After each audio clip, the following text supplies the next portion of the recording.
I walked to my car in the parking garage in the basement of Hackett's building. I thought the deposition had gone reasonably well and checked my BlackBerry for messages. I had an email from Frank Flannery. He was ready to meet.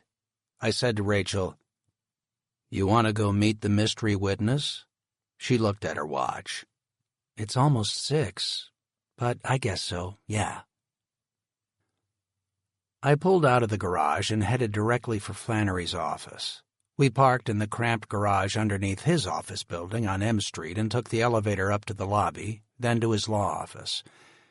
The office of the well-known firm was stately. People were leaving, and the receptionist was shutting down her computer when we arrived. We told her we were there to see Flannery. She asked us to wait, and he would be with us shortly. Flannery came up, and I stood to greet him. I introduced myself and Rachel, and he escorted us into a glassed-in conference room next to the reception area. He closed the mini-blinds to block the view into the conference room from the reception area, and told us how the meeting would proceed. Just a meeting. The witness would say whatever he wanted. After the meeting, we would all figure out what we were going to do. The door from the back of the conference room opened, and the witness walked in.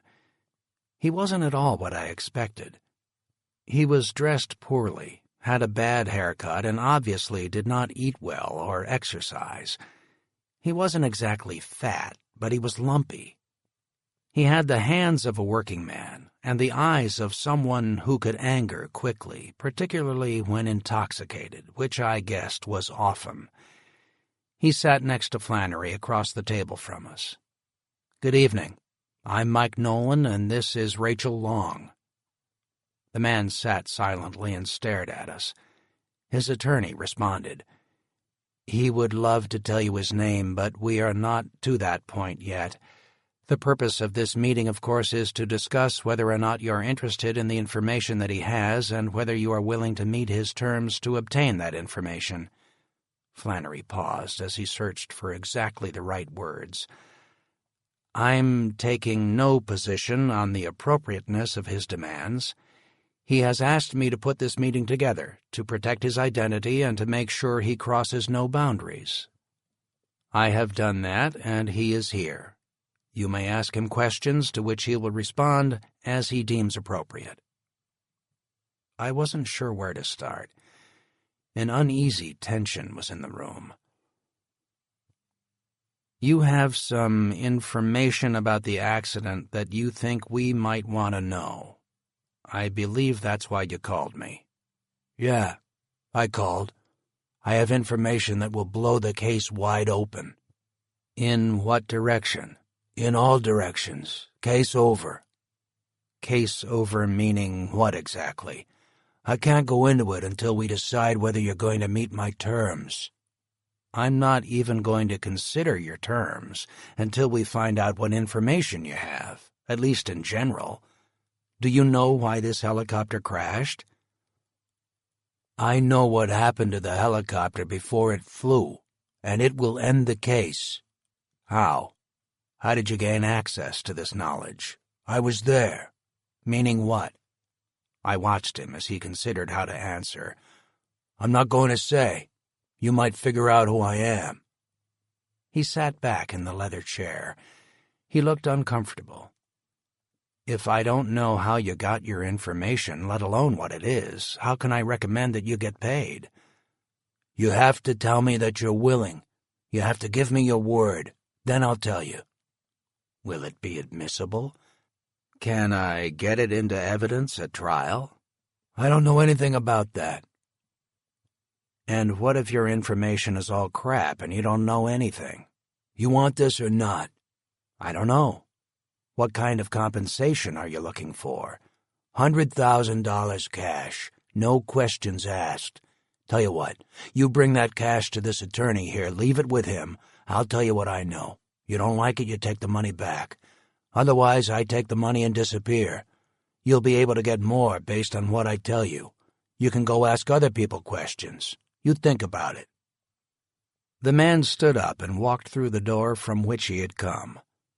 I looked at his attorney as I closed my notebook, not having written anything. This is real sketchy. Flannery was uninterested in a discussion. "I'll be here when you call." As I pulled out of the garage, Rachel said, "Are you buying that?" "I don't know. I really don't. I'm going to tell WorldCopter about it and see what they think. I want you to take another look at Braden's memo, check the cases and ethics opinions of the State Bar, see how close to the line this is. And check one other thing. What if the client does the paying and not the attorney? They're not bound by our ethical obligations. What if we can't control them? Can't? Or don't?" The next morning, my cell phone rang as I was dressing. New York number. I answered quietly. "Mike Nolan." "What were you thinking?" a female voice demanded. It sent an awakening jolt of adrenaline through me. It was Catherine. "What do you mean?" "You let the press sit in on Melissa Collins's deposition? Have you seen the headlines? Let me read from the front page of this morning's New York Post, which I was just privileged to pick up. WorldCopter lawyer grills Marine One pilot's widow on sex life. Did you do that?" "I wouldn't put it like that, but basically, yeah. Of course, just like you did when you were practicing. Those questions are routine." "You don't grill a widow about her sex life in front of a room full of reporters." I didn't anticipate him inviting them, but it wouldn't have made any difference. I could have adjourned the depot and gotten a protective order, which probably would have been denied, and that would have been worse. WorldCopter tries to grill widow in secret, and then I would have asked the same questions anyway. The protective order may have been granted. It would have cut down on the circus. We have to get a protective order for the other depots now. Hackett's whole idea is manipulation, winning in the press. It has nothing to do with the facts. I know that, and you know that. But we've got to be willing to take some lumps to prepare this case. Otherwise, you can just write him a check." She paused, obviously frustrated. "Just try to see these things coming so we can talk about it before it happens, all right? I don't like talking about bad things unless I anticipated them and prepared for them." "Fair enough." I'd been working with Catherine for years. I'd never heard her raise her voice. Hackett was really starting to piss me off. Trial was now 60 days off, and I had 30 days to finish my discovery, come up with my theory, get my expert reports together, and otherwise look like a genius. This thing was going to trial whether I was ready or not. As I drafted an email on my BlackBerry to Rachel about a protective order, I saw a new email from Tripp at WorldCopter. The light bluish-white screen glowed in the dark as Debbie slept. Tripp had read my email report on the secret witness and wanted to meet with him immediately.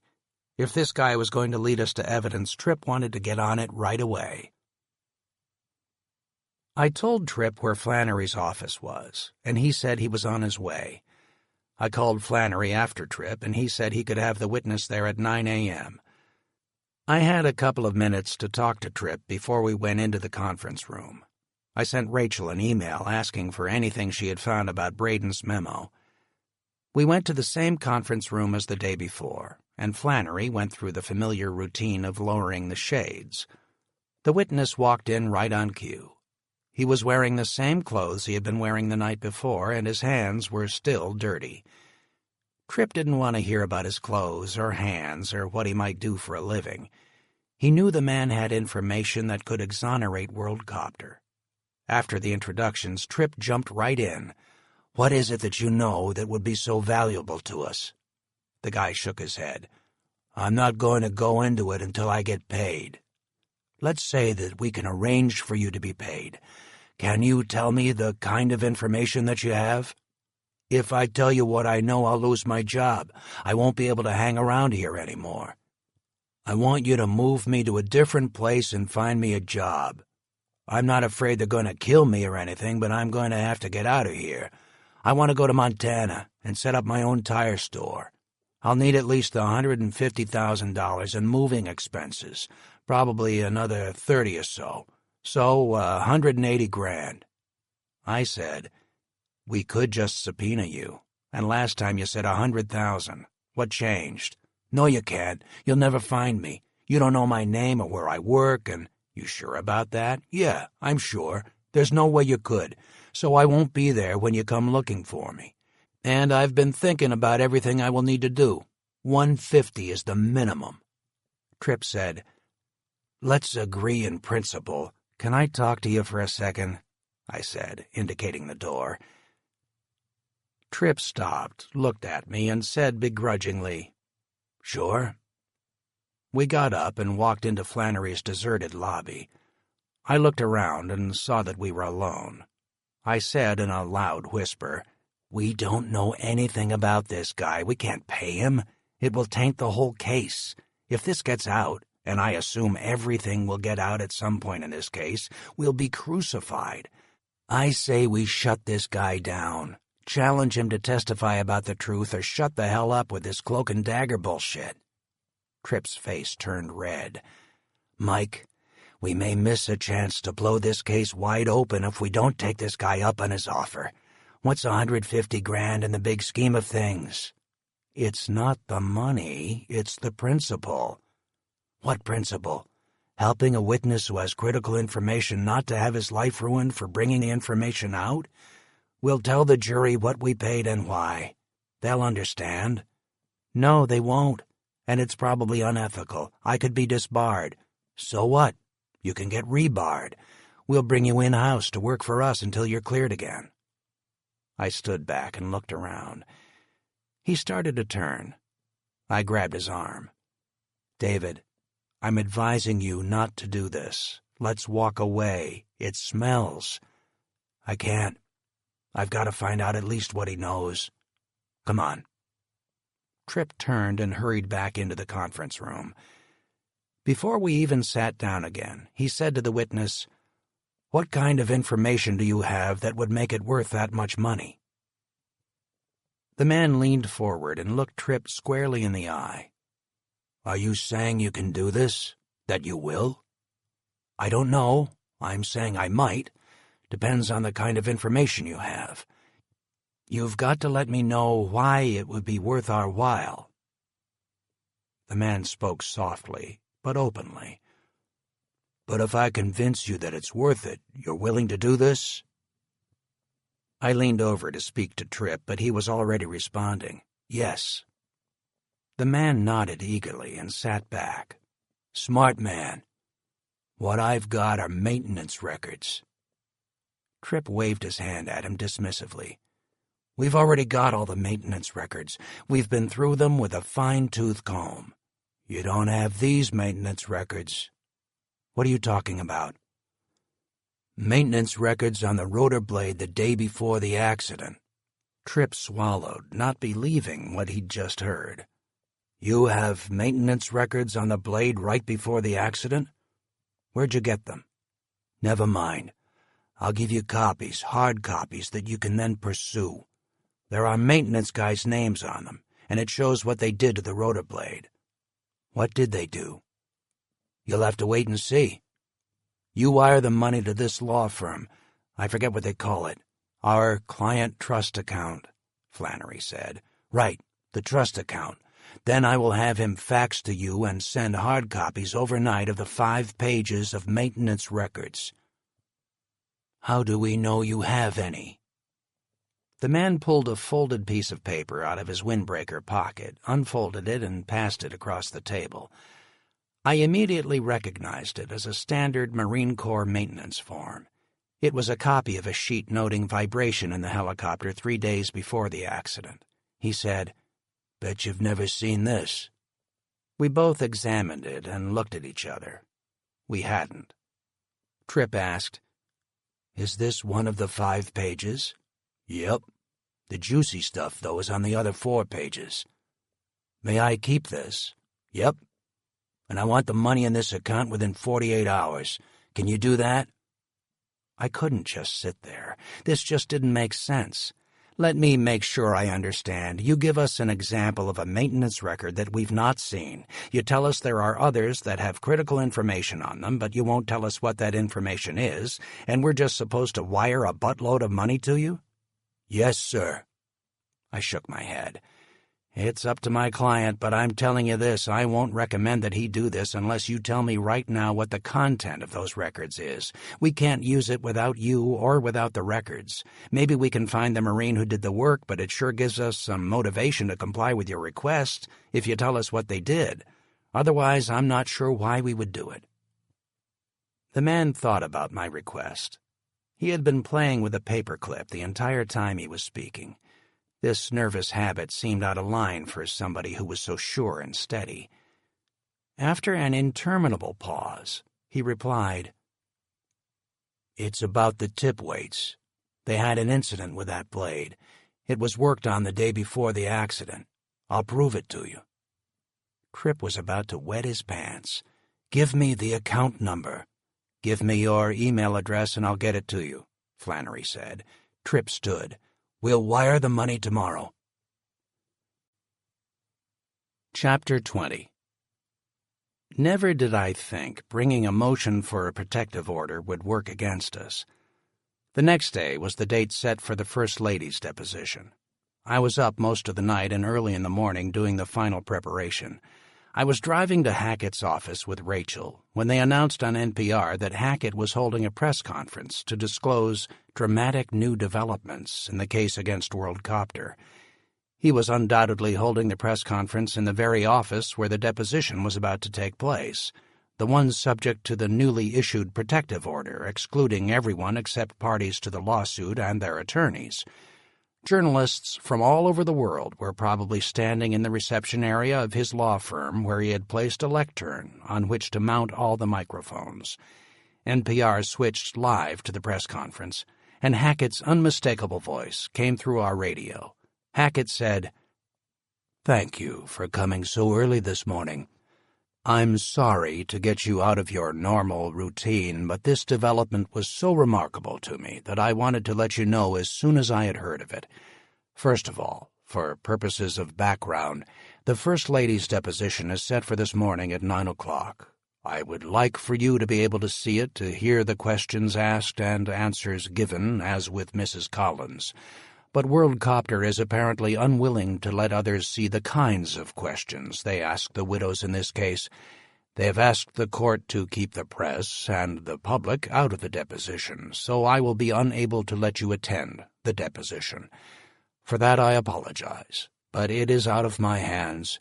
I believe in full disclosure, but I am not in control of WorldCopter or their tactics. But my reason for talking to you this morning is something that happened last night. I received a phone call from a gentleman with whom I've spoken before. He had approached me with evidence that he said would solve the case for all of us. I, of course, rejected it immediately as an obvious scam. Yet, apparently, yesterday, attorneys for WorldCopter and the Vice President and General Counsel of WorldCopter himself agreed to pay this man $150,000 for forged Marine Corps maintenance records. They were apparently so eager for good news in this case that they walked into a con. He apparently had access to some blank Marine Corps maintenance sheets and made up some fake records and sold them to WorldCopter. Hackett paused, looking at the journalists. I am shocked and saddened that WorldCopter would resort to such desperate tactics to avoid liability in the case where their helicopter is responsible for the death of the President of the United States and 6 others. Several reporters began yelling questions. Hackett said, "I'll have time for a few questions at the end. But there's another thing. Not only is it bad judgment to try and buy a witness, to buy testimony that is favorable to your case, but it's unethical. The attorney involved here, Mr. Mike Nolan of Annapolis, Maryland, the attorney in charge of the defense of WorldCopter, violated the ethical rules of the state of Maryland. Because of that, we will be filing a motion for sanctions against WorldCopter and Mr. Nolan, and a motion to disqualify Mr. Nolan as counsel for WorldCopter due to his unethical conduct. We're frankly surprised by these developments, as Mr. Nolan was not known to violate the ethical rules, at least not to this extent, prior to this time. So, as I said, we will be moving to disqualify him and for sanctions against him and WorldCopter. The motion is already prepared and will be filed later today. I do want you to know, as members of the press, though, that this will in no way delay the trial that is currently scheduled for 60 days from today.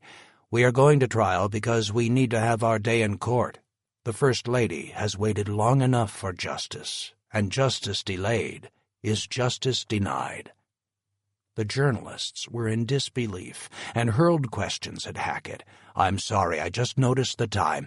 I must go prepare the First Lady for her deposition with the same, Mr. Nolan. I don't know what he has in mind, but we certainly need to discuss what he might try to do at this deposition. Again, I'm sorry that you cannot attend because WorldCopter did not want you to be there. I therefore regrettably don't really have time for the questions I know you have and that I expected to be able to answer. I need to go back to my office, but Mr. Nolan will be here shortly to conduct the deposition. There is no protective order from the court that says you can't ask him questions, and you're welcome to stay here in the lobby of my office until the deposition starts. Thank you." Rachel muttered. "You've got to be shitting me." "Don't worry about it. He's overplayed his hand this time." Rachel sat up and turned toward me. "How exactly? Didn't Tripp offer to pay this liar, and that doesn't make us look bad?" "He offered, all right, sort of. But this isn't as simple as Hackett thinks." "Well, help me understand then, 'cause it looks pretty simple to me." "You'll hear it when I tell the press." We entered the District of Columbia at a snail's pace, with the rest of the traffic coming in from Maryland. We arrived at Hackett's building, parked in the garage, and came up in the elevator. By the time I got to Hackett's office, the journalists had not only not left, they had increased in number. Those who hadn't been invited to the press conference had heard that the deposition was about to occur and immediately went to the office. The reception area was jammed, and they were all waiting for me. As I opened the door and walked in with Rachel, they began firing questions. "Did you pay a witness to testify against the First Lady? Can you go to jail for ethics charges? Do you think WorldCopter will keep you on the case after this ethical breach? Will the judge hold you in contempt? Will she put you in jail? Have you been charged with ethics violations before? Why doesn't WorldCopter admit it was their fault and settle the case? Are you going to ask the First Lady about her sex life with the President?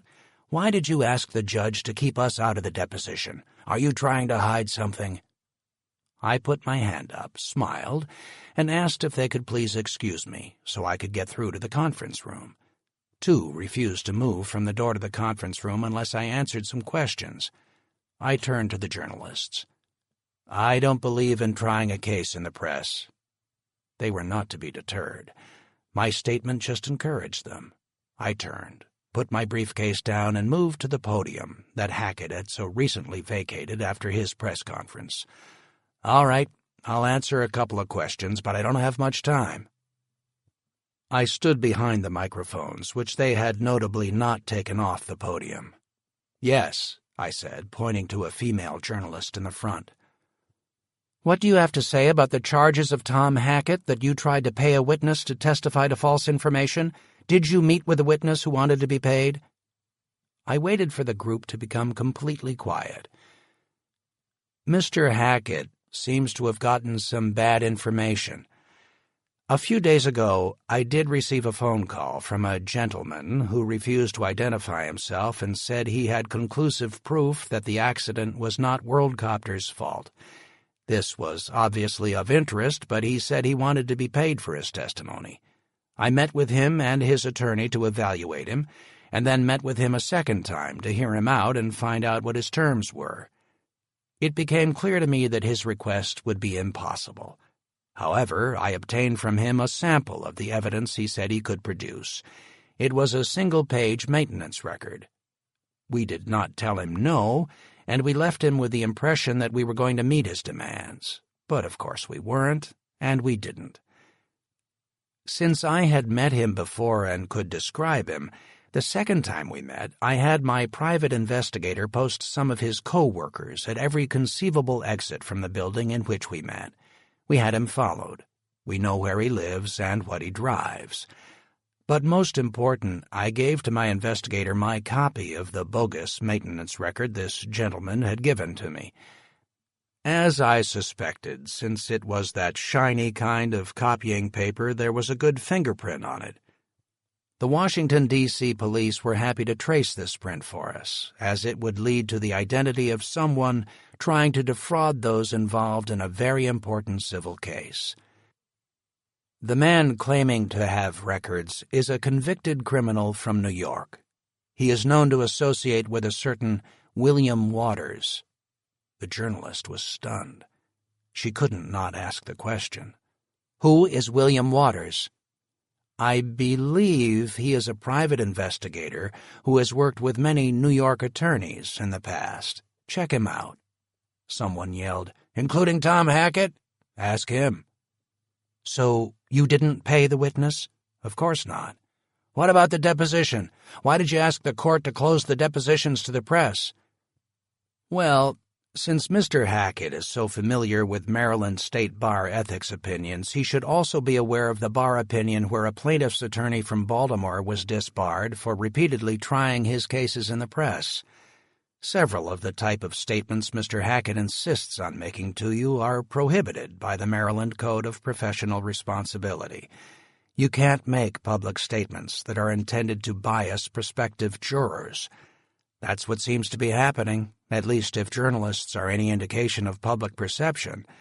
So, because it is unfair to my clients to try this case in the press, I asked the court for the chance to have this case tried in a courtroom, where it belongs.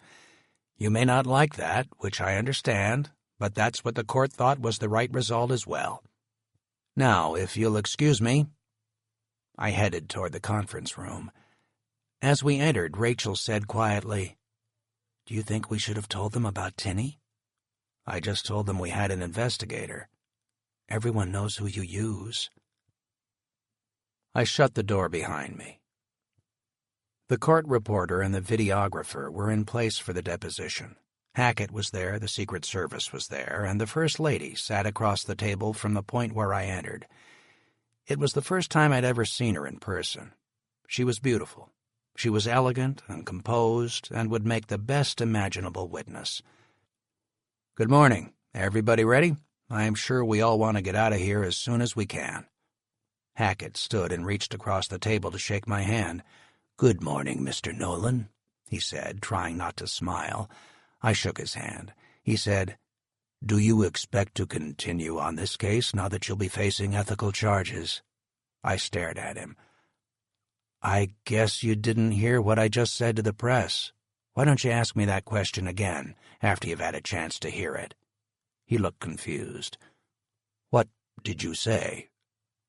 I took off my coat, put it on the back of my chair, and was about to sit down when the First Lady rose.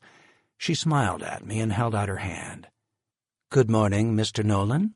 I'm Rebecca Adams." I smiled at her as I shook her hand gently. She had soft hands, but a firm handshake. I noticed her thin fingers. I was surprised that while she had probably had a manicure, she wore no nail polish, nothing fancy. "Yes, ma'am. I know who you are. It's very nice to meet you.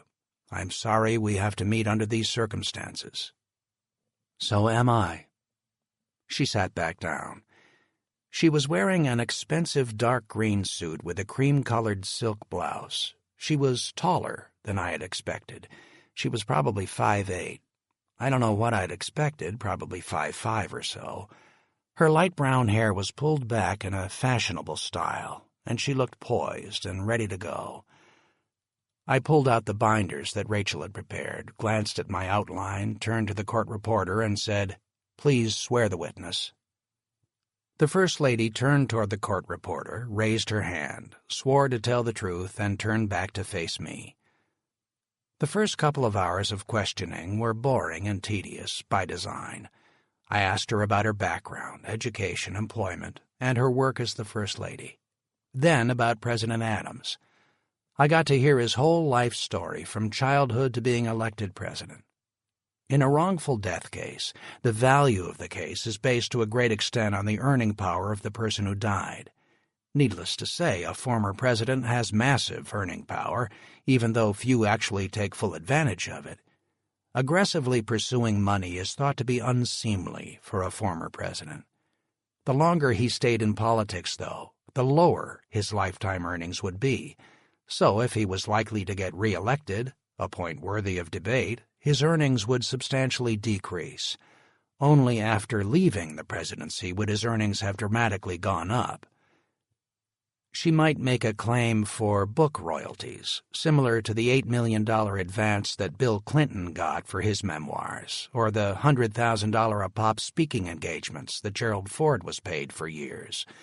Former presidents could make even more if they served on corporate boards or as advisors to corporations, but most thought that was beneath them. They had lifetime pay at the same salary they earned as president, so anything earned on top of that was simply bonus money. They also had lifetime Secret Service protection and office staff. We tediously covered all that and much more in the deposition. As we approached lunch, I decided to ask her about the photographs, indirectly. She said she went to all the White House receptions. It was part of her job as First Lady. She spoke with everyone, whoever was nearby. She tried to concentrate on the guests of honor, their spouses, assistants, and staff, but talked to numerous people throughout the evening. She liked to circulate and keep the reception flowing and energetic. Did you ever have the opportunity to have conversations with Colonel Collins? I detected a slight hesitation in the First Lady's eyes, a sense of danger. Hackett was alerted and stared at me suspiciously. He stopped taking notes. Perhaps on occasion? I don't really remember. Well, on December 17th there was a reception for the Prime Minister of Japan. Do you recall that? Yes. At that reception at the White House, you spent a good deal of time speaking with Colonel Collins, did you not? I don't really remember that. Do you recall what you were wearing? No, I really don't. My wardrobe is selected by my assistant. Well, regardless of who selected it, do you recall what you were wearing? No, I said I didn't. Hackett put up his hand. What is the possible relevance of what she was wearing to a reception 3 months before the accident? You can answer the question.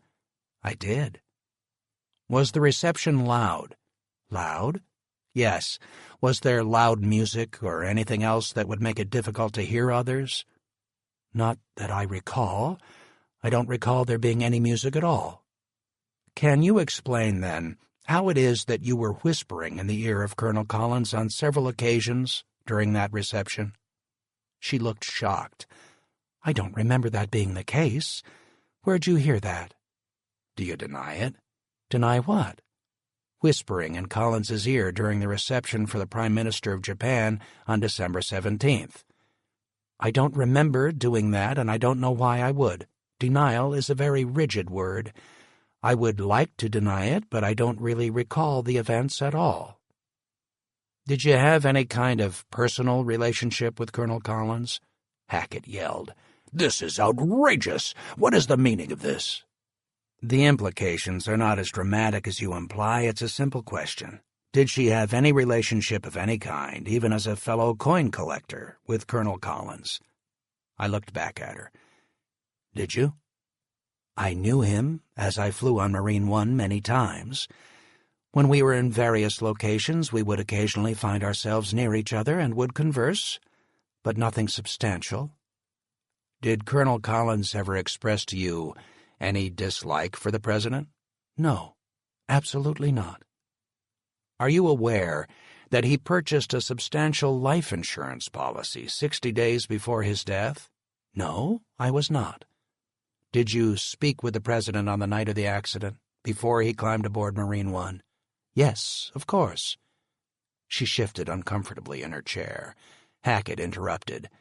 Is this a good time to stop? It's 12:15 and we need to grab lunch if we're going to go beyond the morning.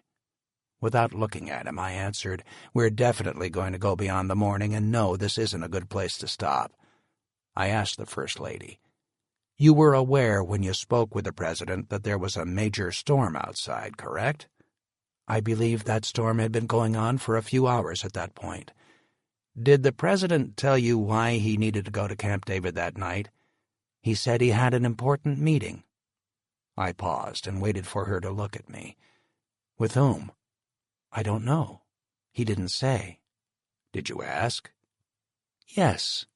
I was always asking questions." "What did he tell you?"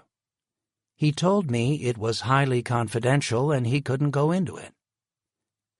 "Have you since determined why he was going to Camp David that evening?" She looked at Hackett. He said, "Other than what your counsel may have told you." She looked back at me. "No, nothing other than what my attorney has told me." "Did you ask President Adams why it was so important to get there so quickly that he was willing to fly in that storm?" "Yes, I did. I thought it was unwise to fly." "What did he say?" "He said it was the most important meeting of his presidency." I paused and looked at the others in the room, including the Secret Service agents, who were completely expressionless. "Did he tell you what he meant by that?" "No." "Do you know now?" She hesitated. "No." Chapter 21. I should have noticed that one of Hackett's associates was frantically emailing on his BlackBerry during the entire deposition. I actually did notice, but assumed he was taking notes. I was quickly dissuaded of that idea. Several members of the media that had waited in the lobby during the entire procedure pounced on me and asked, "Did you actually ask the First Lady if she was having an affair with a pilot of Marine One? Is that Worldcopter's theory? Do you have any basis for that? Can the First Lady sue you for slander?" I smiled, waved at the press, and walked into the elevator to go down to my car.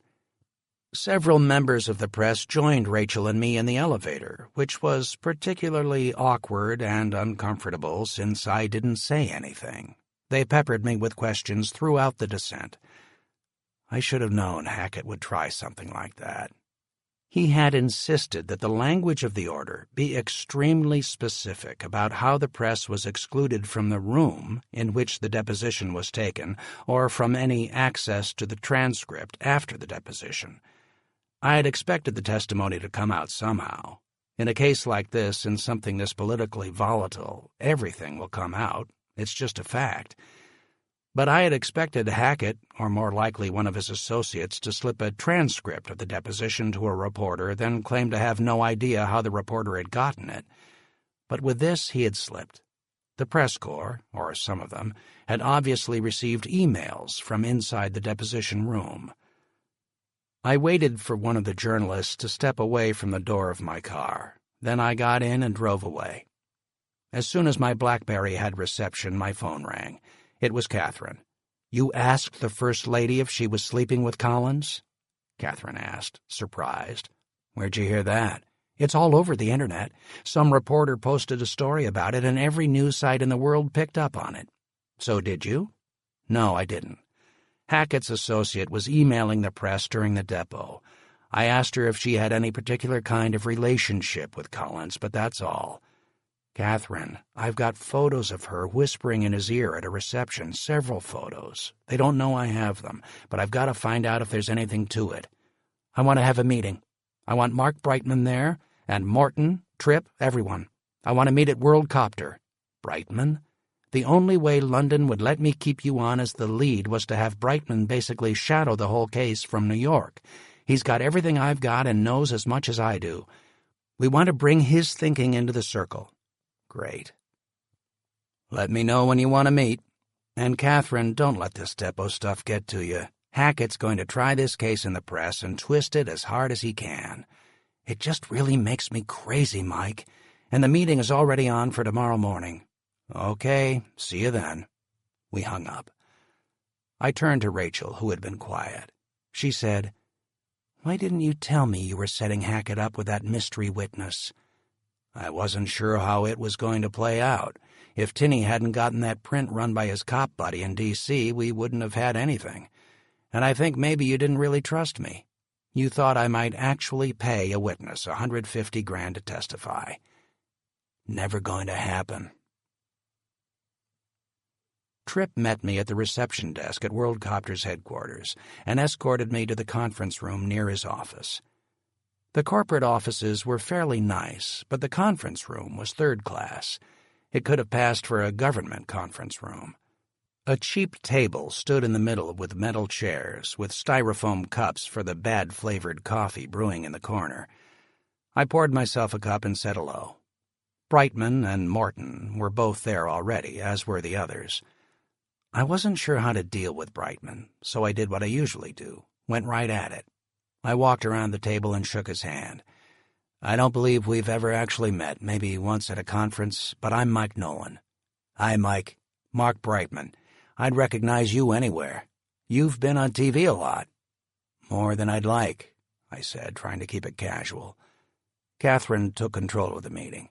Mike, I got a call from London, and the press over there is crucifying us. All the questions to Mrs. Collins and the First Lady looks bad. We've got to ask, and we've done our best to keep it confidential. That's all we can do. We can't really worry about what the press thinks. We've got to build our defense and get ready for trial, which is coming down on us like a train. Tell me about the photographs you mentioned. She's standing right next to Collins at a reception where he had no business being, and at which she had no business talking to him. It's an odd photo that just shows them in what appears to be a very confidential conversation. And it looks like his hand is on her lower back, best case. I just wanted her to explain to me why she was talking to him in that way. And what did you hope to gain from that? This is discovery. I look into everything. I don't assume I know what anything means in particular. I have gotten the most remarkable testimony in my career by asking questions that everybody thought shouldn't be asked because they were obvious or stupid. Sometimes they do turn out to be stupid questions, but sometimes, just sometimes, people will be honest or caught off guard and tell you things that you never would have discovered otherwise. So yes, sometimes I do ask questions that are a little bit uncomfortable. We've got to prove what really happened, wherever that takes us. Well, tell me. I'm all ears. What did happen? The room was remarkably silent. I spoke slowly, but deliberately. One theory that comes from the evidence, at least arguably, is that Collins crashed the helicopter on purpose, to kill the president. It may be that he hated him and saw the storm as an opportunity to take him out. Catherine shook her head slowly. Prove it. I've got every book in Collins's library. He had a lot of fringe ideas, and a lot of side notes about President Adams. I don't have the smoking gun, some note that says he hated Adams, but just listen to the cockpit voice recorder. He wouldn't even talk to him. She wasn't persuaded. That's all you've got? Collins bought a life insurance policy 2 months before the accident, a big one, $1 million, and he wasn't sleeping with his wife. Still not sure what that was about, but I think he was fed up. I don't know. But just maybe he was fed up enough to slam Marine One into the ravine in the middle of the storm, and maybe whatever was going on at Camp David was the last straw. I think the flight data recorder circuit breaker was pulled before the final descent on purpose. He wanted everyone to think he had hydraulic problems. Maybe he was trying to fake a hydraulic failure to cover the accident and then rolled the helicopter over on its back and crashed in the middle of the night. I took a sip of the cooling coffee. Catherine said, That's going to be hard to prove without more. Do you personally think that's what happened? Good question. I sure doubted it, but enough evidence suggested at least keeping it open as a possibility. Personally, I don't know. I've seen enough in this business to not be too quick to rule anything out. Could the pilot of Marine One kill the president? Sure, if he thought the president was a big enough threat to the country. People think that kind of thing all the time. But I still think the real explanation lies somewhere else. I think it has more to do with who was at Camp David that night. Catherine was growing frustrated. "You have any proof of who was at Camp David? Any rumor? Anything?" "Bird knows a guy who has that answer. I'm working it. But Bird won't even tell me the guy's name. It's a Secret Service guy who was in charge of security at Camp David." She looked encouraged. "Get his name. Bird knows?" I nodded.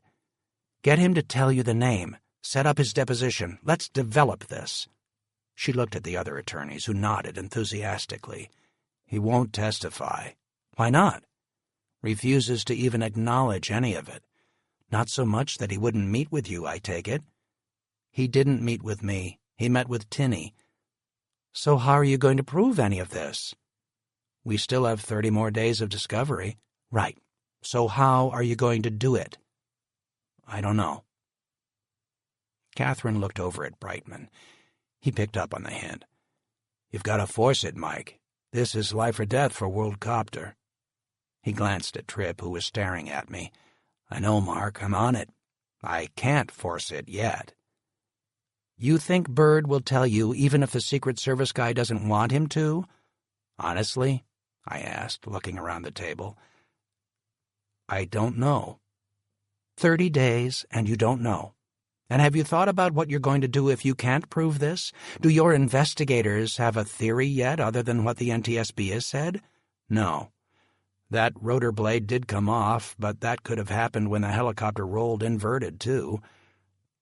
They're not designed to fly upside down. I'm just not buying the NTSB's theory." Tripp asked, "And why not? Where is the flaw?" "They don't have the tip weights. They have no idea when those tip weights came off.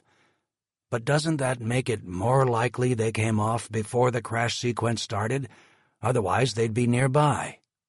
"I don't know.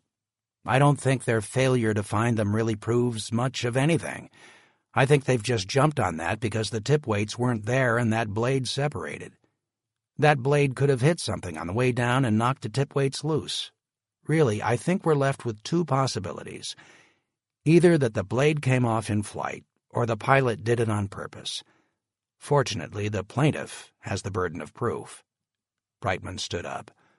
"Do you have any doubt that Hackett is going to have an expert sit there on the stand and testify in somber tones about how this accident was caused by the failure to properly balance the rotor blade and that the tip weights became unattached, causing vibrations and resulting in the ultimate crash of the helicopter?" "No. I don't have any doubt that he'll get an expert to say that. He can't cite the NTSB report, of course, because the conclusion is inadmissible. But he'll say it, no doubt. He'll say it.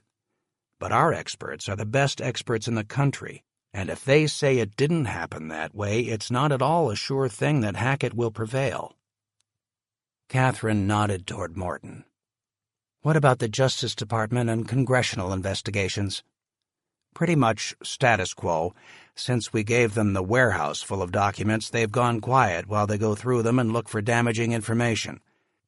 The Senate hearings have adjourned. Most of the drama is over, and the grind of one witness after another pretty much emptied the room. Anything at all from any of that we can use to defend ourselves?" "Just the materials I already gave to Mike. We can show the delay was the FBI's fault, but that's really only relevant to punitive damages. So as to the cause of the crash? No, not really." Catherine thought for a moment while everyone waited in silence. The frustration of each person in the room was slightly different but palpable. She finally spoke. "Why does Hackett want you involved?" "I've wondered about that. Like maybe he filed in Annapolis so I'd be sure to be involved. It seems to me that he has 2 equally attractive theories if he wounds me before trial. First, I go into trial with a national reputation of being unethical or stupid, and he has the upper hand. Or second, you or World Copter decide they don't want me on the case anymore, and I get tossed. Then Mr. Brightman or somebody else rides in to save the day and defend World Copter, not having been involved in discovery, not having spent every waking hour dealing with this case for the last 6 months, and again, he thinks he has the upper hand. For him it works either way. Plus, if I may be allowed an editorial comment, He may not have the greatest respect for Mr. Brightman's abilities either. Catherine said, I think his whole strategy ever since he filed the lawsuit in Annapolis has been to get you deep into the case, through almost all of the discovery, and then start trying to cut your legs out from under you. He uses the press, false witnesses, personal confrontation, and probably a lot of other things we aren't yet aware of. He wanted me, this is probably more about me than you, but he wanted me to remove you from the case to stop the barrage of bad press. But you know what, Mike? She actually waited for me to answer. I shook my head. She continued. He missed. You saw the fake witness coming? His deposition stories and leaks make us look aggressive, but not necessarily wrong, and otherwise we're matching up with him. Yesterday, frankly, I asked for this meeting with the idea of asking Mark to take over the lead of this case. She looked at him, and he returned her look with barely concealed annoyance, knowing now where she was going. But I think you're exactly the right guy to try this case. You've got the right experience, the right mentality, the helicopter knowledge, the trial experience, and the local knowledge. He may not fully realize how clever you are in trial. You're at your best when the fur is flying. We're going to put Mark's name on the caption. He'll stay up on things in case you get hit by a bus, but this is your case. You're going to try it. And based on their settlement demands, this case is going to get tried.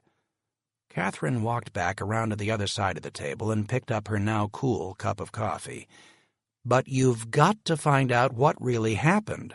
You've got to start pushing people. You've got to tell Bird to put all his other cases on hold and work overtime.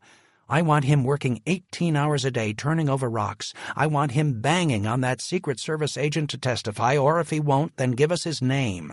I want our experts up all night, every night, running experiments, running aerodynamic analyses, figuring out what in the hell happened here. This helicopter did not fail just because it threw its tip weights. Something else happened. Maybe it was Collins. I'm not convinced, but it could be. Something happened, and we need to find out what. And we need to prove who was going to be at that meeting and why. If you spring that in trial, all kinds of possibilities open up. You've got to find the proof. You've got to dig, and you've got to make it happen. That's what I'm trying to do. Catherine looked around at everybody else in the room. Everybody okay with this? Brightman said. You're taking a big risk, Catherine. No offense to Mike, but his credibility may be at risk. All these deposition issues and the bogus witness, we think the public gets it, but they may not. If he walks into that courtroom with no credibility, if the jurors think he is unethical, attempting to buy witnesses and accusing the First Lady of an affair, they won't cut him any slack at all. I think that's a risk for WorldCopter. I agree, but I think the opposite is equally likely. They may know, if they're paying attention, that Hackett is a bad guy, and Mike is fully aware of the traps that are being thrown in front of him. They'll identify with him and hate Hackett. Very possible. If there is any issue left by the time we get to trial, if we ask the right questions in voir dire, we'll be able to disarm it. Do you agree, Mike? Maybe not all of it, but I think we'll get a jury that will give us a fair hearing. That's all we can ask for. Brightman said. And facts, Mike. You need some facts to convince the jury that you're right, not just theories. Chapter 22. I dialed Tinney. He answered his cell phone on the second ring. After some preliminary conversation where I told him of the meeting and we insulted each other and challenged each other's heritage, I asked, You got anything new for me? We're in the last strokes of discovery and trial is right around the corner. Yeah, one thing. But what was the meeting about? Case isn't going to settle. Never figured it would. Hackett wants this to go to trial and grandstand. It's his biggest moment on the world stage. No doubt. But the point of this is that Catherine told me to tell you to clear your time. She wants you dedicating your time exclusively to this case. Same for all of our experts. It's balls to the wall time, Tinney. And you've got to help me get to this Secret Service guy and prove who was going to be at Camp David. Everything may turn on that meeting and the timing. You're killing me. I can't just quit working on all my cases. I've got 30 or 40 things I'm working on. I can't just tell him to sit there while I do this. You have to. Man, I don't know. I can clear a lot of it. There might still be a couple I'm going to have to do things on, but I'm with you. I've got to rent a damn car, too." "What happened to your vet?" "Some asshole covered it in paint." "Construction?" "No, I mean covered it. I was at Mercedes eating breakfast. I come back out to my car and somebody has poured gallons of black paint all over it. Windshield everywhere." I felt a chill. "Who did it?" "No idea, or I'd be over at his place right now helping him check into the ER. "You think it's related to our case?" "No idea. Could be. It's a message from somebody." "You been messing with anyone's wife?" "Nah, man. I don't do that." "Then what do you think?" "Could be our case. Could be one of our State Department friends' boys. Or maybe Hackett knows who I am and had one of his goons hit me for pissing all over their little scam with a bogus witness. Hard to say." "I don't like it," I said. "They may be talking to me. Pretty indirect if they are. Call me tonight so we can go over some things. Catch you later." "Wait, you said there was one thing you wanted to tell me about." "Yeah, there's somebody in Annapolis who is talking about you." "No doubt." "On a cell phone. I'm working on it, and I probably shouldn't tell you anything because this is premature. I'm tracking it down, but somebody is having a lot of conversations with somebody else from New York. At least it's a 212 area code, but you're the subject. Hard to know exactly what they're talking about because they're assuming somebody's listening. They talk in shorthand, a code that I can't quite get. But somebody wants things to go badly for you." "Male or female?" I asked, my mind racing. "Male, probably white." "What do you make of it? Could it be a journalist?" "I don't know. I can just tell that there's something going on, where you're the subject and they're trying to hide something." "I don't follow you." "That's all I got right now. One other thing. You know I ain't afraid of nobody.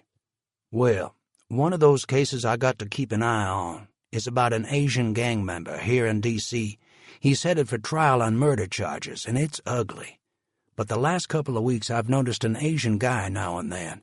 Has a sort of sophisticated look. Doesn't look like a gang guy to me. Could be the head cheese, but they never show themselves. This guy is different.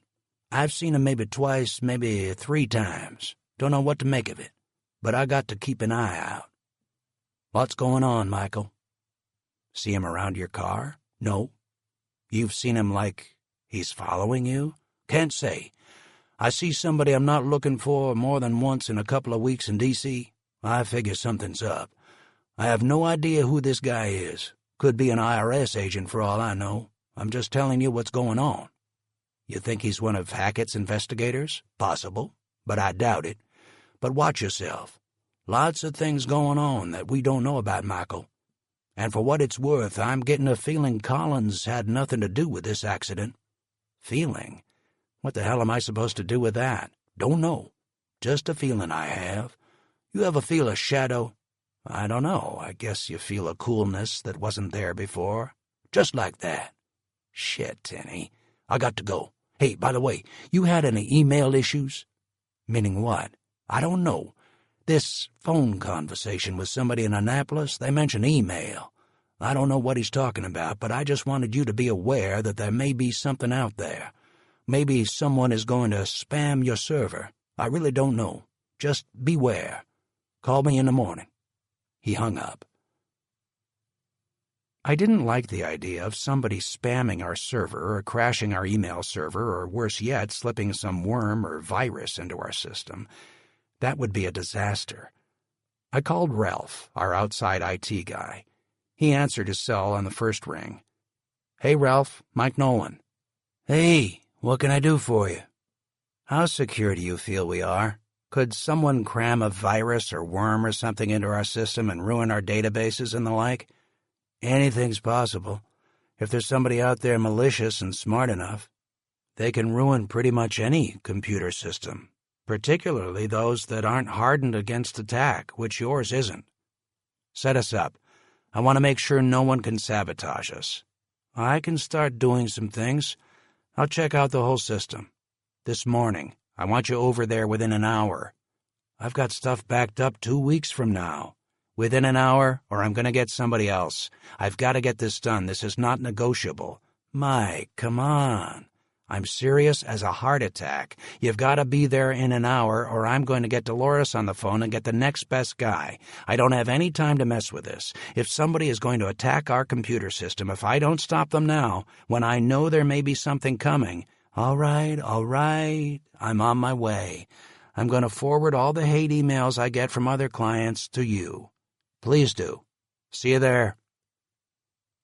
When I walked in and closed the door behind me, Dolores was startled. Good morning, or rather, afternoon, Mr. Nolan. You don't look so good. Did you get some lunch? Actually, I didn't. Would you mind having the deli deliver a turkey sandwich for me, whole wheat? No problem, sir. Anything else? No. Messages? There were 2 or 3 reporters sitting here in our waiting area all morning. I finally told them that you weren't coming back all day, and they took off. Where'd you hear that? I made it up. I was tired of looking at them. Well done. Thank you. Is Ralph here? Yes, sir. He's back in the server room. Thanks. I left my briefcase and jacket behind her at the reception area and walked to the back of the office. I went into the computer room, which was across from the coffee room, and found Ralph sitting on a folding chair with his laptop in his lap and a cable hooking him up to our server. He seemed to be running 2 or 3 software scanners at the same time. I looked at his screen and had no idea what he was doing. Hey. Hi, Mike. How's it going? He said without looking at me. Good. So, can you upgrade our security? Sure. But something's going on here. Meaning? I asked, still staring at his baffling screen. Look at this. It meant nothing to me. It could have been a finger painting. I have no idea what I'm looking at. He pointed to the lower left corner of the screen. This is a graphic representation of your email and internet traffic. It's sort of like looking at a galaxy in the distance through the Hubble telescope, where they look at certain invisible light ranges and make them visible. Not sure what that means. What you got? Well, this area right over here should be symmetrical. He took his mechanical pencil from his pocket and pointed. See this thing right here? This little dent? Yeah, what of it? It's a tunnel. A tunnel? To what? Well, every server, yours included, has a system set up to channel access to and from the internet, control access to email accounts, etc. This line over here represents the symmetry that should be on the screen. But there's this one section that's missing, like a piece that has been chipped away. Or actually, a better way to look at it is sort of what it is. It's like you have a country with borders set up and somebody has built a tunnel underneath the border. It allows people and things to go in and out through the tunnel without being noticed. They don't cross the border. They don't go through the firewall or the virus scan or the other security software. What does it mean? Somebody who really knows what they're doing has access to your server and has built a tunnel. Can you tell what it's been used for? Not really. It's like a real tunnel. Things go through it coming in and things go through it going out, and unless the things are actually in the tunnel, when you're looking you won't be able to trace them.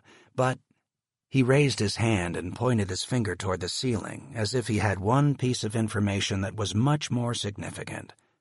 Sometimes there are wires through the tunnel, just like in a real tunnel. They have to sometimes have air and light, and they need wires or things that you can follow. This one has a wire. It may be traceable.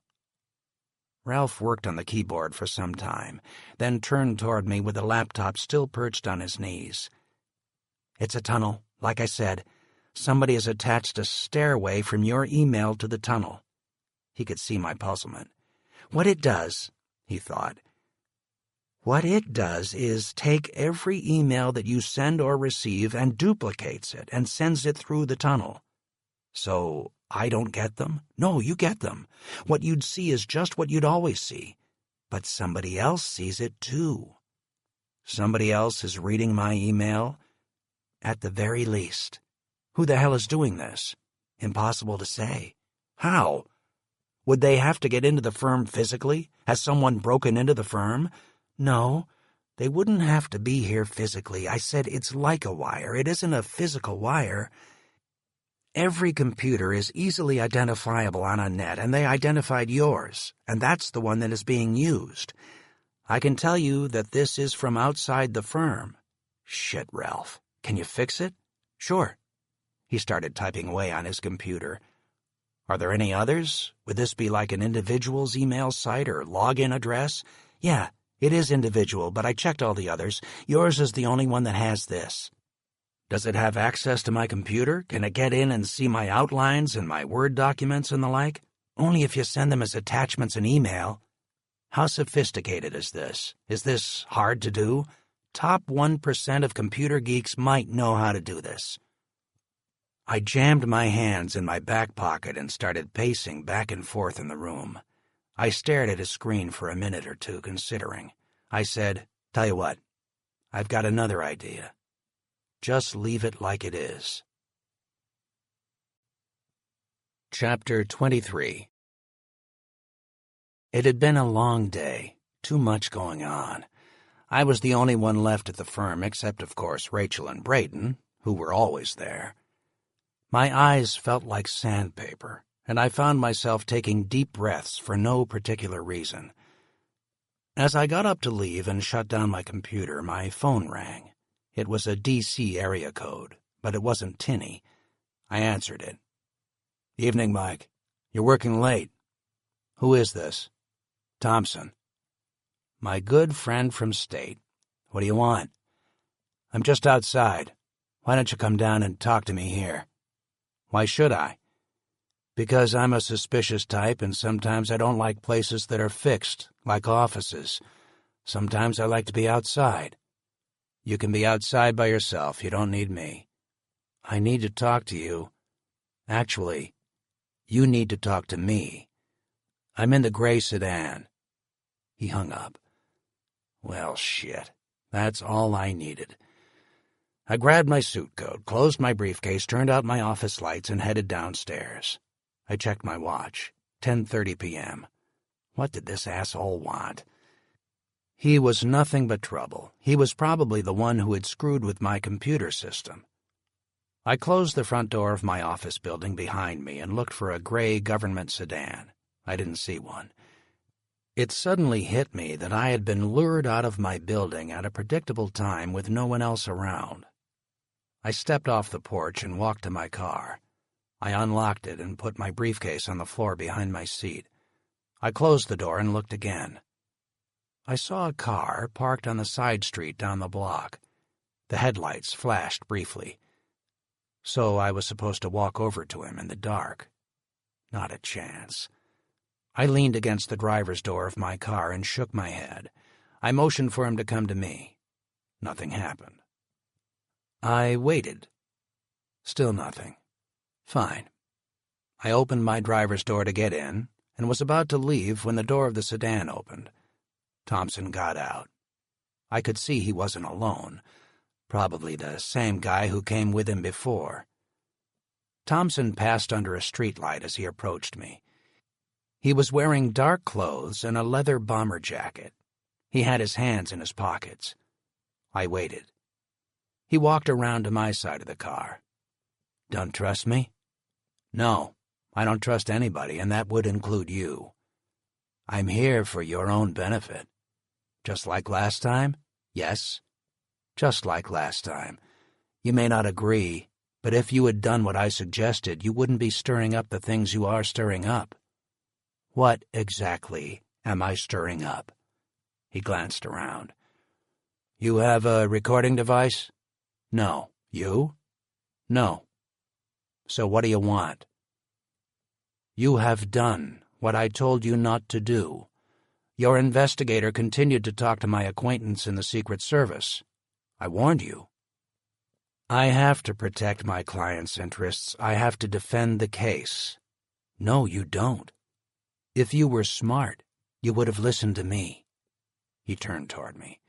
"And stayed the hell away from the Secret Service and your digging about Camp David. All you've done is stir up a hornet's nest, and you can't even see the hornets. They're all around you, and now you can't get them back into the nest." "What the hell are you talking about?" I told you I'd have to tell the people involved that you were digging. I told them. They didn't appreciate it. That's all I know. And then you kept digging and I told them that. Now they really don't appreciate it, and frankly, there's nothing I can do about it. So you set them on me? I didn't do anything. I told you how to avoid this problem, and you ignored me. I told you I would tell them, and I did. When you put a stick in the eye of some people, they don't say thank you. They put a stick in your eye. Simple as that. Especially when it has nothing to do with the accident. If you had just done your job, if you had left Camp David out of this, you'd still be the big attorney with the biggest case in the country. But no, you had to keep going. You had to send Bird back. We follow the truth, save it. I don't care about what you think you were doing. I'm just here to tell you that you've put a noose around your own neck and it's tightening. I can't do anything about it. And the closer you get to trial, to putting on any evidence, the tighter that noose is going to be. I shook my head. This is unbelievable. My government comes to tell me that things are out of its control and I need to watch out? Basically, yes. Your government is telling you that you dicked it up, Mike.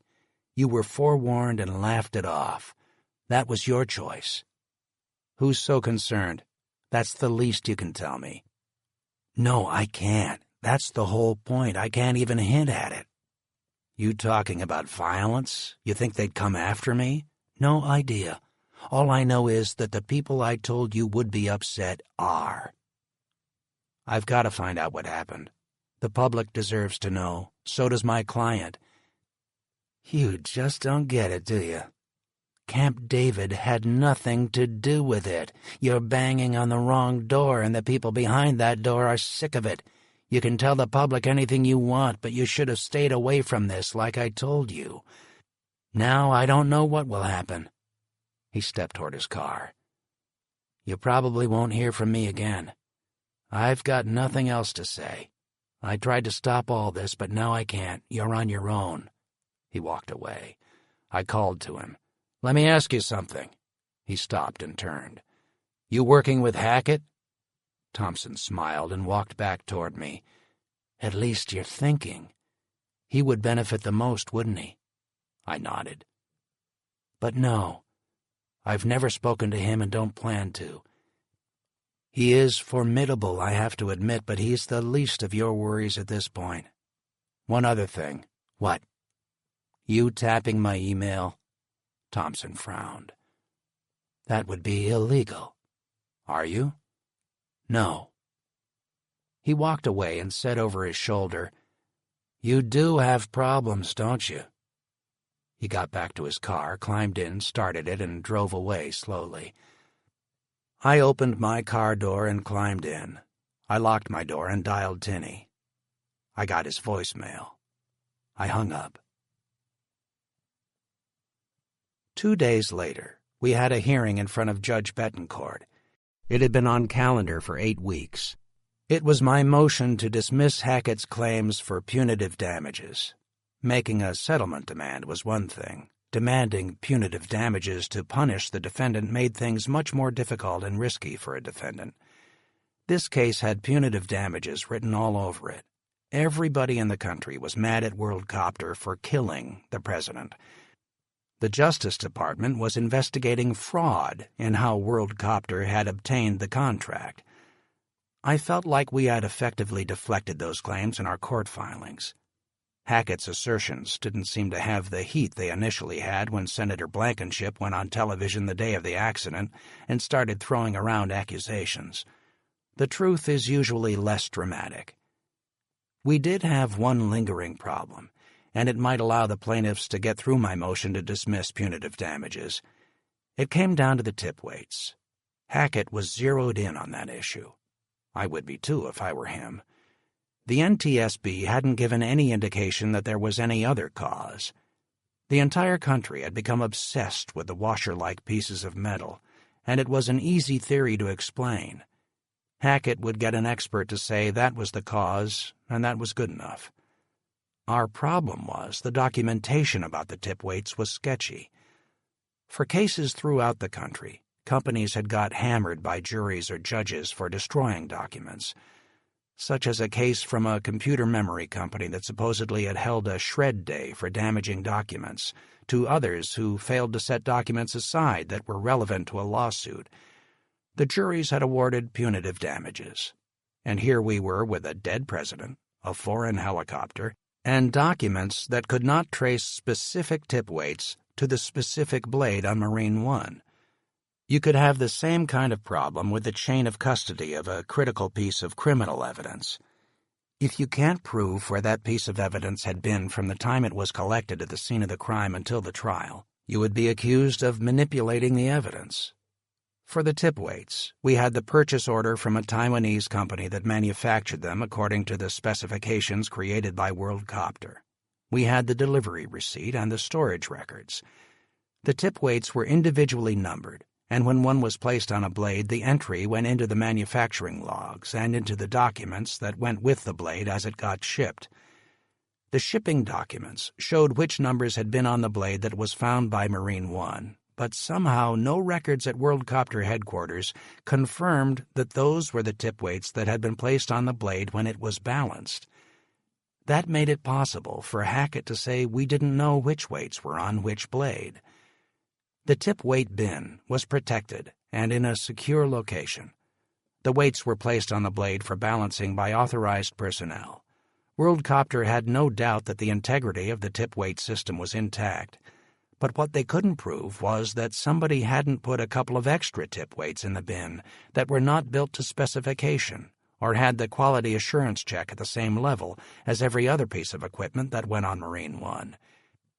The engineering tolerances allowed for materials on Marine One were substantially less than for a general WorldCopter helicopter.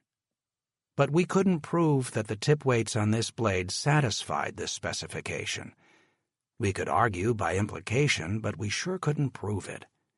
And Hackett said it was a hole big enough for him to drive his punitive damages truck through. I think the truck he had in mind was a Brinks truck, but it was his analogy. Hence my motion to get rid of the threat of punitive damages. At the very least, we would find out what he had up his sleeve. The hearing before Judge Betancourt was set for 9 a.m. As usual, the journalists and television crews beat us there by hours. We hadn't had a hearing or been in front of the judge for over 8 weeks, so the press was happy to have another reason to reconvene the circus. I walked into the courthouse and into the courtroom on the first floor on the right. It was the largest courtroom of the new courthouse and was perfect, as Judge Betancourt saw it, for this important trial. Hackett and his minions were already there. He had set up his papers at the appropriate table, the one closest to the jury box, and was seated with his legs crossed, turned toward the door, watching me come in. For reasons that I couldn't understand, we were the only ones in the courtroom. Hackett looked smug and said, "Morning, Rachel." "Morning," she said. I walked up through the bar, let the gate swing behind me, and placed my briefcase on the table opposite him. He turned in his chair and followed me with his eyes. I said quietly to Rachel, "Go check the tentative." She nodded and walked back to the entryway of the courtroom and examined the document pinned to the corkboard. It listed all the motions being heard that day by the judge and her tentative ruling on each one. Rachel returned, looking surprised. She leaned over and said in a whisper, "Tentative is to grant." I was as surprised as she was. I never thought Betancourt would have the nerve to dismiss the punitive damages claim. Hackett seemed unusually sanguine for that tentative, and he didn't seem prepared for the hearing. The court clerk entered the courtroom, followed by the court reporter and the bailiff. They took their positions, and the bailiff suddenly said, "All rise." We stood as I continued to look around in wonderment as the journalists were not swarming into the courtroom. The bailiff announced the judge, who took her seat, and asked the clerk to call the calendar. "Number 1 on calendar, Adams et al. v. WorldCopter, case number C334232. The judge looked at us with her reading glasses on her nose and began. "Mr. Nolan?" She was immediately interrupted by the doors being opened from the back and the two men guarding the doors walking into the courtroom. They were followed by other men in dark suits, then ultimately by the First Lady, Mrs. Adams.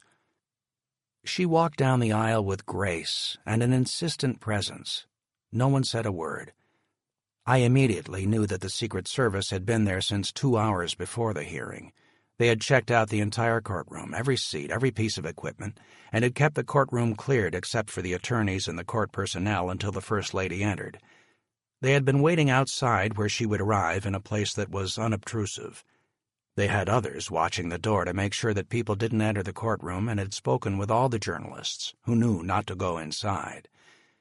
She walked toward the small gate that kept the audience separate from the attorneys and the clients, pushed the gate aside and walked over and sat down next to Hackett. He nodded at her, and she smiled back at him. The Secret Service sat beside her, behind her, and in the corners of the courtroom.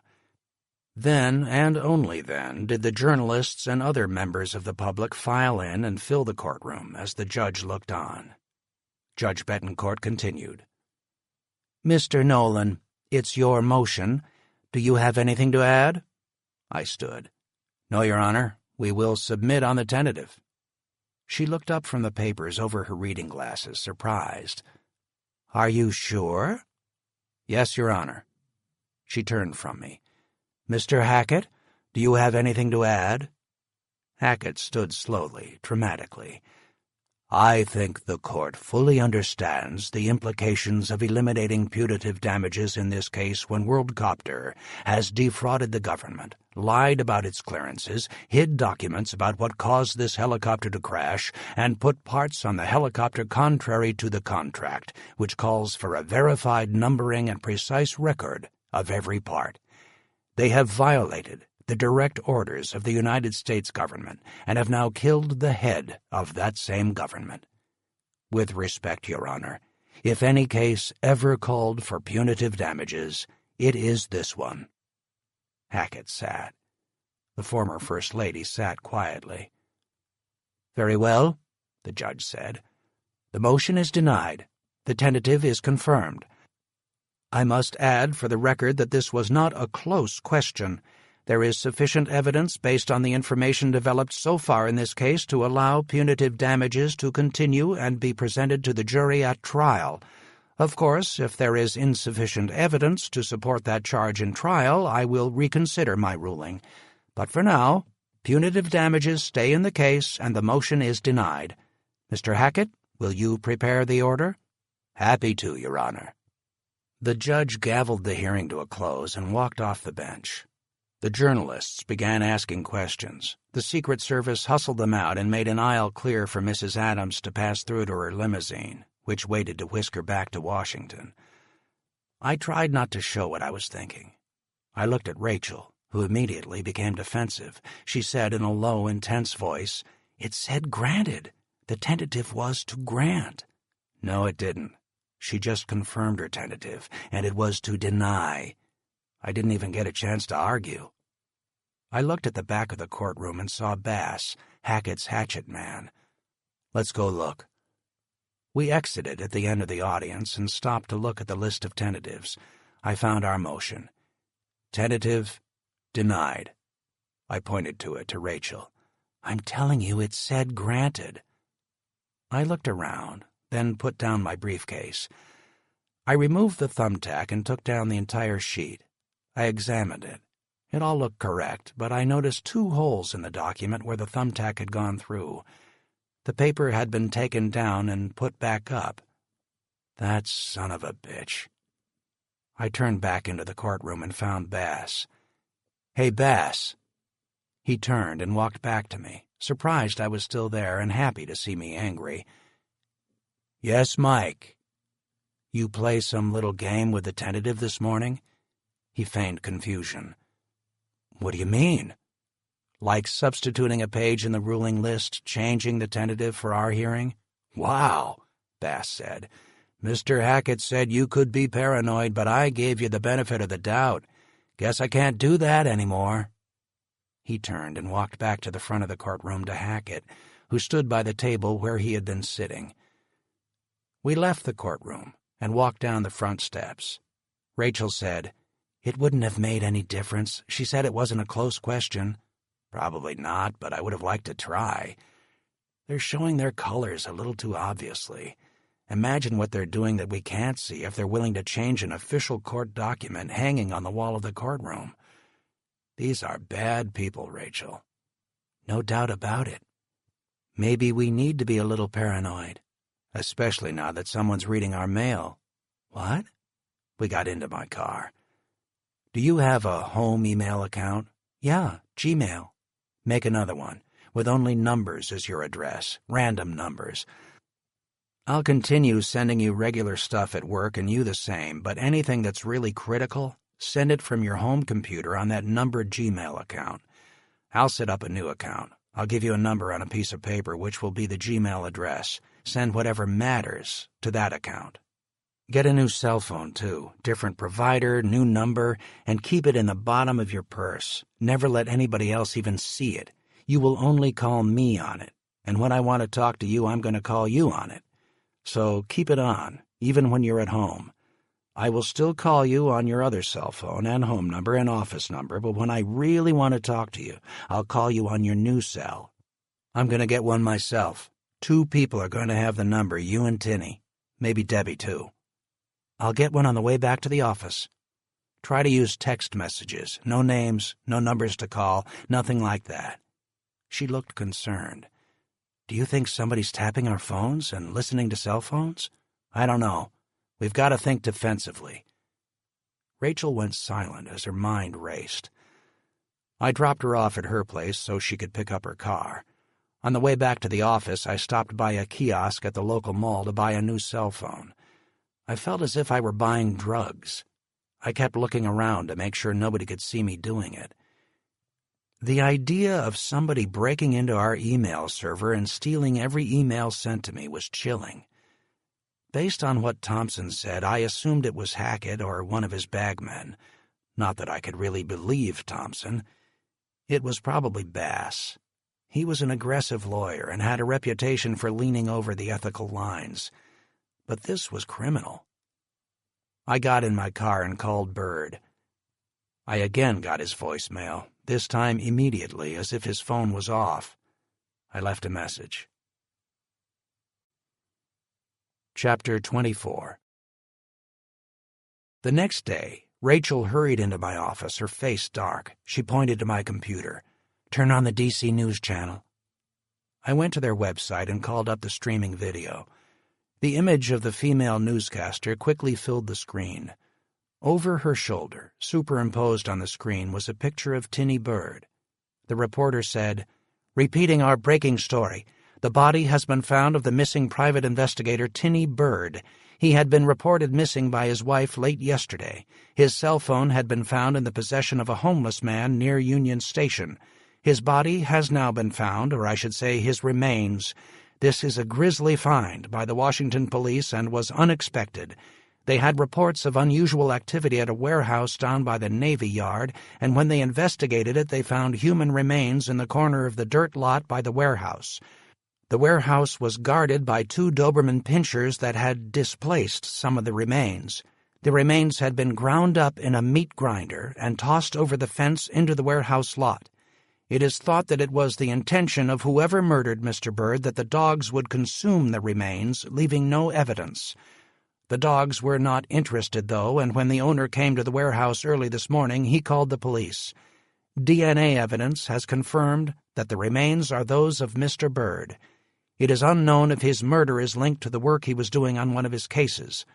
He was working on several cases, according to his wife, including a couple that involved notorious drug dealers in Washington, and also the investigation of Marine One for the attorney representing WorldCopter, the European manufacturer of the helicopter.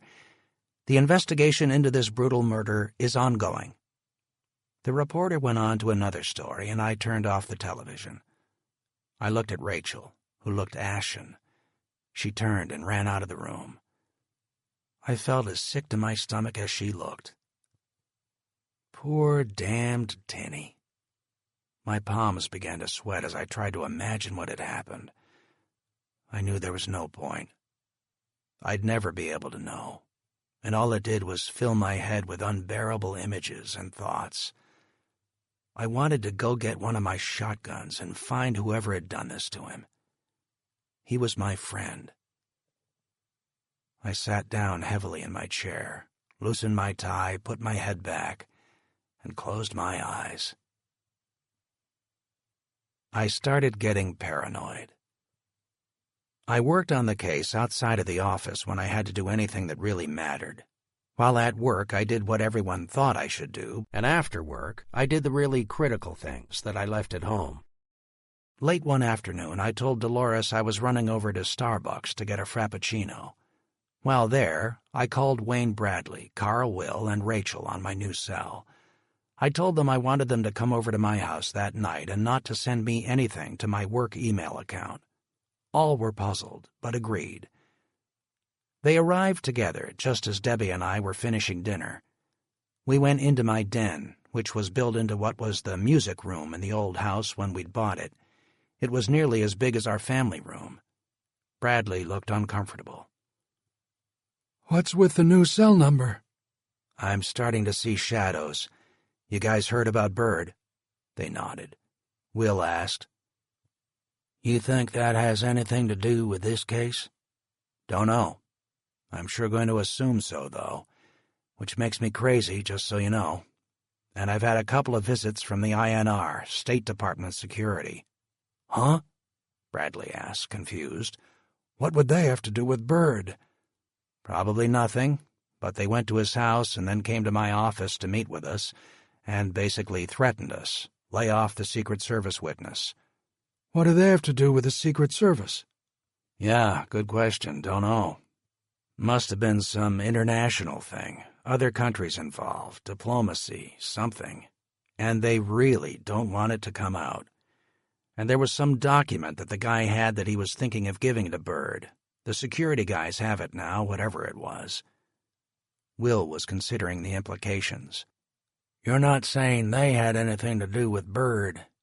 "I really doubt it. I mean, the news said he was investigating all kinds of cases. Drug cases, bad stuff. He was. I don't know who did it. Maybe somebody else knew he was getting close to something." "Like Hackett," Rachel said. Bradley nearly choked. "You're not saying he'd do that, are you?" "No, I'm not." Rachel continued to let her imagination go. "Maybe the First Lady called the State Department. I mean, who knows? I don't trust anyone, and I mean no one. You've all got to be incredibly careful. Don't let anyone get close to you that you don't know. Check your car for bombs." "Are you serious? How are we supposed to do that?" "I don't really know. I shouldn't have said that. I'm not really checking. Just use caution." "That's why we're meeting here?" Bradley said, looking around the den. "Yes, and somebody's reading my email." "What?" he said, leaning back on the leather couch. "Seriously?" "Somebody has set up a tunnel through my server so all my emails are forwarded. Very sophisticated." "I've never heard of such a thing." "Me neither. So whatever you get from me at work, phone, email, whatever, won't mean shit. Only when we're here or on my new cell." Will breathed deeply without saying anything. He started looking around the room. "If they're smart enough to tap your email, what makes you think they haven't bugged your house?" "I had it scanned." "What about your office?" "I don't want to tip anyone off. Maybe when we get close to trial, when I figure out how to use it all to my advantage." Will said quietly. "Shit, Mike. Somebody really doesn't want you to win this case. They may not care about the case, but they may really care if they get exposed, and they see the two as linked, because they are. Problem is, they know what happened and we don't." "So, what did you want to talk about?" I was glad to get to the facts. I could deal with that. Build a case, gather evidence, and get ready for trial.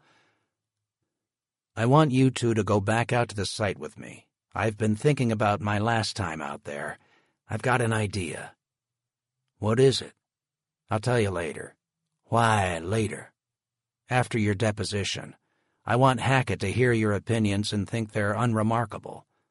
Bradley said, That shouldn't be too hard right now.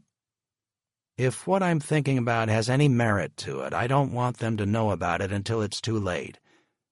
Is that kosher? Right now it's just a thought in my head. All right. We'll just criticize the report and not give them much of a theory of our defense. Exactly. Did you get your animation done, Carl? It's on my computer if you want to see it. Absolutely. Carl had a large Apple laptop. He opened it up and put it on the coffee table in front of Bradley.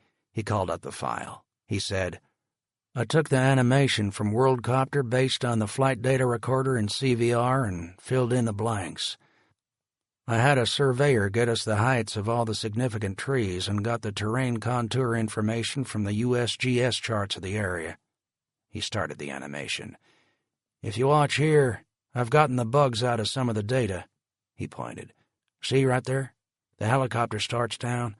We can't tell why from any of the data, so I just had it tumble to the ground and had the blade come off as it broke through the trees. Stop it, I said, as the helicopter plunged down through the trees in a frighteningly lifelike animation. Why there? If the NTSB's theory is right, the blade came off much earlier and just landed there coincidentally.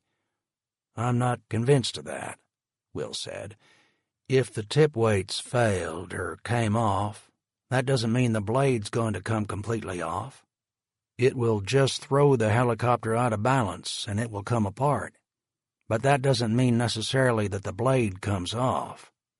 Well, then why did it? Not sure yet.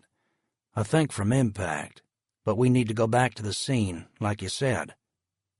I sat on the couch and looked at the stopped animation. What's your theory, Carl? I asked. Why did it go down where it did?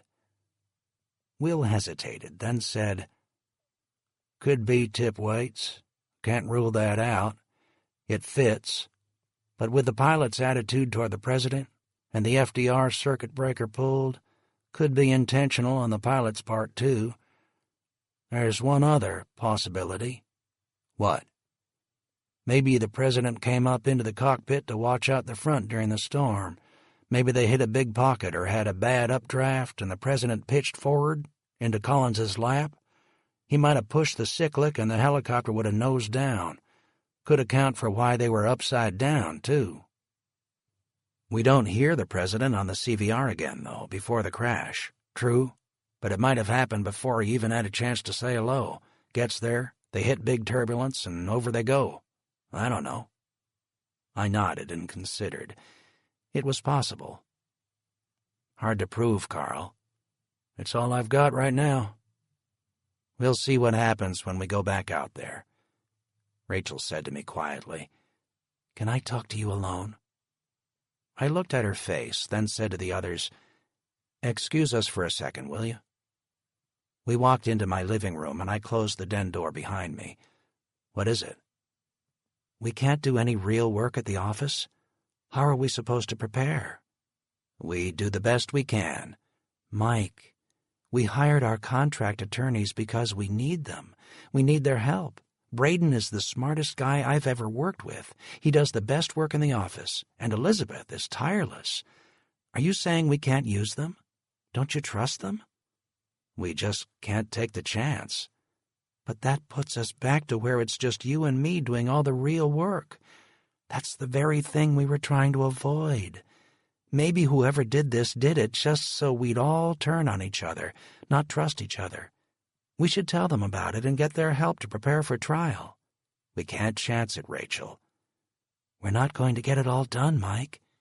We'll do the best we can. Trust me on this, Rachel. Chapter 25. I felt exposed, and Hackett felt invulnerable. I was trying desperately to develop a non-existent case while looking over my shoulder, yet I had to produce my experts for depositions. At the conclusion of Bradley's deposition, Hackett tried not to gloat. The court reporter and the rest of the attorneys left the conference room. Hackett and I were standing there with Bradley, who was putting his papers back into his lopsided briefcase. Hackett put the cap back on his expensive fountain pen and put the pen in his shirt pocket. He looked at me. "Mike, help me here. You have refused to settle this case, and I had assumed it was because you had something to say in the defense of WorldCopter. But now we're done with the experts." He looked confused. "You don't have anything." I tried to answer a little more quickly than I would otherwise have, so as to look defensive. "They're going to show that the NTSB's conclusions and your experts are wrong. They're just speculating." Hackett shook his head.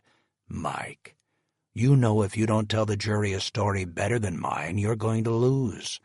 Mine not only is right, but everybody has heard about it in the newspaper since the NTSB announced it. How in the hell do you expect to win?"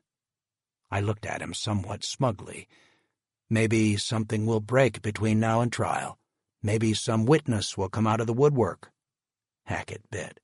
"A surprise witness? Surely you mean somebody on the witness list, then.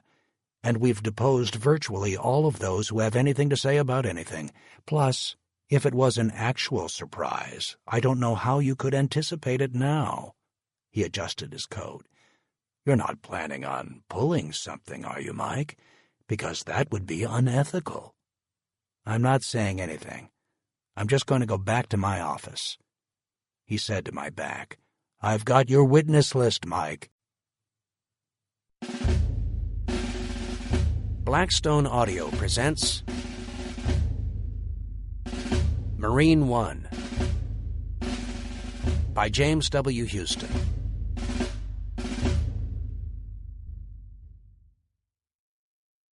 For Paul Michael Huston. Fiat justitia et pereat mundus. Let justice be done, though the world should perish. Latin proverb. Prologue. The rotor blades of Marine One beat against the rain and hail and the black thunderstorm as the helicopter fought its way from the White House to Camp David. The leading edges of the spinning blades smashed the hail into small ice bullets that slammed noisily into the side of the passenger compartment. An updraft bent the helicopter's blades down unnaturally as it raced upward, only to be forced violently down again. The noise inside President Adams's helicopter grew deafening. The jet engine screamed and the metal bent in resistance to the invisible forces in the darkness. The floor plate in the passenger compartment suddenly buckled and fractured.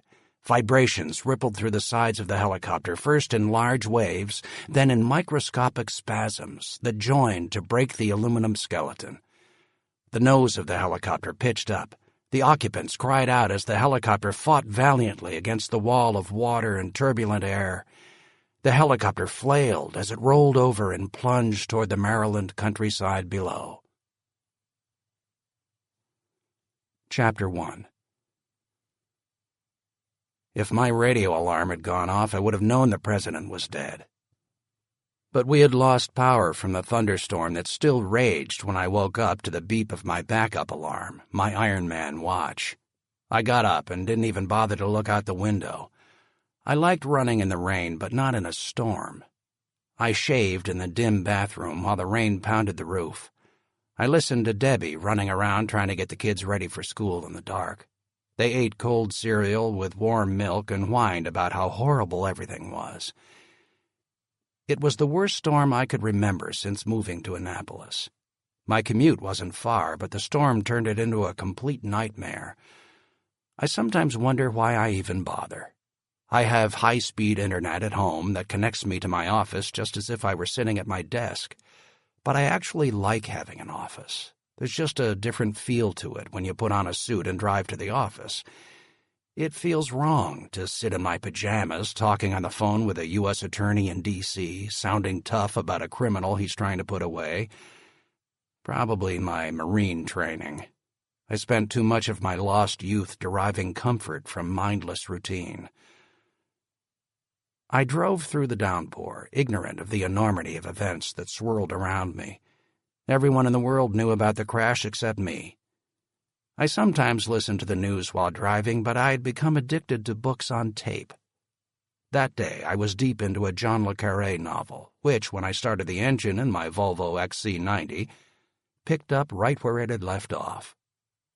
I got to my office a little later than usual and parked in my space in front of our 2-story red brick building. As far as I knew, it was just another day, with the big storm to remember it by. I opened the heavy door to our building and forced it closed against the wind. I put my umbrella in the brass stand near the door and shook the rain off my raincoat. "Morning," I said to Dolores, our 50-something receptionist who was well-intentioned but didn't really get it. She had an odd look on her face. "Good morning, Mr. Nolan," she said, pregnant with expectation. "How are you, Dolores?" I hung my coat on a peg on the coat rack and picked up my briefcase, waiting for the storm questions. Dolores was waiting for something else. "What?" I asked. "Can you believe the news?" I quickly realized I hadn't heard any news. "What news?" "You haven't heard?" "Heard what?" "About the president."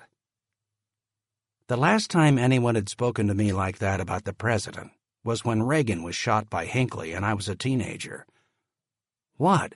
I asked. "I thought you must have heard. Power went off. I thought you'd listen in your car. What is it, Dolores?" "The president's helicopter went down last night." I felt a sudden dryness in my throat. "Was he in it?" I asked, afraid of what the answer was. I'm not, or I should say wasn't, a fan of the president's.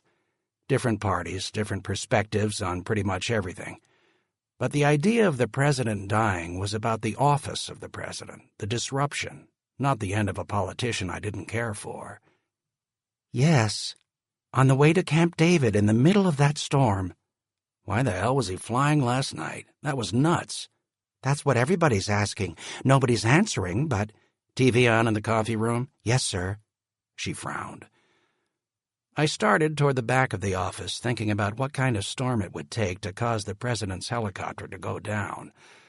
Last night's storm was just the kind. Lots of wind, electrical storm, nasty rain, hail, maybe even icing. Lots of possibilities. "Anybody get out?" I yelled over my shoulder. "No, sir. All killed. Pilots, Secret Service agents, president, everybody." I shook my head. "Vice President been on television yet?"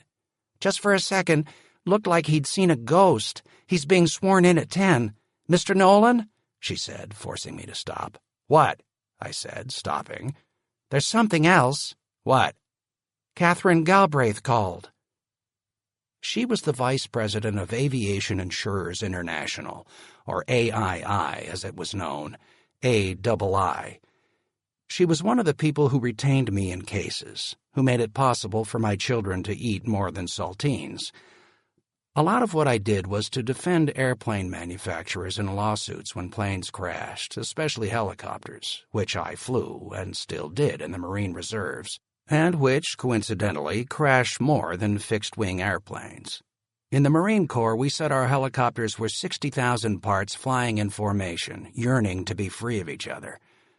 Sometimes that was more accurate than we like to admit. AII probably insured either the helicopter or one of the major parts in it, and they were concerned. "She say what she wanted?" I asked. "Just that it was about Marine One." Everybody from our small firm except Dolores was crammed into the squeaky-floored coffee room. A small round table sat in the middle of the room, and the old television with a built-in videocassette player was in the corner on the counter. "Morning," I said to the group. They all responded without looking at me. They were riveted to the live images of the crash scene. News helicopters battled each other in the rain overhead the crash site for the best angles to show the wreckage. Several had their cameramen hanging out of the doors to zoom in better on the scene. One cameraman was standing on the skid of his helicopter, held on by a rock-climbing harness. They were about to make more wreckage if they weren't careful. My law partner, Rick Berberian, said, "You lose power?" "Yeah, all night. You?" "Pretty much the whole western part of the city." Two of our three associates were sitting in chairs, leaning forward. If the mood weren't so serious, it would have been comical. Rachel Long, the third associate, who worked exclusively with me, was standing in the corner with her arms crossed. She was also a Naval Academy graduate, surface warfare, who had resigned from the Navy after a crushing divorce from a classmate. With her gaze fixed on the television, she said, "You hear Catherine called?" "Yeah." I nodded and stared at the video images of the crash scene that were being shown over and over as a variety of people spoke over the images. The wreckage still burned in the ravine. You could make out the skeleton of a helicopter and the path of destruction where it had ripped through the trees. There was no trench in the ground or the trees. Marine One had come straight down. A large dark green tarp covered a large portion of the wreckage site. I couldn't figure out how or why they had erected a tarp, then remembered the news helicopters. A lot of sensitive evidence could be on the ground. Like bodies. Like the president's charred body. Not something for the news helicopters to feature around the world. Rachel asked, "Think we'll get a case from this?" Rachel worked with me both on the criminal defense work I did and aviation cases. She hadn't been a pilot when she started with me 4 years before, but had gotten her private pilot's license within a year. She loved it and was working toward her commercial license. Probably thinking about the security clearances. Lots of French workers didn't have the clearances the people at Sikorsky had. Remember all that yelling from Congress? They said if the contract for the new Marine One helicopter went to a French company, it would expose the president to assassination by helicopter. They picked the French company anyway. They're probably scared shitless right now. Rachel stood up. Maybe they did just kill the president. Well, maybe they're about to be our client, so don't jump to any conclusions. What do we know so far? I asked. Rachel sipped her coffee, pushed her black hair behind her ear, and said, "Departed the South Lawn around 10 p.m., heading to Camp David. Secret Service wanted to drive, President wanted to fly. Marine pilot okayed the flight. Apparently he had a ton. What was his name? Chuck Collins?" They all looked at me. "You know him?" I knew him all right. Not personally as much as by reputation. Everyone in Marine helicopters, even in the reserves, was shocked when he was selected as the commanding officer of HMX-1 to fly the president. There had been a stunned silence in the Corps. We couldn't imagine how a pilot who was widely known to despise the president had become his chief pilot. Most had shrugged and put it down as one of the many ironies of life. Others had simply waited for something dramatic to happen, which they thought was inevitable. But what most expected was an anonymous book or article exposing the president as a fraud or a philanderer, and Collins being fired in disgrace. Rachel broke my train of thought. "So, do you?" "Know him? Yeah, sort of. Not very well. Reputation, mostly. Without a doubt, one of the best pilots in the Corps. He could fly anything. He'd flown FA-18s, then transferred to helicopters. Nobody did that. But he did. He wanted to work with the grunts, get shot at and shoot back instead of dropping bombs. He had supposedly said he wanted to watch 'em die when he was in combat. None of this above-the-fray anonymous bomb-dropping, steak-eating existence for him. What a piece of work. But a great pilot. Several combat tours, highly decorated, brave, heroic even. But how had he become the president's pilot? Had the interviewers been so dazzled they didn't see what he was like? We had all wondered, but had frankly forgotten about it. Rachel went on.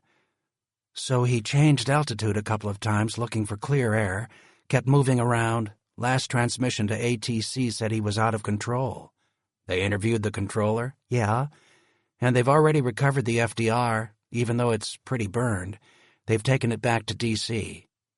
I felt stupid. If you'd asked me whether Marine One had a flight data recorder, I wouldn't have known. Airliners all have them, but most other planes don't. It made sense that they'd put one in Marine One, particularly the new model. What about the CVR?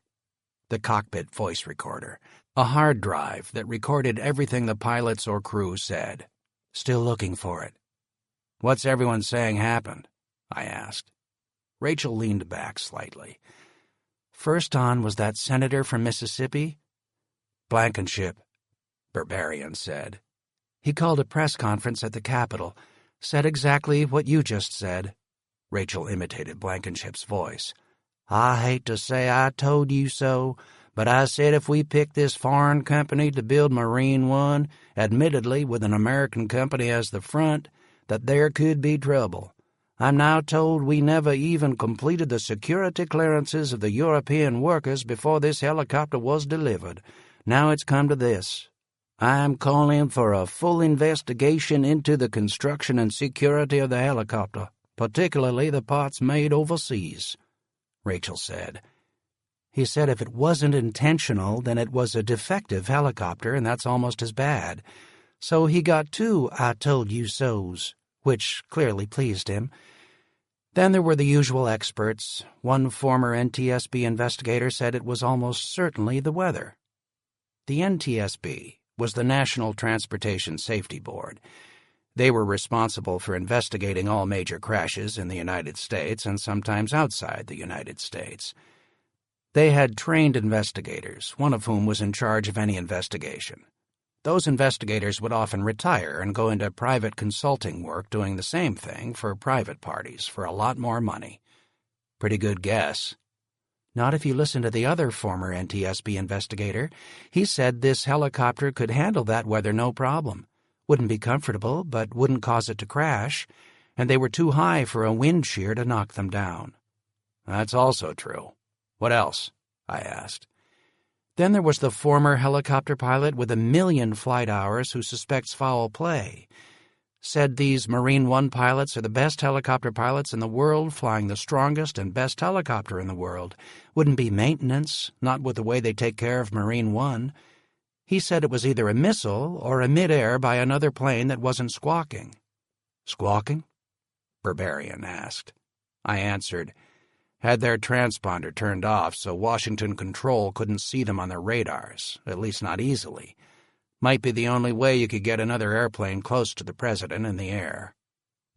I watched the video on the screen zoom in on a large rotor blade that was close to the rest of the wreckage. It was nearly intact. It'd be pretty hard to shoot down a helicopter in the dark through a thunderstorm. Could be done with radar and fire control, but it wouldn't be easy. And I promise you, not by some random guy with a Stinger in his trunk. Marine One have anti-missile defenses? Sure, I answered. What sort? You're not cleared for that. Berberian laughed. You don't know, do you? I looked over his way. Actually, I do, but I can't talk about it. He was puzzled. Why the hell not? Because I fly that helicopter every month, Rick. I know the secret supplement. The what? The book that describes all the classified equipment. Berberian wasn't persuaded. He wanted the inside scoop and was pissed I wouldn't give it to him. Rachel poured another cup of coffee and headed toward the door while I watched the political commentators in front of the White House discussing the swearing-in of the vice president, Donald Cunningham, the former senator from Illinois. "Shall we call Catherine?" she asked. "We?" "Aren't I going to be involved?" Rachel asked. "In the case or investigation, whatever it is, probably, but not the phone call. I'm not going to make this call on a speakerphone." Rachel was disappointed. She wanted to have more responsibility, the kind she had grown accustomed to as a Navy officer. "I'll let you know what she says." I walked up the stairs to my office. Rachel was right behind me. Her office was next to mine. I turned on my computer, checked a few news websites, and glanced at my emails. Dozens of emails from other Marine pilots in the reserves, most wanting everyone else's take on the accident. I could answer those later. I picked up the phone and dialed Catherine's number. Chapter 2. The phone rang 3 times before Catherine's secretary picked it up. "Miss Galbraith's office." She sounded harried. "Morning, Michelle. Is Catherine available?" "She's in a conference. May I take a message?" I could imagine the pandemonium in her office on the 40th floor at the south end of Manhattan. It wasn't too far from where the World Trade Center towers had been.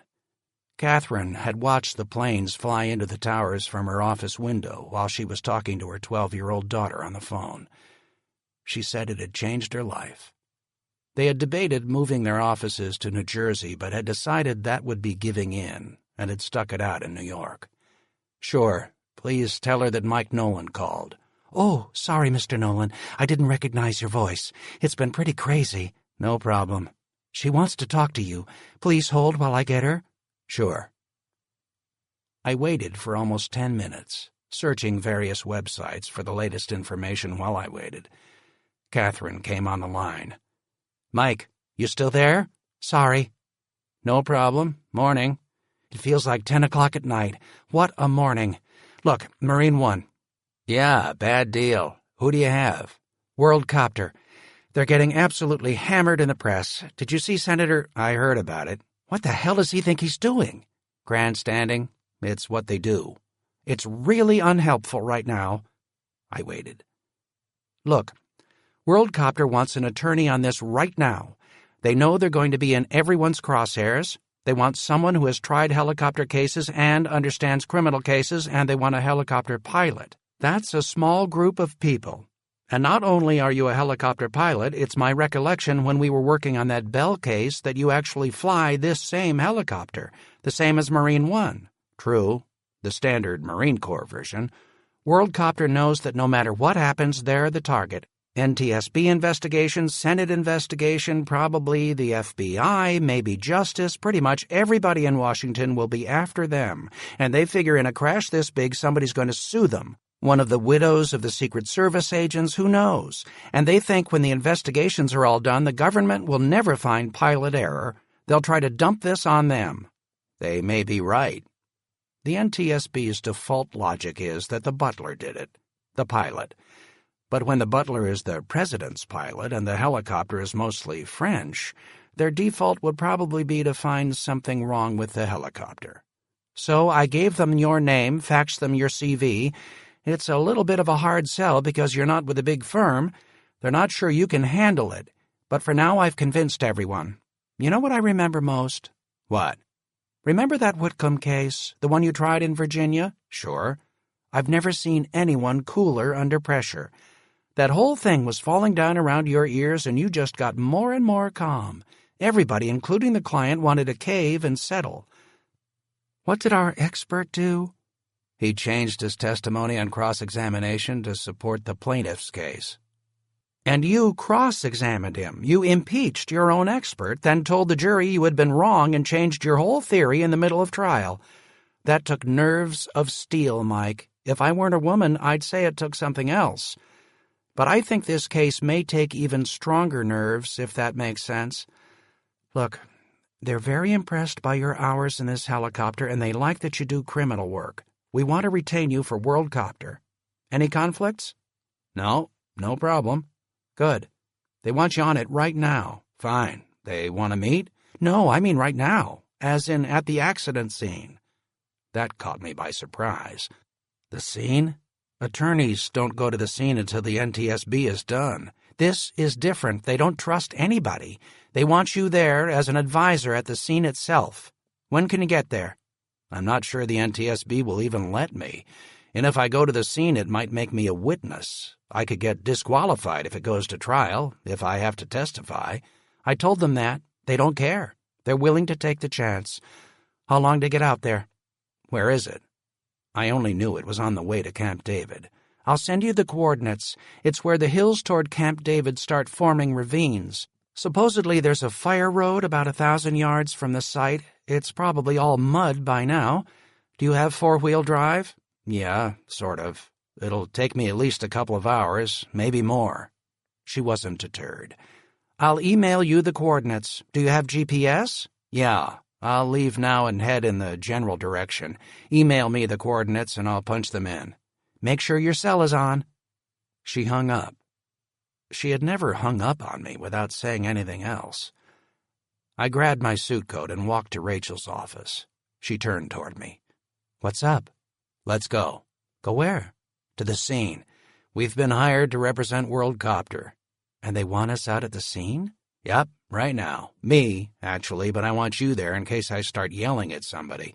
You can tell them I haven't had my medication or something.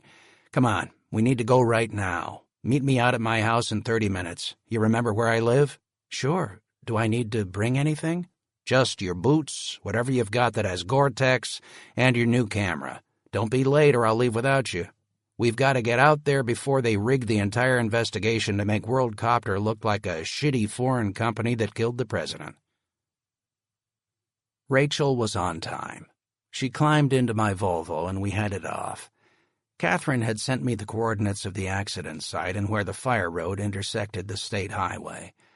I had grabbed my VFR flight chart out of my flight bag, which showed the fire road. It didn't show Camp David, of course.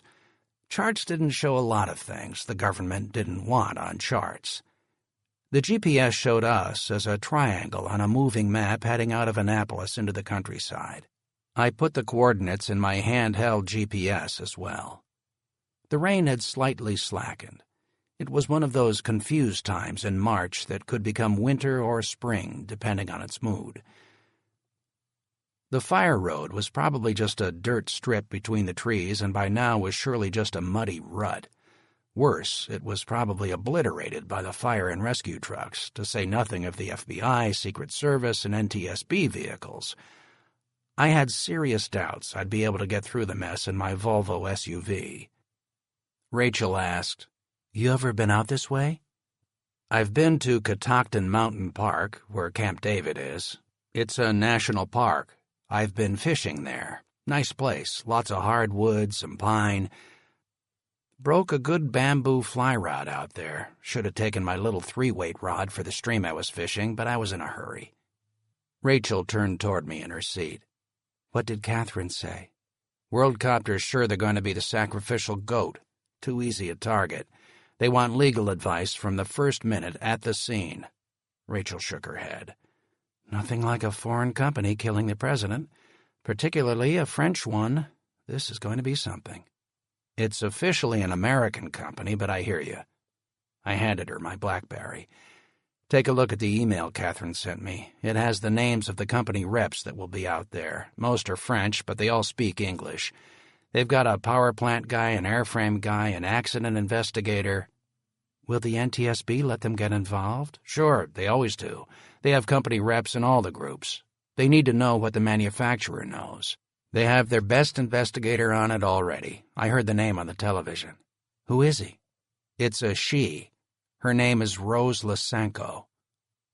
I looked at the GPS screen as Rachel copied the names from my BlackBerry to her pad. 1 mile. Start looking for the fire road to our left. The rain had picked up again. It pounded on the moonroof and ran down the sides of the windshield after the wipers tried to throw it out of the way. I leaned forward to see through the distorted images. My cell phone, which was also my BlackBerry, rang. Rachel was still holding it. "Answer it." Rachel pushed the button. "Rachel Long." She waited and looked at me. "Hi, Catherine. Yes, he's right here." She handed me the BlackBerry. "Hi, Catherine. I wanted to let you know about a development." Her voice sounded wearier than the last time we had spoken. "Sure. Where are you?" "About a mile from the fire road." "Still raining?" "It's slowed, but now it's pouring again." "Hope you can get there." "Me too. What is it?" "The Attorney General just went on the television. Justice is beginning an investigation." "What kind of investigation?" I asked as I slowed. I pointed toward where I expected the fire road to be. Rachel nodded and started looking. "Unrelated to the NTSB and Secret Service? He said he's looking into the bid process and how WorldCopter was selected for the presidential helicopter, and how this helicopter got into use when some of the people who worked on it didn't have clearances." Picked right up where the senator left off. "He called for a meeting with the president of WorldCopter for tomorrow. We've talked to the president. He wants you to be there." "Me? When?" "Tomorrow, in D.C. Don't they have their own in-house guys?" "Yes, but they want you to be there." "Absolutely. Is it at Justice?" 2:00. "We've got to prepare for that, Catherine. You can't just walk into that buzzsaw." You're set to have lunch at noon tomorrow at the Capitol Grill. There's a room reserved in the back." "Okay, I'll be there." "There it is," I said to Rachel as I pulled off the road. "Sorry, Catherine, we're at the fire road. I've got to go. Call me later." I never would have found the fire road if I hadn't had GPS. It was raining so hard I could barely see the Maryland highway. I turned sharply off the pavement onto the dirt and felt the wheels settle sickeningly into the mud. I selected mandatory four-wheel drive and pressed gently on the accelerator. The tires gripped enough to keep us moving, and we drifted through the water-filled shoulder onto a slightly firmer surface that led us into the woods. I accelerated cautiously, knowing if we stopped, we'd never get moving again. We headed deeper into the woods, following the now obvious ruts and tracks. The windshield wipers hurled the rain off the windshield just fast enough for me to see my way. I glanced down at the GPS screen. Fire roads aren't on the nav system, so it wasn't of much help. It showed us gliding over a green forest with no road in sight. We rounded a gentle curve and came upon an FBI roadblock. Several agents had set up a crude but intimidating barrier where the road narrowed. They motioned me to stop. "No visitors," one of the agents said. Others were standing in the woods with firearms protruding from their parkas. "I'm Mike Nolan. I'm with World Copter. I'm their attorney." He looked at a list on his Palm Pilot. "ID?" I handed him my driver's license. He examined it closely, then handed it back. "About a mile ahead. Watch out for the hill." I nodded, accelerated gently, and pulled away. We regained our momentum and were making good progress. Suddenly the road made a sharp turn to the right, and I found myself hurtling down a steep hill. I turned the wheel quickly to stay straight, but not fast enough. The Volvo slid sideways down the hill. I continued to try to compensate for the drift. Finally, the wheels gripped and we headed straight downhill, only to see what had to be 25 trucks and cars parked at the bottom. I put on my brakes, which tried to help, but even with anti-skid, the tires couldn't grip the slushy mud. Rachel grabbed the handle on the side of the door as she braced herself for the impact and prepared to be punched in the face by the airbag. I could hear the word shit forming in her mouth. I was completely out of control as we plummeted down the muddy bank. As we careened to the bottom of the hill, I saw an area to the right of the parked vehicles that looked like mush. It was the only hope I had. I gently turned the wheels to the right, praying for some traction or at least steerage. The car moved sluggishly off the fire road into the high grass just shy of the trees. Rachel recoiled from the door, waiting for me to hit one of the massive trees on the right, now inches from her door. I gently braked, hoping to take off some speed. There was just enough room on the right of the parked vehicles and to the left of the trees for me to pass through and head up the other hill. I flashed past an international yellow fire truck and slowed quickly in the mud beyond. I braked, came to a halt, turned the wheels sharply back toward the trees, and stopped. We both took a deep breath, and I said, "Let's go." Rachel slowly removed her white hand from the door handle. I grabbed my parka from the back and pulled it over my head, got out, and opened the hatch. Rachel joined me underneath it, out of the rain. She looked for the location of the wreck and saw the tracks headed past the parked vehicles. She pointed toward the hill. I looked at my handheld GPS, which had the coordinates of the wreck, and nodded. Chapter 3. We crossed 2 hills and ravines. At the top of the 3rd hill, we looked down and could see the crash site. A flame was angrily burning in the pouring rain right in the middle of the wreckage. It hissed and sputtered like the eternal flame on another president's grave in Arlington. The firemen and investigators at the accident scene must already have determined the flame was no threat. Extinguishing it would probably destroy more evidence than would be justified by the effort. The site was full of people in blue nylon jackets with NTSB or FBI or Secret Service letters you could see from 200 yards away. Some firemen were clearly debating whether the NTSB was right to let the flame burn. I tried to see under the massive green tarp. From where we stood, our view was partially blocked, but we could see a lot more than the helicopters circling overhead. I could see 3 bodies lying next to the wreckage. They were badly burned. I got a sick, brassy feeling in my mouth as I wondered whether I was looking at the burned body of the President of the United States. It was a disturbing image and a disturbing thought. Rachel saw me looking at the bodies. "Is that all of them?" "I don't think so. I think there were 7 people on the helicopter." As we got closer, we could see that the damage to the dead was even more horrific.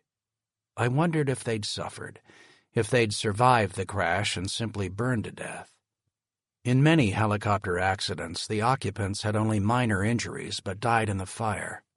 What a horrible way to go. We trudged down through the mud and trees and approached the yellow caution tape that established the perimeter 100 yards from the center of the crash. They didn't want anyone stepping on pieces of wreckage and burying them in the mud. A woman stood in the middle of the wreckage with her thick blonde hair pulled back in a braid that went halfway down her back. I nodded toward the woman and said to Rachel, "There she is." "Who?" Rachel asked. "Rose Lysenko, the NTSB's investigator in charge, the IIC, for this accident." Rose had seen us and was extremely concerned that someone was approaching her accident site. She hurried over to the caution tape and looked at me. "No press." "I'm not with the press, Rose." She looked at me more carefully as the rain dripped down her face. She wore no hat, no hood, and used no umbrella. Her incredibly thick hair absorbed 80% of the rain that was hitting her head, but it was now saturated. The rain oozed out of her hairline onto her face and neck. She was maybe 5'4", thin and not unattractive, but she had a hard face and dark eyes. She didn't want to be distracted, and whatever it was I wanted, she didn't want any part of it. "Do I know you?" "Mike Nolan. I'm an attorney." "No attorneys here. Absolutely no attorneys." She probably assumed I was a plaintiff's attorney who had showed up to find out how to sue someone. "I'm here for World Copter. They asked me to come out." "They're here already, and they don't need any help. Thanks for dropping by." She turned and walked back toward the crash site. Rachel looked at me with concern. I bent under the caution tape and walked right behind Rose. Rachel followed. Rose turned around. "You think this is a game, sir? This is a controlled site. We're investigating Marine One here, not some student pilot accident. If you stay here, I will have you arrested," she said angrily. "I'll do whatever you say, Rose, but I've been requested to be here by World Copter. You know, a party to an investigation can have whoever they want on their team." She was already onto something else in her mind. She didn't have time for an argument. She threw her hand at me in disgust. She walked back to a group of NTSB investigators huddled under several umbrellas trying to examine photographs of a World Copter similar to Marine One. I handed my camcorder to Rachel. "Videotape everything. I've got several tapes and 3 extra batteries in that bag. Use it all." "Don't you want me to take photographs? You told me to bring my camera." "Absolutely. Photograph everything. Do both. We can't have too many pictures." I saw a man with a World Copter jacket and gestured to him. He approached. "Hi, I'm Mike Nolan. I'm supposed to talk to Marcel?" "Yes, he's right over there," the man said in perfect English. "What's your name?" "Jeff Turner, Vice President of Operations for World Copter U.S." We followed him to where the other World Copter people were congregated. I looked at the wreckage up close for the first time. The fire had consumed most of the aluminum skin of the aircraft. Small pieces were identifiable, but most of what remained was a piled, blackened tangle of magnesium, aluminum composites, and steel. The tail rotor had somehow survived nearly intact. It was attached to part of the tail boom and stuck up from the ground about 8 feet, just high enough for the blades to not touch the ground. It was eerie. Suddenly, the scent of burned flesh pierced my consideration of the scene. I had smelled burned flesh before. It's the kind of thing you never forget. While in the Marine Corps, I had had the unfortunate experience of investigating 2 accidents. Both had been caused by pilot error and had resulted in the pilot and many others being, as Tom Wolfe would put it, burned beyond recognition. The NTSB workers were sifting through the wreckage, still looking for the other bodies, or what pieces of them they could find. I saw a flash of white in one section of the debris that looked to be the back of a skull, with the scalp burned off. I looked up into the rain, blocking with my hand to try to see the trees through which the helicopter had plummeted. Most were tall oaks and hickory, with some pine. They were well over 50 feet tall and hardy. Branches that the blades had cut through lay around the wreckage. The leaves were still green and the cuts were fresh, but there weren't that many of them. The helicopter had come almost straight down. To me, that meant it had lost power. The pilot might have tried an auto-rotation, where you use the rotor blades as an air brake to slow the fall of a helicopter that has lost power. It's something you practice from the first day of helicopter training. But that doesn't make it easy, especially at night, especially in a storm. The pilot might have lost power, descended in an auto-rotation, and misjudged his height above the ground. Possible, but really unlikely. This helicopter had 3 engines. It obviously had fuel because the fuel was still burning. The odds of losing power in all 3 engines simultaneously were about 0. It could have been contaminated fuel or fuel line blockage, but again, with Marine One, the best maintained and best protected helicopter in the world, I doubted it. Something else had happened. Jeff was walking away from the bodies. "Jeff, I'll be right there," I said, peeling off and walking toward the tarp and the bodies, which had been laid side by side. Secret Service agents were standing around the bodies. I looked at every part of every body. I couldn't stop myself. I looked for identifying clues. But I had finally gotten close enough that one of the Secret Service agents came over to me and put his hand on my chest. "Who are you?" I didn't have a badge or jacket or any other identification. Rachel stood about 8 feet behind me. She continued to film everything, including the bodies. The same Secret Service agent that had me in his sights looked at her. "Put the camera down."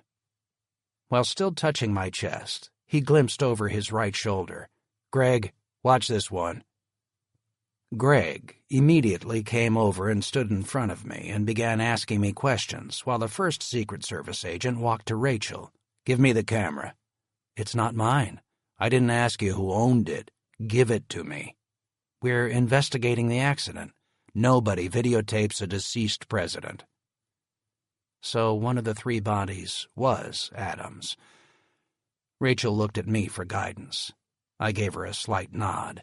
She spoke to the agent. "Just take that tape. I need to record other parts of the wreckage. I won't record the bodies." She looked at the camera on both sides, turned it over, unable to figure out how to eject the cartridge. She looked at me for guidance. I put my hands up to the Secret Service agent, indicating I was backing away, and went back to Rachel. I took the camera, ejected the tape, and handed it to the Secret Service agent. "We won't videotape the bodies. You have my word." He glared at me and returned to his position, slipping the tape into his pocket. I walked back over to the agent named Greg and stood beside him. He looked at me suspiciously. "What are you doing here?" he asked. "I'm an attorney with World Copter." He nodded. "They're gonna need one." He was probably doing what everyone else in the country was doing. Assuming it was the company's fault. Either they built a shitty helicopter or they let some maniac who didn't have a security clearance sabotage the helicopter and kill the president. Either way, we lost. You may be wrong about that, but we'll save that for another day. I went back over to Turner. "What do you have so far?" He gestured me farther away from the Secret Service agents. I motioned for Rachel to walk with us. We stood near the yellow tape on the uphill side of the wreckage by ourselves. Turner said, "Helicopter's completely destroyed, But one thing. He looked around at the others investigating the accident and glanced over at the nearly intact rotor blade that I had seen on the television screen. What? That blade. The threads look stripped, but the blade is almost completely intact except for the end cap and the tip weights. Rachel frowned and asked, "Can we go look at it?" Turner considered her request. "Yeah, but act like you're just curious. I'll come over and explain it to you." Rachel walked away looking around, taping the entire scene with the video camera, then stopped near the blade. She videotaped it, stopped taping, and called out to us. "What about this?" We walked over to the massive rotor blade, perhaps 30 inches across and 40 feet long. Titanium shaft, composite core, and carbon fiber skin on the outside. The shaft had a yellow-painted stripe near the attachment end that would tell us which of the 7 blades this one was. Each had a different color ring, the blue blade, red blade, yellow blade. I asked Jeff, "What do you make of it?" "Come down here." He motioned, indicating the end of the blade away from where it attached to the helicopter. "Look at the end." It was bare, with something of a concave look the entire width of the blade's surface. I could see immediately what Jeff's concern was. Rachel was puzzled. "The end looks odd." "You know what tip weights are?" I asked her. "Not really." "They're little washer-like things that you stack onto those bolts there at the end. The end cap covers that and the rest at the end of the blade. You know the tiny weights that get tapped onto the rims when you get new tires for your car, to balance the wheel? Same idea. It's to balance a spinning surface. If a blade is out of balance, the entire helicopter vibrates. If it's bad enough, the helicopter comes apart." Rachel looked at the size of the blade, glanced back at the wreckage where the main rotor head lay in the middle, and asked, "How do you balance it?" Jeff said, "The golden blade." "What's that?" "Every blade is built to the same specs, but it's impossible to make 2 things exactly alike to the 1,000th of an ounce. So we balance every blade against the same master blade, the golden blade. It sits in a room all by itself and is never touched or modified in any way. It stays attached to a spinning rotor head, and every blade that comes in has to run in perfect balance and tracking with the golden blade. We adjust it by adding small tip weights. If they balance against the golden blade, they'll balance against each other." Rachel asked, "So why is this blade here?" Jeff looked at me with what I took to be extreme concern, maybe just short of fear. "Looks like it came off in the air." Losing a blade in mid-air would almost certainly be the manufacturer's problem. A couple of things could cause that to happen that wouldn't be, but those were extremely unlikely. I asked him, "Wouldn't the blade vibrate itself to death? Wouldn't it have thrown parts all over the countryside?"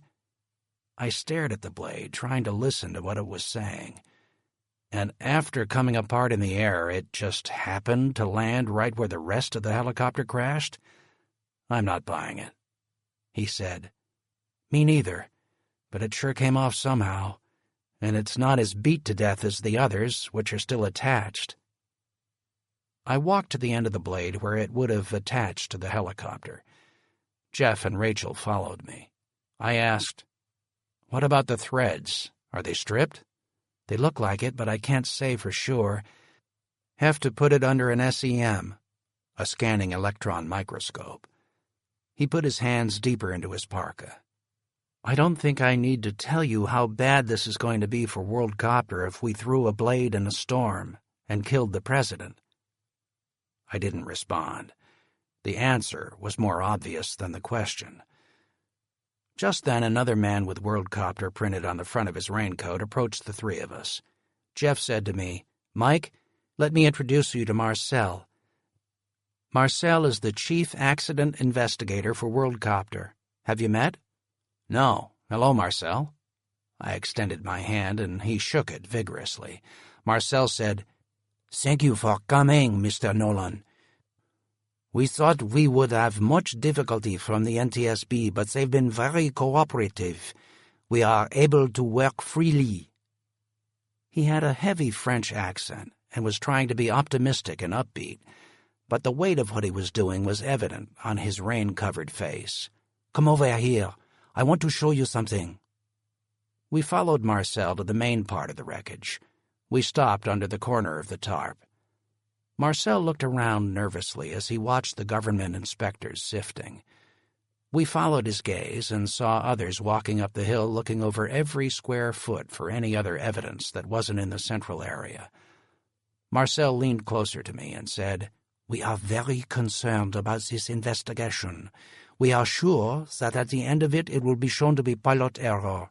It is one of the reasons that I wanted you to come out here. I don't trust anyone." He looked around casually, then leaned toward me. "I am afraid the government will be listening to all my cell phones." "Why do you think that?" Marcel's face clouded. "Did you not see that, Senator?" "Blankenship." "Yes. His press conference at the Capitol. He is attacking Worldcopter. I think, as you Americans say, with a vengeance, a French word, which of course means the same thing in French, and we understand this. We invented this, and of course we have heard what you have heard, that the Justice Department also is beginning an investigation.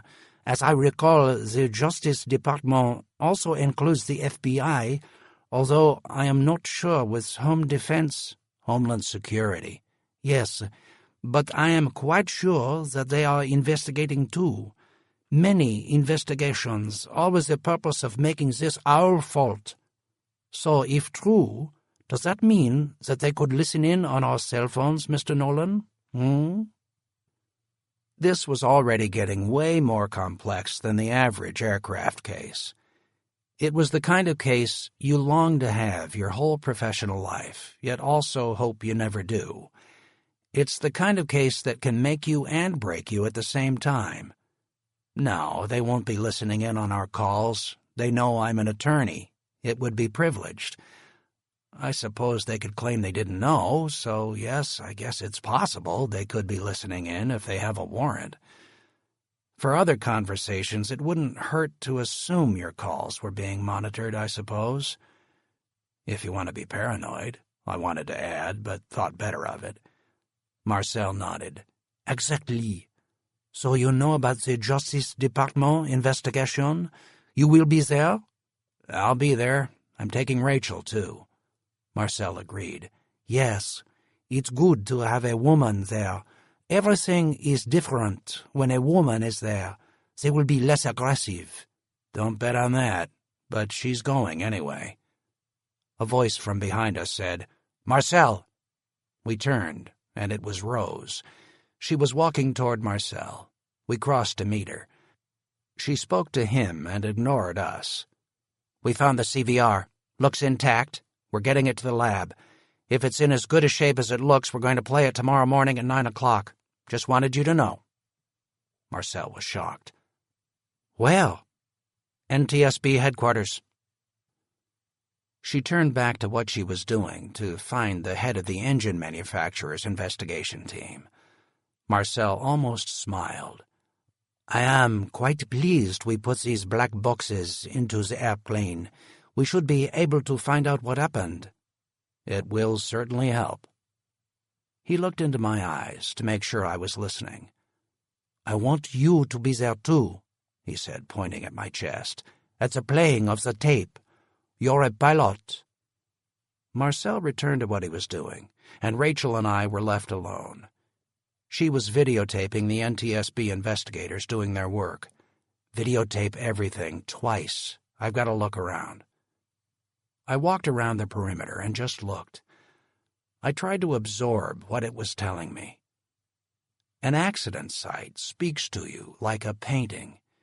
You may not get it the first time, or even the second, and years later, when you look at it again, you'll see new things. That morning, every blade of grass, every piece of metal, every pattern had something to say, something about how this helicopter had ended up where it did and why it crashed. I wasn't an expert in accident reconstruction. But I had learned that when these experts did form their conclusions, I'd often notice something, either by having been there or from a photograph, that caused me to question their conclusions. And sometimes it made a difference. I walked away from the tarp and found pieces of wreckage 100 feet and more away from the impact point. I was sure the NTSB would find every piece and create a wreckage diagram. I'd had bad experiences where they had missed things, but this was Marine One. They wouldn't leave anything undone. And if they needed an army to find things, they had the entire FBI at their disposal. I looked at the trees and the ravine and tried to visualize what had happened in the dark night. I imagined the helicopter with its lights flashing and its blades desperately trying to keep the helicopter in the air as it plummeted through these tall trees in the dark, in its dying seconds, in a hail of shattered blades, screaming jet engines, breaking metal, and death. I began to wonder if it had been on fire before it hit. That might explain everything. And I couldn't forget that it might have been shot down. Chapter 4. We got towed up the giant mud hill by a massive Marine Corps truck and drove back to my house in the dark. We arrived about 8, completely exhausted.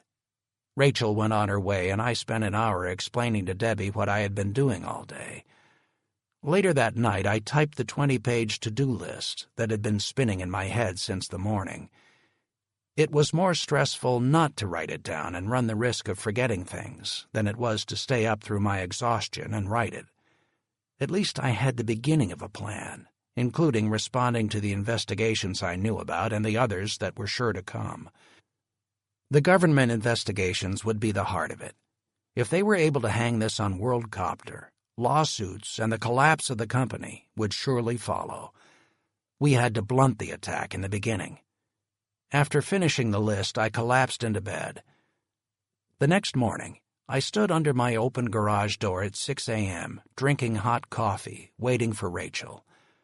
The rain still poured down from the same massive storm that had been blowing on the south lawn when President Adams had insisted on going to Camp David. Rachel pulled up and we climbed into my Volvo SUV. It was still coated with Maryland mud everywhere the rain couldn't reach.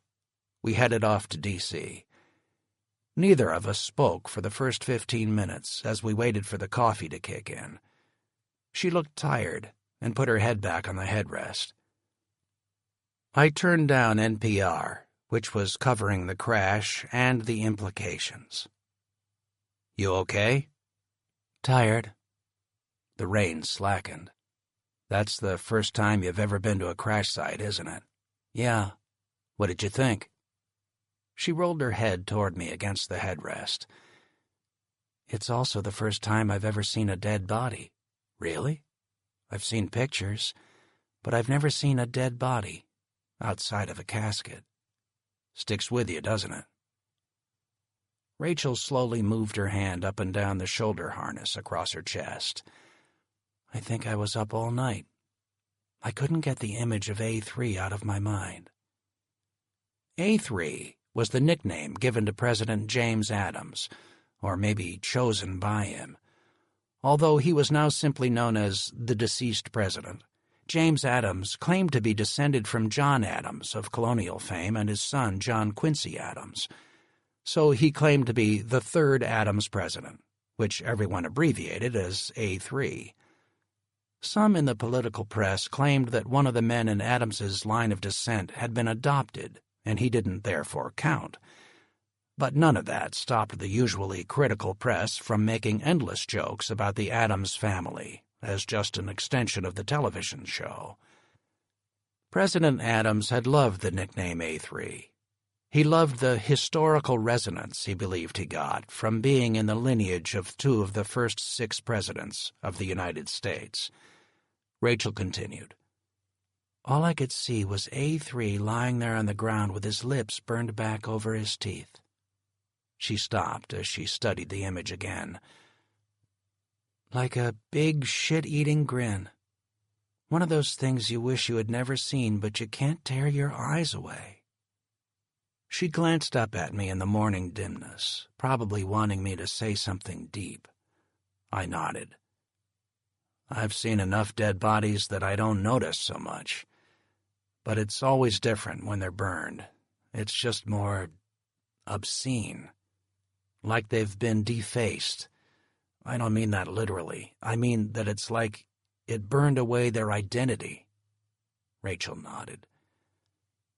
I just hope I don't start snoring when they're playing the cockpit voice recorder.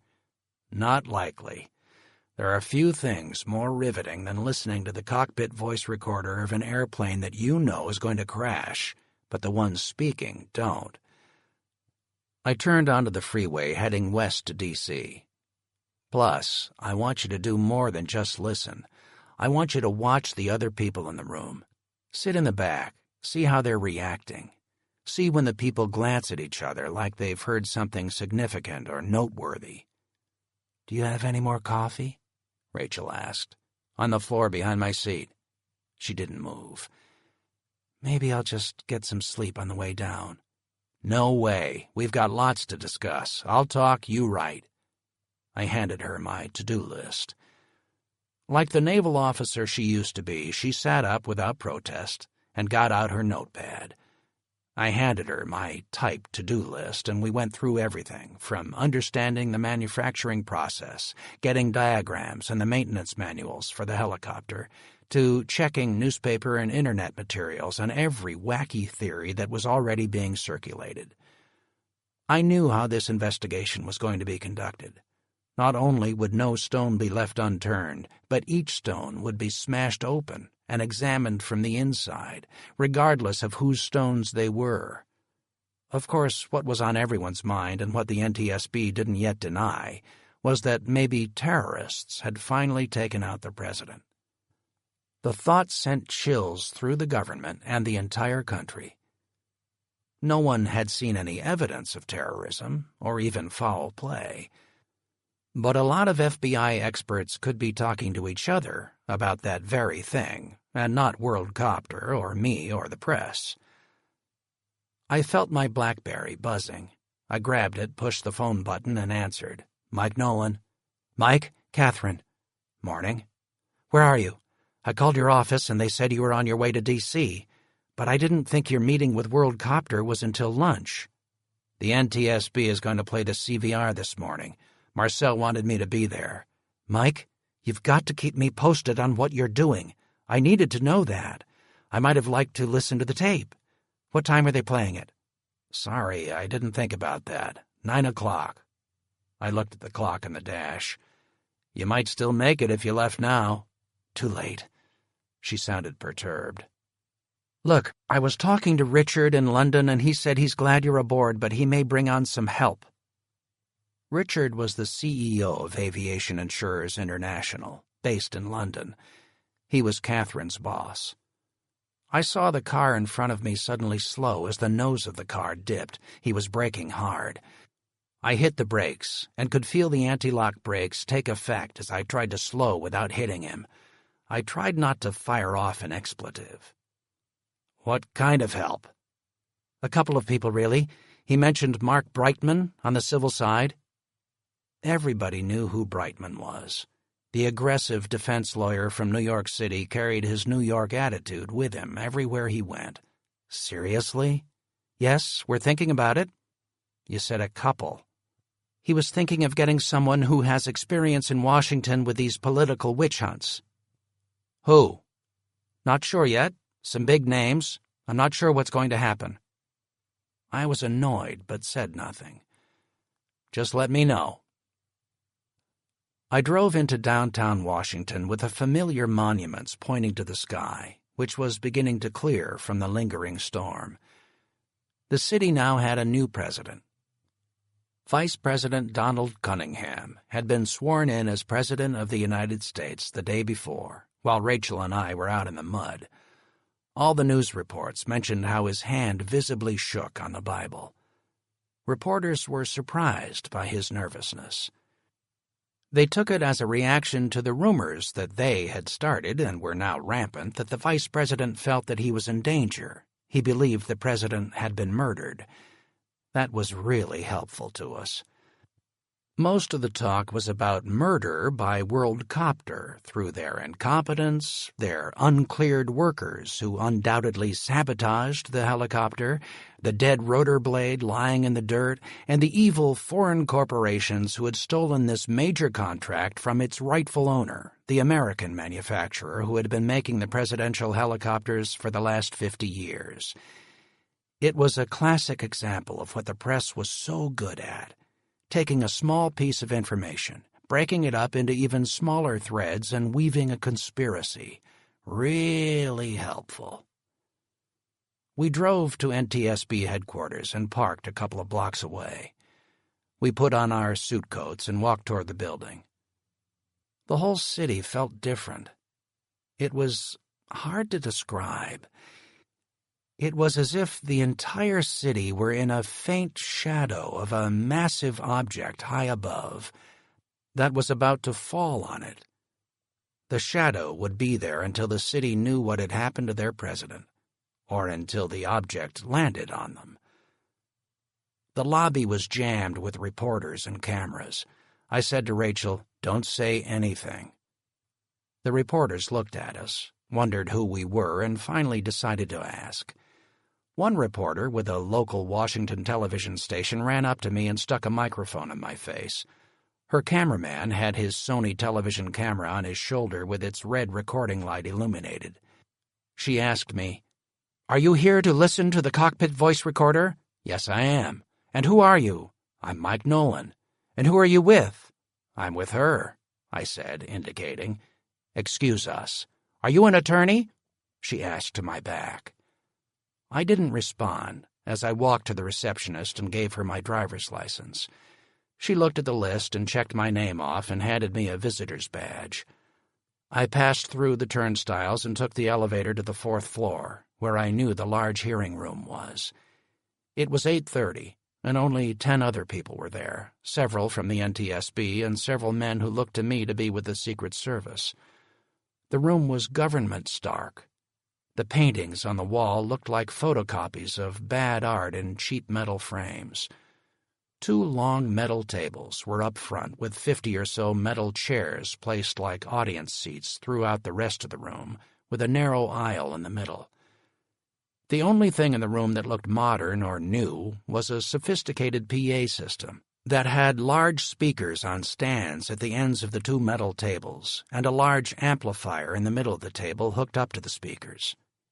The charred CVR sat next to the amplifier. A technician was connecting its wires to the amp in preparation for playing the tape. It wasn't actually a tape at all, of course, but a hard drive. The sound was recorded digitally. Tapes are too vulnerable to heat and pressure.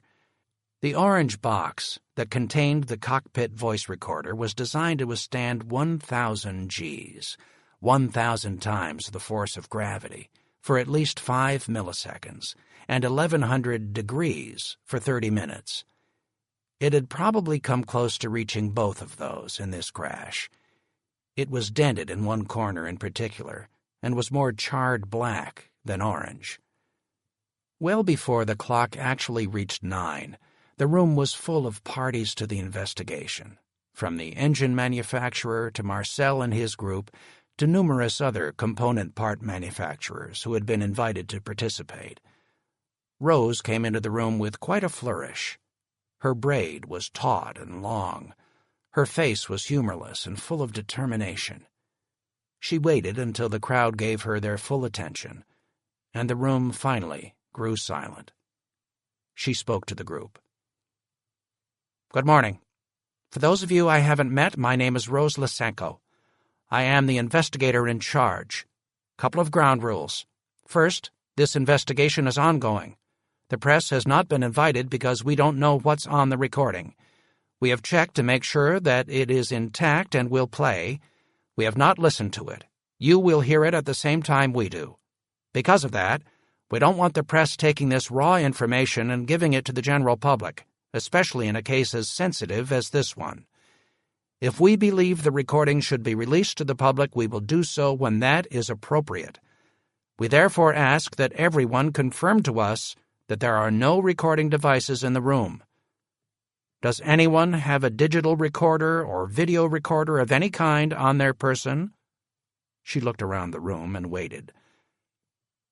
"Good. Second, after this recording is played, it will be transcribed later today, and each chairman of each working group will be given a copy of the transcript. If you are in a working group, you will also receive a copy of the recording. If you are not in a working group but believe you need a copy of the transcript or the recording, please let me know and I will determine whether you are entitled to a copy. We will also, of course, be playing the tape again later, and you can hear it at those later times. You will be given notice before the playing occurs. If you want to have the tape played after today, please let me know, and we will determine whether we need to conduct a special playing of the tape." She looked at one of the NTSB employees in the back and said in a fairly loud and commanding voice, "Secure the doors." He stood in front of the door as another NTSB employee exited the room. They took up posts on either side of the closed doors. Rose continued, "I would ask everyone to refrain from making any noise whatsoever during the playing of this tape. Every little sound can be significant. We've cranked up the volume quite a lot, so that it may sound too loud to you in this room, but we, like you, are listening for background noises as well as the obvious information from the voices." She paused, looked around, and then said, "Play it." Chapter 5. I had only actually met Chuck Collins once, or maybe twice, but I remembered his voice. It was one of the first things we heard from the cockpit voice recorder, and I recognized his resonant sound immediately. Collins had been one of the best helicopter pilots in the Marine Corps. He had flown off carriers, desert pads, and roads. He had mastered every helicopter the Marine Corps owned, from the biggest cargo carrier to the smallest, fastest gunship. He had flown off steep, snow-covered mountains and floating platforms while working with special operations. He had even graduated from Navy Test Pilot School in Patuxent River, Maryland. He had flown several tours in Iraq and begged to go back for more, but he had gotten too senior to go blow things up. During his last tour as a helicopter squadron commanding officer, much of which was spent on a carrier in the Pacific, he was told he would be the first pilot to fly the president in the new presidential helicopters, the Worldcopter 5, now known as the VH-80. The CVR had captured the last 30 minutes of that evening's flight. It started with Marine One approaching the south lawn of the White House through a torrential downpour. Collins was all business, full of comments on the weather. His co-pilot was doing his job perfectly, monitoring the altitude, the airspeed, and radios. They were talking to Washington Control and the White House. It all sounded normal. Collins was a good pilot, and it showed through the recording. I put myself in his seat and visualized what he was seeing: the instruments, the lightning, the rain hitting the rotor blades, and watching the White House grow bigger in the dark night as he approached. I'd never flown in Marine One, and I'd certainly never put a helicopter down on the south lawn of the White House. But I had several hundred hours in this Worldcopter model and knew every switch that Collins was throwing and everything he was touching. I could do it in my sleep. As they landed, everything continued normally until, just as they touched down, Collins said, "Whoa." I focused intently. His co-pilot, Rudd, said, "What was that?" "I don't know. Might have been a wheel settling into the mud, but it felt like more of a thump. Maybe the strut bottomed out. We'll check it when we get out." "Roger that." We listened intently to the pilot's small talk while they waited for the president, listening for any indication of what we knew was about to happen, to see if just maybe they had a hint of what was coming. We listened for slurred speech, depression, anger, all the things anyone would listen for. But as the recording went on, it built its own story. "This is an unbelievably shitty night to fly. Why are we doing this?" Collins asked. Lieutenant Colonel Rudd replied, You've got the final say. Just say the word. Ground us." He waited for Collins to ground them, but he knew it wouldn't happen. They did what the president wanted, and the president wanted to go to Camp David. "We're doing this because El Jefe says so," Collins said. Rudd said, "Plus, we're just dumbass Marines who always do what we're told. You're a dumbass, but I'm a smartass. So why am I doing this?" Rudd replied, "Because you've been trained since your earliest waking moments to follow stupid orders in shitty conditions. We're trained to love it. The stupider the order and the worse the conditions, the more faithful the Marine is for obeying it. Semper Fi. You know that." Collins laughed into the ICS microphone. Probably only Rudd could hear him, but the crew chief might have been on the ICS line too.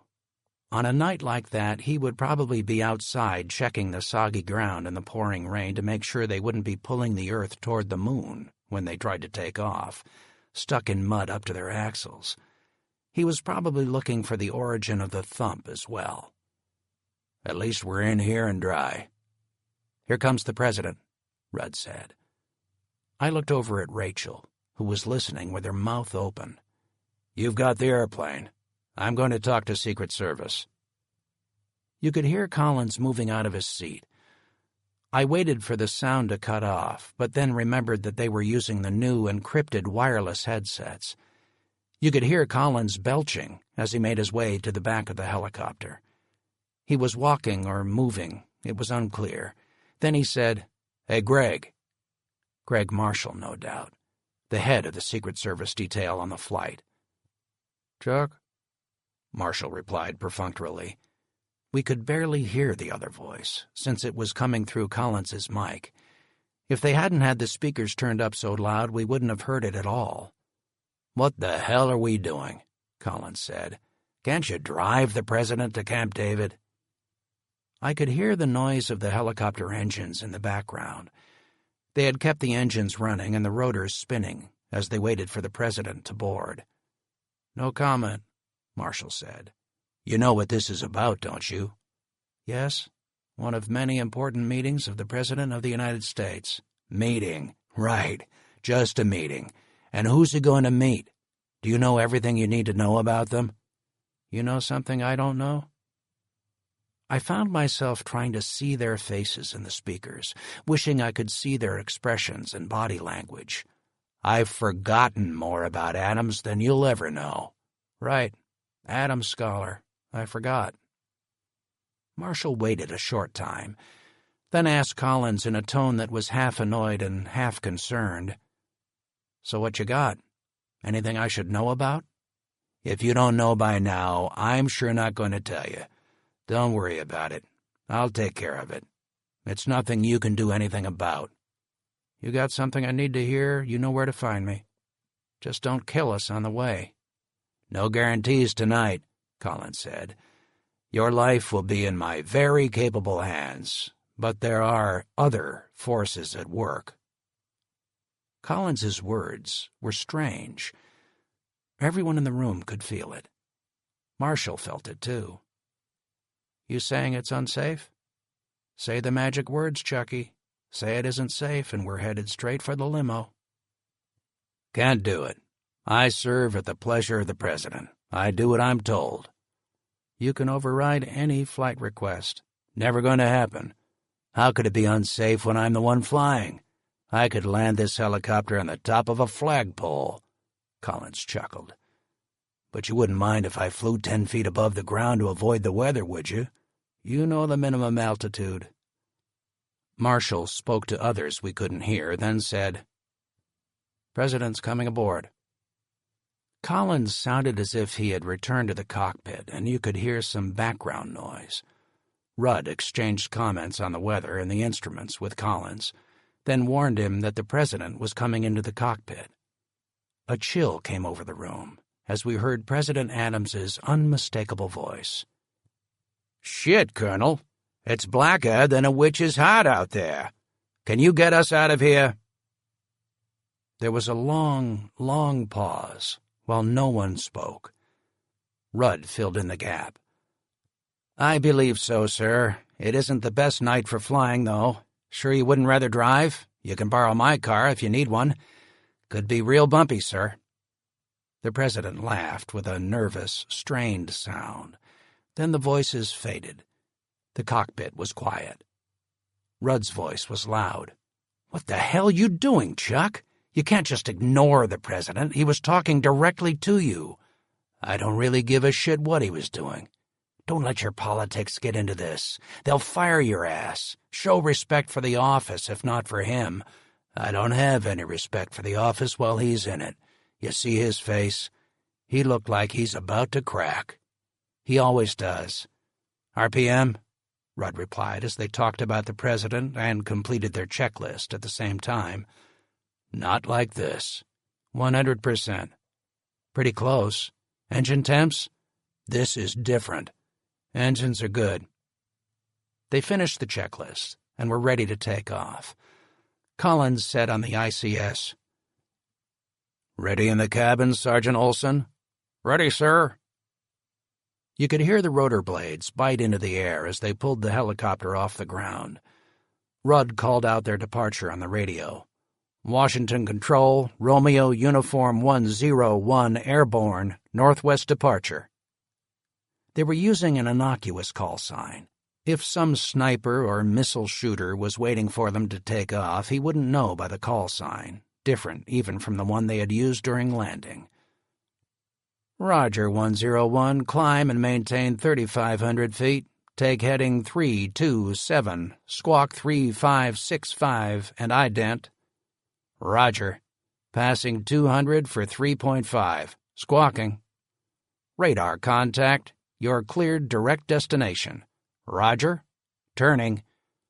"Washington Center, Romeo 101. You have any PIREPs on the tops for this storm?" A PIREP was a pilot report about the weather or conditions. It was highly regarded by other pilots. Real-time information, instead of some weatherman reading a scope or satellite picture. "Stand by, 101. But Collins couldn't wait. 101, requesting 7,000 feet. The turbulence is too severe here. "Roger, 01. You're cleared to 7,000 or anywhere in between at your discretion. Report when level. Latest PIREP shows tops at 25,000. "Roger. Leaving 3,500 for 7,000. We'll report level. Thanks for the PIREP." "No problem, 01. Wish we had better news for you." Rudd laughed and said to Collins on the ICS, "Maybe we should just stay at this altitude and see if we can get A3 to hurl." "Not a good idea. And knock off that A3 bit. He's not related to the other Adams presidents, and you know it." "Come on, Chuck, you gotta get off that. One guy in his line like 100 years ago was illegitimate or adopted or something. Doesn't mean he isn't a descendant. I'm surprised he doesn't claim to be the illegitimate son of Thomas Jefferson, too. He's obviously comfortable with being a bastard." The room was in disbelief that Collins could have such hostility for the president, and was discussing what a fraud he was while flying him through a thunderstorm. "Get over it, man. Why do you overthink this stuff? It just doesn't matter. I've looked into everything about him. I'm fascinated by him." Fascinated, but not in a good way. They were talking over some radio conversation that would have to be separated out later by a technician. It was impossible for me to tell whether it was significant. The NTSB had the Air Traffic Control Center tapes too, so it wouldn't be hard to reconstruct what was said. "You're just still dazzled by him. You'll get over it. You're right about that. I'm absolutely not ready to hear whatever it is you're talking about. There's 7,000 feet. After a few minutes of silence, Collins said, "Not much better here." "I think we're just stuck in this crap until Camp David. 37 miles. Look at the winds. They're westerly at 35 knots. If those are the winds at Camp David, we'll never get this thing on the ground." Collins didn't respond for a long period, then transmitted, "Center, Romeo Uniform 101. No better here. We're going to head down to 2,500 to find some smoother air." Roger, 01. Cleared. Take whatever altitude is best. No other traffic. A series of rapid, unidentifiable noises followed. Something was happening, but no one could tell what, at least not without analysis of the sounds. The next thing we heard was a strained Collins saying, "We've hit severe turbulence." He was fighting something. Rudd asked, "You need any help?" "No, I've got it." Noises, struggle, grunting. "Shit! This thing is out of control! You got it?" Rudd screamed. "No!" Collins yelled. "What's going on?" The sergeant screamed from the back. "The president's panicking!" The violence increased. The engines suddenly seemed loud in the usually quiet background of cabin noise. I thought I heard the blades. They sounded strained, as if they were working against each other instead of creating a smooth spinning disk to keep the helicopter off the ground. "Out of control," Collins said. "Check hydraulics." "No light. Pressure's good," Rudd said in what sounded like a mighty attempt to sound calm. The noise built to a crescendo. It sounded as if things were floating in the cockpit, hitting other things. I breathed harder just from listening. I tried to visualize what was happening, creating images that were surely only partly right. I didn't have enough information to complete the images, but my mind filled in the gaps. "Pull up!" Rudd cried. "I'm trying!" Collins yelled. "Shit! The vibration!" Rudd reported. There was no response. Grunting, pulling, noises, small collisions, and metal doing what it wasn't designed to do. Then silence. Chapter 6. As soon as the NTSB finished playing the cockpit voice recorder, they played it again. The second time was even more riveting. As Collins's voice filled the room again, my mind jumped from one scenario to another, as one small noise replaced another, each demanding immediate attention as the key to the puzzle. I tried to listen to every single detail, but it was impossible. Too much was going on. I gave up taking good notes and just dotted down some of the things that were screaming at me. 10 things that might help explain what had happened. Some implicated my client, some the pilot. And some pointed to things outside the helicopter, which could be, as my law professor at American University used to say, either benign or malignant. After the second playing, another NTSB technician entered the room with CDs for each of the party members of the investigation teams. The NTSB had loaded the data from the flight data recorder, the FDR, onto each disk. He gave them to Rose.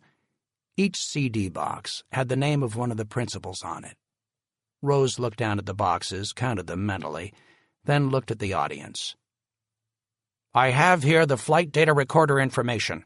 We thought that the FDR was damaged, but it was just the external box. The hard drive was fine, and we had no problem getting the data out of the recorder. Since I know you are just as capable as we are of utilizing the software necessary to read the FDR, we're going to provide each of you with a copy of the data. Please do not duplicate it except for internal purposes, and please do not release it outside of your investigation team." She looked around the room. "Do I need to remind you that releasing information to people outside the investigation is punishable? In this room, tomorrow morning, at the same time as we met today, we will have the computerized animation of the data from the flight data recorder so you can see exactly what happened to the helicopter. Many of you will be doing the same thing yourselves and need not attend. Now, if you'll excuse me, I have to get back to the crash site. Please come up here after we're done and each of you can take your copy of the FDR data. That's all for now." Those members of the teams that had been designated to pick up the FDR data made their way up front. Everyone else took the chance to discuss what they had just heard. Marcel approached me. He said quietly as Rachel joined us, "Are you going back out to the site?" "No, I have to go to that lunch, then to Justice." "Yes, of course. I had forgotten." You know who's coming to the lunch, don't you? Yeah, David Tripp. He is the general counsel, right? Yes, he is the general counsel, but he won't be the only one there. This was news to me. In the email I had gotten confirming the luncheon appointment, it only mentioned Tripp and the president of WorldCopter US. Marcel leaned in a little closer. No, as you might think, this has gotten the attention at the highest levels. They are very concerned about this accident and this investigation. The president of WorldCopter US will be there, and the president of WorldCopter Europe. I was shocked. He was the man in charge of the entire multi-billion-dollar corporation. There had been much speculation on the news about his whereabouts, as he had not commented on the accident. Several senators were calling for him to make a statement, but he had not responded. Now he was here in Washington. Does anyone else know he's coming? Only those who will be at the meeting. I had never met either of the presidents of these two companies, and the Frenchman was legendary. As Rachel and I left the NTSB building, I handed her my keys. You drive. She frowned, took the keys, and climbed into the driver's seat. I pulled out my black notebook and studied my notes from the CVR. I circled numbers next to the top 10 things in the order I thought we should think about them. Listening to the CVR had caused me to rethink everything I had assumed about this flight. I didn't want to deny that this could still be my client's fault, but after listening to the recording, all I could think about were the malignant scenarios, and much of what I'd heard pointed to Collins. The Capitol Grill was on Pennsylvania Avenue in the northwest section of D.C. It was routine to see politicians, lobbyists, high-powered attorneys, and diplomats lunching there. I'd only eaten there a couple times. It was way out of my price range. We walked up to the beautiful hostess. Rachel said, "We're here to meet with some people from Michelin?" As we headed toward the Fabric Room, a private dining room reserved for us, I saw the television over the bar in the back of the restaurant. It was a replay of the swearing-in of the vice president, now President, Cunningham. I had watched it in detail the night before on my new high-definition television. I could see every bead of sweat on the vice president's neck being absorbed by his cotton shirt as he took the oath of office. I had wanted to see his face, and that television allowed me to see it better than I could have seen it if I were there in person. I could see into his soul. I looked for fear, excitement, anything that shouldn't be there. When he had been selected to be A3's vice presidential candidate, the entire country knew the only reason he had been picked was his unmatched fundraising ability. His agenda was to get power and keep it. Pretty simple. But I wondered how far he would be willing to go. At this point, I wasn't about to rule anything out. I had long operated by the idea that the more outrageous an explanation was, the more complex, the more it required a vast conspiracy, the less likely it was to be true. But like the saying about paranoia, the fact that most conspiracy theories were ridiculous didn't mean there weren't any conspiracies. When I had first watched Cunningham's face during the oath, and later when he'd expressed his deep sympathy and personal grief, and the usual stuff about moving on and honoring the legacy of his predecessor, I didn't see much that looked out of the ordinary. But when I'd watched it again, after my wife had gone to bed, I thought I saw fear. Who wouldn't be scared to step out of the shadows of obscurity, from the job that wasn't worth a warm pitcher of spit, according to Cactus Jack Garner, FDR's first vice president, into the infinitely bright scrutiny and endless hatred that goes with being the president? But as I now watched his face yet again on the television in the bar of the Capitol Grill and saw that fear, the chord of recognition that had struck within me was far different from what I expected. Something was going on in his head that I needed to understand. It could be as simple as, if this was an assassination, he could be next.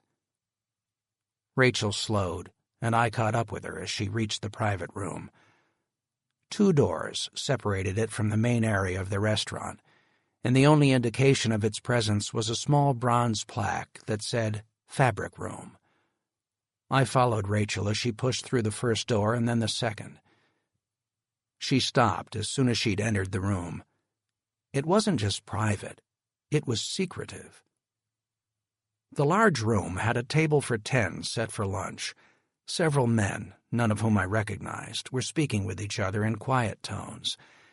They stopped talking when we entered, which caused a rather awkward moment. "Hello, I'm Mike Nolan, and this is my associate, Rachel Long."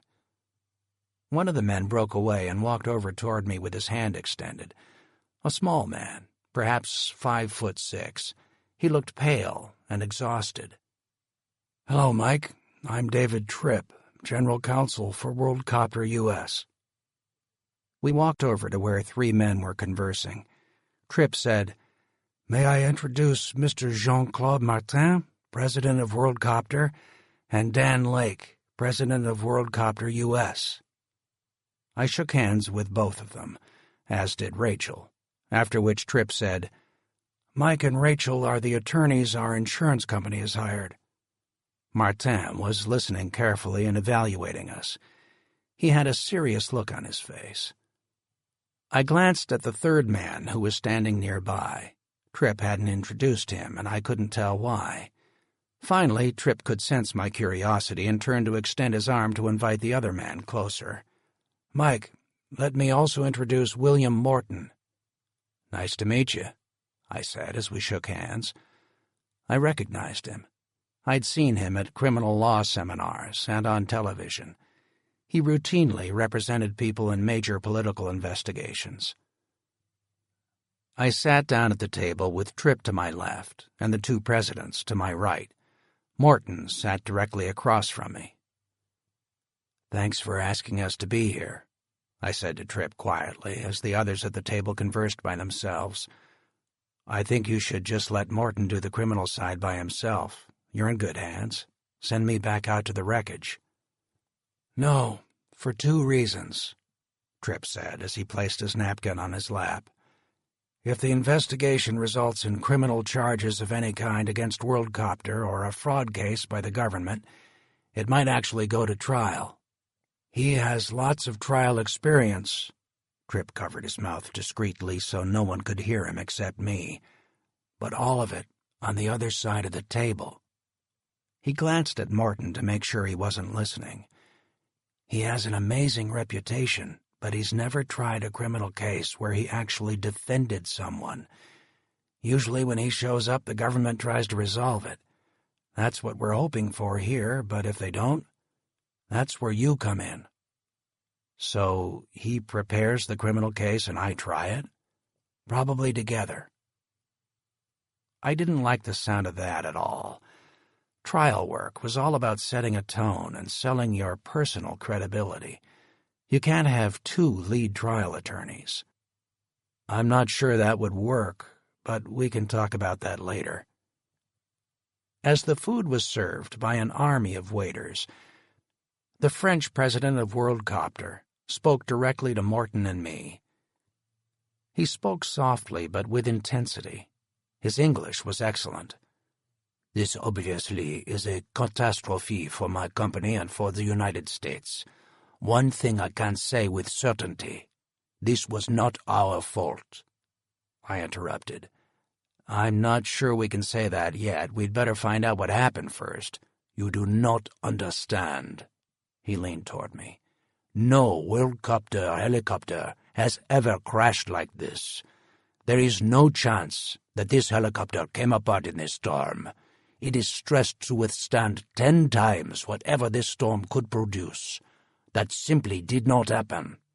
As far as the blade coming off," he noticed my surprise. "I spoke with Marcel. That did not happen either. It has never happened. Our balancing procedure is flawless, and we will not be held for the scapegoat for that. If this was our fault, they must prove it, but they will not. I promise you." His promise was ominous. I had represented clients before who offered to find anything you wanted and unfind anything you didn't want, and promised how things would come out because they felt so strongly. Sometimes they'd give you a knowing wink at some appropriate time, just enough for you to know they'd taken care of it, and for them to deny it if you had an unexpected flare-up of your fading ethics. But his promise didn't change anything, and wouldn't determine the outcome of the investigation. We really don't know enough to say too much right now. Yes, we do. That is my whole point. Our helicopters don't fail like this. I am telling you that, and I will tell the U.S. government that. That's fine, I said, glancing at the others at the table, not at all sure how to handle his intensity. There's just a lot we don't know yet, and if we say that now, it will just sound like a denial, not a conclusion. And you're right about one thing. We can't just rely on the NTSB. They're good, but we cannot assume they'll get this right. You've already got your own in-house team on it, but you need to retain an outside accident reconstructionist and others, metallurgists, aerodynamicists, lots. I'm sure the insurance carrier will help with that. He waved his hand and nodded. Yes, of course. Whatever you need. But the reason we're here right now is because of the meeting at your Justice Department this afternoon. This is where they start preparing the noose for me and my company. Morton spoke before I had a chance even to prepare a thought. Yes, sir, we will take care of you. I'm sure they will press on two things primarily: contract fraud. In other words, you delivered a helicopter that was not what they bought, i.e. defective, and breach of national security. The first one is simply going to be determined by what the investigation finds. The second one, though, is pretty scary. It's my understanding that— Morton said exactly what everybody needed to hear, that even though the lack of security clearances was probably caused by a lack of diligence on the part of the FBI, it left open the possibility that WorldCopter had an employee who was out to get the president and had placed something into the helicopter or otherwise sabotaged it, so that at just the wrong moment the helicopter would come apart. But what do we do now? Dan Lake, the American president of WorldCopter US, asked. What do we need to know going into this ambush? I answered while glancing at Morton. Everything you say will be twisted. Every step you take will be scrutinized. They already think you're a criminal. They would love nothing more than to find an employee of WorldCopter who is responsible for this accident and put him, and you, by the way, in prison and WorldCopter out of business. But they're a little torn. They have to consider an actual assassination or terrorism, so they can't focus on you exclusively. They'll have a team of lawyers looking at you and others looking elsewhere. I don't want to overstate it, but this could go very badly in a lot of directions. Jean-Claude nearly came out of his chair. Prison? What do you mean? Morton jumped in. The CEO of a company can be criminally liable for criminal acts of the company. Criminally liable? You can go to jail, literally, just like a murderer. I can go to jail if the Justice Department decides? Me personally? Jean-Claude asked, furious. Yes, it's possible. Look, they'd have to issue an indictment, and if they couldn't get you to plea, they'd have to go to a trial. We're a long way from that, but Mike is right to let you know. Justice doesn't want to meet with you as your friend. They want to burn down your village. They can do real damage. They can ruin your reputation as a company. They can force you into bankruptcy, and they can put you in prison. And there are hundreds of young, ambitious attorneys at Justice who would like nothing better than to bring you down and hang this whole thing on a foreign corporation that stole business from an American.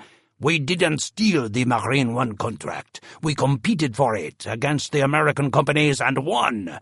We were selected by your government. How could anyone say we stole it? They will, I promise. Martin was deeply troubled about many things. He already knew this accident or incident or whatever it turned out to be could ruin his company. but he had clearly not considered that it could ruin him personally as well. He turned to me. "What of the voice recording? Did you make any conclusions?" "There were some interesting things. We'll need to study it, both." "What did you find interesting?" he asked, pointing at my chest. "Marcel would be the one you should know." Jean-Claude paused until I looked him in the eye. "I want your opinion." I hesitated. "Well, a couple of things. The pilot didn't treat the president with much respect. President Adams came to the cockpit and stuck his head in. You can hear the president talk to Collins, but he clearly doesn't respond. Later, right in the middle of a checklist, the co-pilot tells him that he just can't ignore the president, and Collins said, 'I don't really give a shit.' That's a remarkable statement by the pilot of Marine One." Morton was frowning with his arms folded, but the president was interested. "What do you think?" "I think it's—" A young man walked into the room carrying a cell phone. "Excuse me, sir," he said to Jean-Claude. "It's Marcel. He needs to speak with you immediately. He told me to interrupt. Sorry." The young man handed his phone to the president. Jean-Claude took the phone and spoke to Marcel, then listened intently. He looked around the room at us, knowing information that he couldn't share but was anxious to do. He continued to listen. Then a look of complete surprise or shock came over his face. He nodded, closed the flip phone, and returned it to its owner. We all waited, anxious for this report that called for such an interruption. I watched Jean-Claude's face carefully. It wasn't horror, and it wasn't pleasure. Martin said, "He has reviewed the flight data recorder information. It is on our computer. He said everything is normal until very late in the flight, as the helicopter begins one of its descents. Then something happened." "What?" I asked, dying for the answer. "We don't know. The flight data recorder stops." We were all puzzled. Flight data recorders didn't just stop. Like the cockpit voice recorder, they ran on a continuous 30-minute loop. There was no on-off switch. "Did Marcel say why it stopped?" Morton asked. "No. He is completely confused." I couldn't imagine how that could happen. "Has Marcel checked with the NTSB? Did we get bad data, a bad CD?" The president nodded. "That was his first call. The NTSB said theirs stops in the same place." He looked directly at me. "It now will be even more difficult to find out what happened." He leaned over, anger in his voice. "Get all the experts you need. Get them paid for by the insurance company, or if they won't pay, I will. But you must find out what happened to Marine One. You must solve this before the U.S. government does, because we will tell them what happened, not wait for them to tell us." Chapter 7. By the time Rachel and I got out of the car near Justice, the sky had cleared. I asked Rachel, "What did the radio say about the funeral?" "The parade, or whatever they call it, will be Friday. He'll lie in state at the Capitol building, closed coffin. Then there's a memorial ceremony at the National Cathedral on Sunday. Dignitaries from around the world. I don't remember the rest." "Here we are." We walked through the sliding glass door, which closed behind us, leaving us locked in a small glass space that allowed the guards to see us. The glass was bulletproof. After about 5 seconds, the other doors opened, and we passed into the lobby. We told one of the guards who we were, and were led to a conference room on the 3rd floor at the west end of the building. The others were already there. No one was there from Justice yet. I wondered whether they were trying to annoy us by being late. Morton said, "Let me take the lead on this, Mike." Fine with me. Arguing with Justice wasn't my favorite sport. Everybody was standing on the window side of the table except Morton and me. Suddenly the door was thrown open and 3 people walked in, 2 men and a woman. The one in the lead was in his late 40s, He was clearly in charge and wanted everyone to know it. He was balding, but wore his hair in a buzz so you couldn't really tell. He wore thin wire glasses and had thin, angry lips. He placed the files he was carrying on the table in the middle, and the other two flanked him on either side. The woman was in her late 30s and attractive. The other man was remarkably tall and looked unintelligent. The one in charge looked around the room and said, "I'm Richard Packer, Deputy Attorney General in the Criminal Division. I deal mostly with fraud cases." He let that sink in for a moment. "This is Alice Tomlinson. She's the Assistant Deputy, and this is Ed Wellinger." We each introduced ourselves, and Richard said, "Please, sit down." He sat at the head of the table and opened a folder in front of him. "First, I'd like to thank you all for coming. I know you've come a long way, and I want to get right to the point. We will have many details to work out, and we have many requests that we would like you to comply with immediately. But first, let me say that at the direction of the Attorney General, who is acting at the direction of President Cunningham," it was jarring to hear President Cunningham, "we've opened a criminal fraud investigation into the contract that was entered into between the United States and WorldCopter, relating specifically to the purchase of Marine One."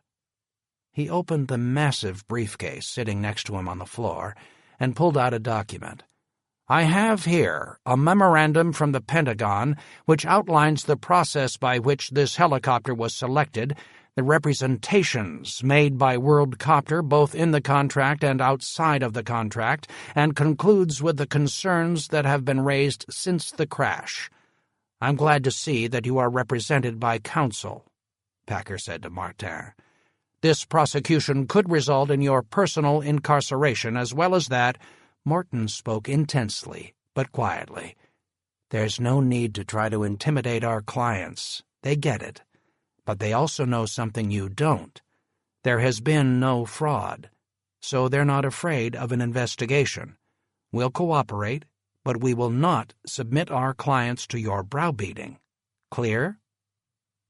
Packer ignored Morton and adjusted his eyeglasses in that way of officious bureaucratic men whose power is derived from something other than ability. "I have brought with me a list of things that the United States will need immediately." I loved it when they did that, acted as if they were the country, and spoke for everyone in it. "We will need documents, emails, access to numerous personnel, samples of parts, drawings, blueprints, and access to your offices and manufacturing plant both here and in France. If you are even considering not cooperating and voluntarily producing this information, we will immediately issue the appropriate subpoenas, and then, today, this afternoon, I will call a press conference to announce that we have initiated a fraud investigation and that WorldCopter is not cooperating. How do you want to play this?" Morton sat in stunned silence, sticking his hand out for a copy of the list, which was not forthcoming. I'd seen this kind of blustering dozens of times. "Would you mind if I asked you something?" I asked suddenly. Packer looked at me with contempt. "And you are?" "Mike Nolan, attorney for WorldCopter." "I thought that Mr. Morton was representing them in this matter." "We both are. So again, may I ask you a question?" "Of course." "Has the NTSB formed a conclusion on what caused this accident that I missed? Because if they haven't, how exactly do you find the nerve to begin an investigation of one of the finest companies in the world with zero evidence of what you claim to be investigating? Isn't this because one senator, and really the press, have demanded an investigation? All you're doing right now is diverting resources from finding out what actually happened. I suggest you let the NTSB figure out what caused this accident, and then, if you think WorldCopter needs to go to the woodshed, bring it." Packer was unmoved. "I already know that WorldCopter failed in its obligations to the United States. The people who worked on Marine One, we now learn, never obtained the appropriate security clearances. They are in violation. So NTSB's conclusions, while interesting, will not determine the direction of my investigation. I leaned forward with my elbows on the table, nearly standing. And do you know why Worldcopter was in violation? Because the FBI didn't do its job. Your investigators failed to go to France. They were too busy. So they failed to do the job that they refused to entrust to the French government.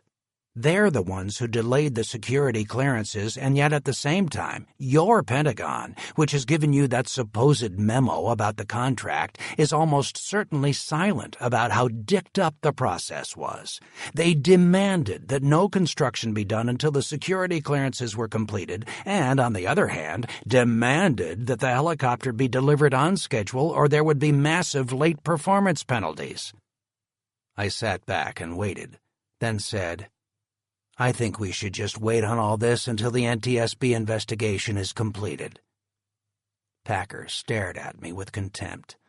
He finally said, No. Your client will produce these materials immediately. He slid the list across the table to me. I picked it up, glanced at it, slid it to Morton, and said, Look, Dick, I'm here to tell you there's no call for this investigation. I fly that helicopter all the time in the Marine Corps Reserves. Do you hear them clamoring for an investigation? No. It's the best helicopter they've ever flown. There has never been a fatal crash in the history of its production. There has never been an accident of any kind since the Marines started flying it 3 years ago, and there's no reason to believe this accident is because of the design or any manufacturing problem. Packer ignored me and said to Morton, So, let's go down this list and you can tell me which group of documents will be delivered to this office in 10 days and which ones will take 30. By the time Rachel and I got back to the office, Annapolis was quiet, lit only by streetlights and an occasional car. Everyone in the firm knew we were coming back, and several had waited to hear what had happened. We gave them a quick summary.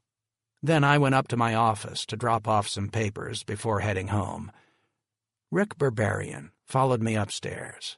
He closed the door behind him. He never closed my door, so something was bugging him. He made small talk for a while I packed up, then said, This is an amazing case, Mike. Biggest thing either of us ever had, no doubt. No doubt. I sat down, waiting for him to say whatever was on his mind. We had started the firm together, expecting it to grow to maybe 5 lawyers, and knew each other well. We had counted pennies together on many late nights in the early days of our partnership.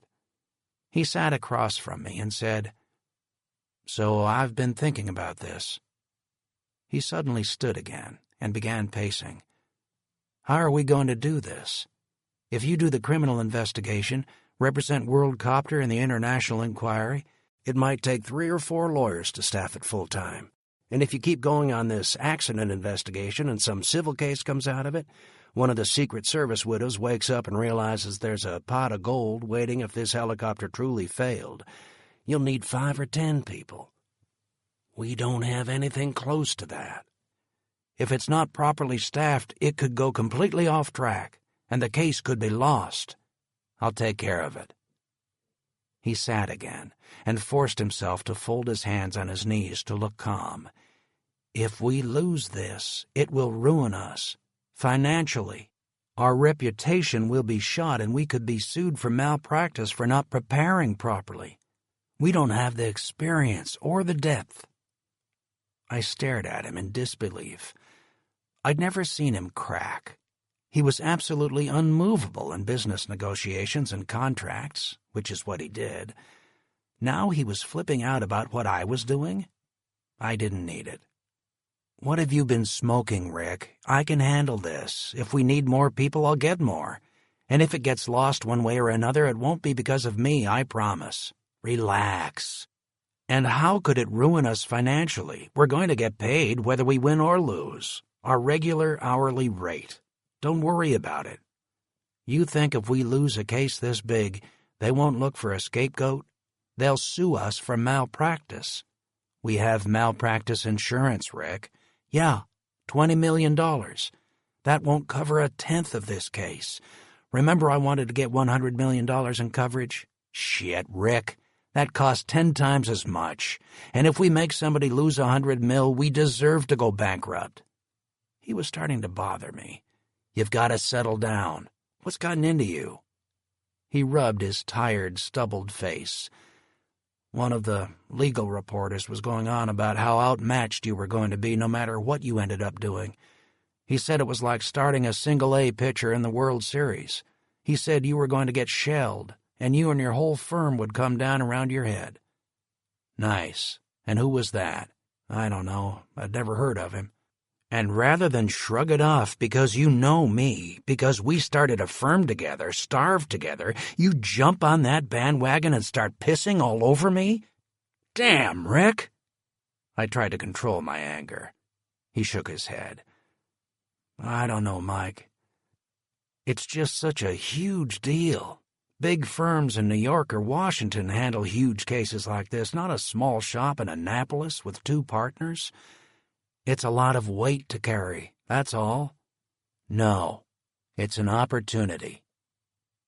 He stared out the dark window without saying anything for an awkwardly long time. He put his hands in his back pockets and turned again toward me. His face was lined with stress. You ever do any reading into the Kennedy assassination? Not much. Seemed like a UFO kind of thing to me. Some of it. I take it that you don't think the helicopter failed. Not sure, really, but I find it hard to believe it did. Well then, where does that lead? Meaning? Presidents don't die that often, Mike. And? I said, concerned with the look that was forming on his face. And you're saying it wasn't from a mechanical thing? I said, I don't know, but I doubt it. Then that means somebody wanted him dead, right? Am I missing something? If it wasn't an accident, somebody was trying to kill him. I didn't say that. Could have been the weather. You don't believe that? No, I don't, but it's possible. He waved his arm. I'm talking about what you think. You say I should trust you. Well, I do. And I think that what you think is that someone wanted the president dead. I'm not ready to jump to any conclusion. Can't do that at the start of an investigation. Colors your thinking. But if you're right that it wasn't the helicopter's fault, then somebody else did it. That means somebody else killed him, as in on purpose. Is that what this is all about? I'm just trying to think this stuff through, Mike. Is my thinking wrong? It's pretty far-fetched. I'm not convinced of that at all. If somebody killed him, and you're out there trying to prove it wasn't WorldCopter, then your only way out will be to find out who it was. Am I right? Sort of. You ever think about that maybe they won't want you to find them, and that they probably already know who you are? What, you think somebody's going to come after us? I've read enough history to know that when the Emperor dies, you don't want to be anywhere near it. There will be a rational explanation of this accident, Rick. He wasn't satisfied. What I'm saying is, I want you to, how do you always put it, keep your head on a swivel? He jerked on the handle of my office door and walked out. He was right about one thing. If someone killed the president, the last thing they would want was for me to find out what really happened. Fair enough to tell me to keep that in mind. We didn't know what was behind the curtain. I headed to the WorldCopter offices in Maryland outside D.C. the next morning before the sun was up. I told Rachel to stay at the office and do some quick research on federal security clearances for foreign corporations and background research on the WorldCopter helicopter involved in this accident. I needed to know every other incident it had been involved in, the cause of every accident, and the helicopter's reputation. Now that I had stuck my neck out at Justice and how there had never been a fatal accident in this helicopter, something I was pretty sure about, I needed to know about every incident Justice might cite back to me. Tripp was waiting for me in the lobby of the sprawling Worldcopter building. It looked like a factory, but was really more of an assembly plant. Worldcopter made everything in France and shipped it to the United States for assembly. This allowed them to claim that it was an American helicopter. It was all about appearances. Everyone knew it was a French helicopter, or rather a helicopter made in France by a European consortium known as Worldcopter. Tripp gave me a badge and hustled me through security. "They've got it set up in the computer room." "You watch it?" "Not yet. Here we are," he said, opening a heavy steel door. I was surprised at the number of people in the room. This was to be the first playing of the combined animation of the flight data recorder and cockpit voice recorder that anyone other than a technician would actually see. Even Marcel hadn't seen the entire thing. He just sampled it to make sure it looked right. Several technicians and engineers were standing around the computer console where the FDR had been loaded up. Others, including Tripp, stood against the wall trying to stay out of the way. Marcel nodded his head to one of the technicians standing at the door, who dimmed the lights. Another one turned up the speakers connected to the computer. Everyone focused on the large flat-screen monitor that had been connected to the computer and hung on the wall. I was anxious to see what movements of the helicopter coincided with the various noises I'd heard on the cockpit voice recorder. The background was dark blue for the sky and green for the land. There was no attempt by the computer to put any terrain into the images. The flight data recorder had no terrain information. The colors were simply background to help discern the horizon. The voices could be heard exactly where in the flight they were talking. Marcel had the CVR transcribed, too, so the subtitles went across the bottom of the screen as quickly as they were spoken. Collins's voice was now familiar as the helicopter approached its landing at the White House. We stood silently and listened again to Collins's conversations with his co-pilot and the head of the Secret Service detail as they prepared to take off, then President Adams's approach to Collins and his shocking comments. None of that was on the FDR. It showed a motionless helicopter sitting on the lawn with the rotor blades turning. Marine One took off and flew through what we knew to be the night. The turbulence was obvious in the bouncing helicopter in spite of Collins's attempts to keep it straight and level. He fought the storm and the turbulence the entire way, shifting altitudes in a vain attempt to avoid the worst. As he approached the final minute of flight, the room became deathly quiet. We looked at every movement and listened to every sound now correlated to movement as Collins searched for clear air. We heard his exclamations and watched him fighting the helicopter, cursing. Then the flight data recorder information stopped. So did the helicopter and the animation, but the voices continued as we listened through to the end of the tape. As the voices stopped, the screen went blank. Nobody said anything. We all had new thoughts, some things that confirmed what we had thought, others that conflicted. But not only was the puzzle not solved, the animation raised more questions than it answered. The question foremost on my mind, though, was why the flight data recorder had stopped. I looked at Marcel. "You find the circuit breaker panels?" "Yes, but they're burned." "Can you tell what circuit breakers are out?" "Maybe. They have the pieces of plastic, and they're going to have to reconstruct the board. Some of the circuit breakers are still there, intact, but most have been burned off." I thought about where the circuit breaker panels were near the pilot and what circuit breakers were on them. Is there a circuit breaker for the flight data recorder? Everybody turned to me at once. The implications of the question were self-evident. Marcel answered, "Yes." "I know where the hydraulic boost pump circuit breaker is," I said. It was down to the right, just below the pilot's knee, and back a little bit on the right side. "Is the flight data recorder circuit breaker near that?" Marcel stared at me. He nodded his head slowly. "Right below it. Unmarked. It looks like a dummy. Do you think he tried to pull the hydraulic breaker and got the FDR?" I stood without answering for a minute. Everybody was looking at me, expecting me to say something, but it just didn't make any sense. Finally, I said, "If you had a boost pump failure and had a circuit breaker pop out from the boost pump, he'd figure that out pretty quick and try to reset it. So he'd reach down, feel it, and push it in.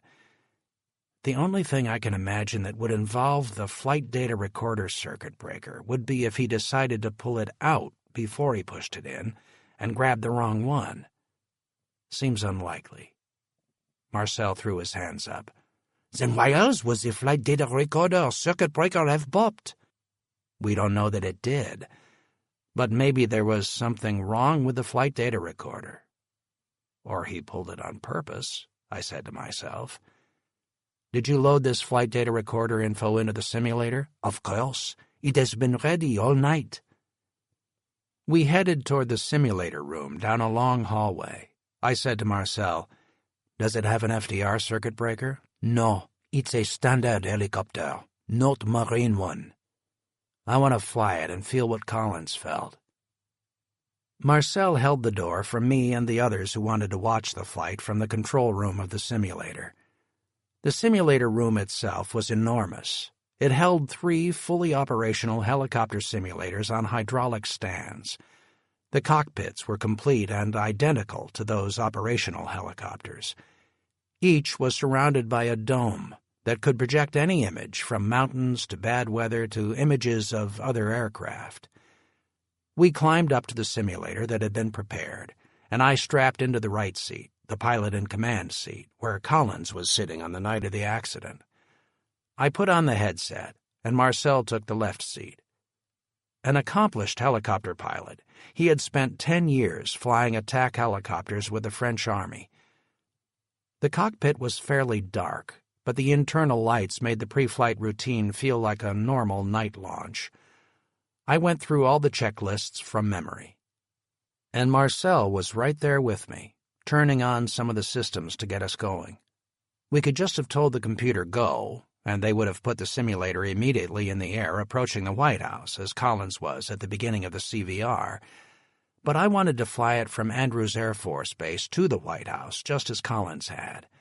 I wanted to leave there with the same fuel Collins had and fly to the position he had gone to when we first encountered him. Then if things changed, if the computer put switches and settings different from where I had them, it would mean either Collins had done things differently from me or he'd missed something. Marcel and I took off from Andrews and headed for the White House. WorldCopter had actually flown the route from Andrews to the White House numerous times to film the route and get good video to put into the simulator to train the Marine One pilots. I had asked them to plug in the actual visibility and ceiling that existed at the White House when Collins made his approach, so we weren't seeing much on the way into Washington, just an occasional light from a monument. The synthetic aperture radar, though, made the terrain look like a moving picture. We could recognize the White House on the radar before we saw it. I began my descent, nearing the point where the FDR and CVR would take over. I was right on track when Collins's voice came over my headset. I released the controls and looked for changes. A couple of things were set differently, different preferences for a couple of displays, but nothing significant. The cyclic in my right hand, the stick, as non-helicopter people might call it, and the collective in my left hand, which controlled the engine and the pitch of the rotor blades, moved as if possessed. Knowing it was duplicating the exact movements of a dead man made it even more spooky than it would have been anyway. I listened carefully again to Collins's conversations with President Adams and the others, then prepared for the moment when Collins lifted the helicopter off on its last flight. I placed my hands on the controls lightly so I could feel everything he had done. My feet were equally light on the pedals that controlled the tail rotor. Then Collins and I, together, lifted off from the south lawn. He flew the helicopter with a confidence and fluidity I had never seen before. It was like driving in a car with a professional instead of just another driver. I tried to anticipate how he would handle the helicopter, thinking how I would get it to go where I knew he wanted it to go. But every time, he would do it just a little differently from what I anticipated, and I would know immediately that his way was better, more efficient, smoother, brilliant. The White House faded in the mist and rain below us as we climbed aggressively to the northwest, away from the ground, where things were always the most dangerous. If you get tossed around at 5,000 feet, it's just annoying. If you get tossed around at 15 feet, it can be fatal. All those spinning blades and so many things to hit. The flight was well known to us by now, and we watched carefully as Collins took us through it. There weren't any new surprises en route. The simulator tried to indicate rough weather and turbulence, but was admittedly imperfect in doing so. Still, we could tell it was one hell of a bad night. As we approached the last minute of the flight, Marcel and I looked at each other, wondering what we'd noticed from here that we hadn't seen anywhere else. The cyclic was moving much more than it had before. I could tell Collins was fighting what was happening. No doubt much of it was due to the gusting winds, which made me wonder if he was moving the cyclic or if it was simply being left behind in numerous involuntary jerks of the helicopter, like hitting the curb with your tire and feeling the wheel turn in your hands. The final movements of the controls in the cockpit were like hitting a curb in a car, abrupt changes, but in a short throw, fighting something, back and forth, movement not obvious from watching the animation from any angle. Then one last thing before the simulator stopped moving. The nose of the helicopter pitched up dramatically. Again, watching on a screen didn't give you the full appreciation for the 15-degree nose-up attitude. You could certainly see it, but seeing it from the cockpit was much more dramatic. Something bad had happened right there, before the FDR cut out. What it led to after that was impossible to say, but I knew something had happened. Not a gust of wind or turbulence. Something else. The flight data recorder stopped, and the simulator froze in its place. We checked the altitude, the heading, and the attitude, how the helicopter was situated in the air, and all the instruments. We looked at each other with the same puzzlement, and ended the flight. The hydraulic platform hissed slightly as it returned to its resting place. We waited until it settled and stepped out. We stood around the simulator on the smooth concrete floor and discussed what we had seen. There must have been 10 of us. Lots of theories, lots of questions for Marcel and me. We told them what we could and suggested that they all go through the entire flight just as we had. As we were walking back to the computer room to talk it out, I said to Marcel, "You feel that pitch up at the end, right before the FDR went dead?" Yes. Any ideas? No. I will give it much thought. I am sure you will too. When we regathered in the computer room, there were many long faces. Everyone knew there was no conclusive proof about anything. We all had thought when we put everything together in the animation and the simulator, the answer would lie in front of us. I knew that was unlikely when I'd heard the FDR had stopped, but I was hopeful. Now I was as confused as any of them. I said my goodbyes and walked to my car. The movement of the controls had made me wonder about a lot of things. I still wasn't sure I could trust Collins.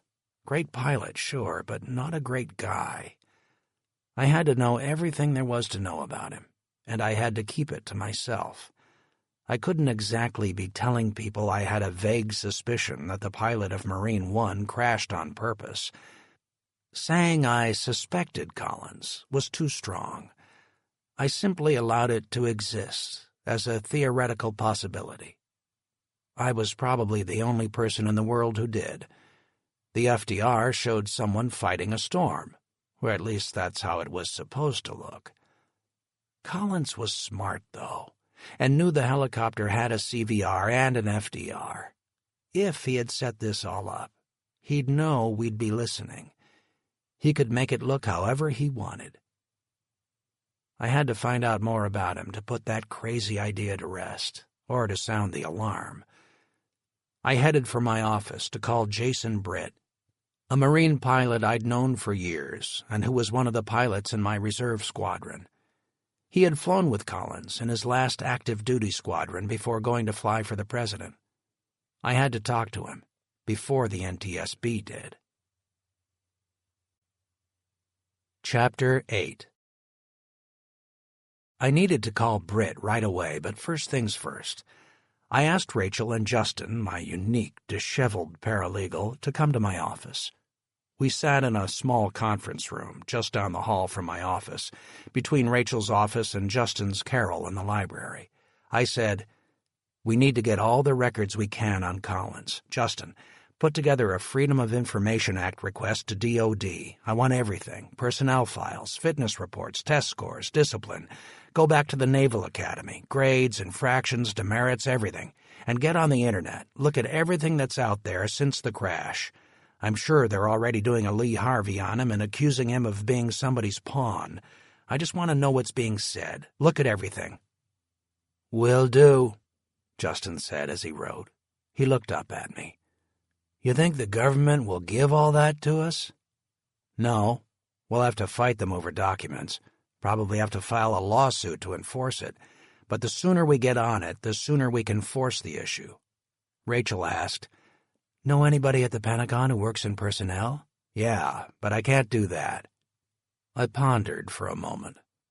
"We've also got to find out things about him that the government wouldn't even know. His personal life, his family life, everything. All the things he's lied about in his physical exams or his background." I had an idea. I looked at their faces to see if they had thought of the same thing at the same time. "You know what we need to do?" They shook their heads. "Call Tinney," Rachel said.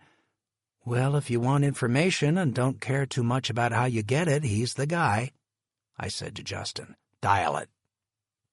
He reached over to the credenza, grabbed the phone, and pulled it onto the conference room table.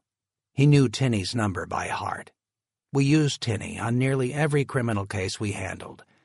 Tinney gave me an advantage the prosecutors always underestimated. When they knew he was working on a case, they paid more attention, but I tended not to tell them until trial was imminent.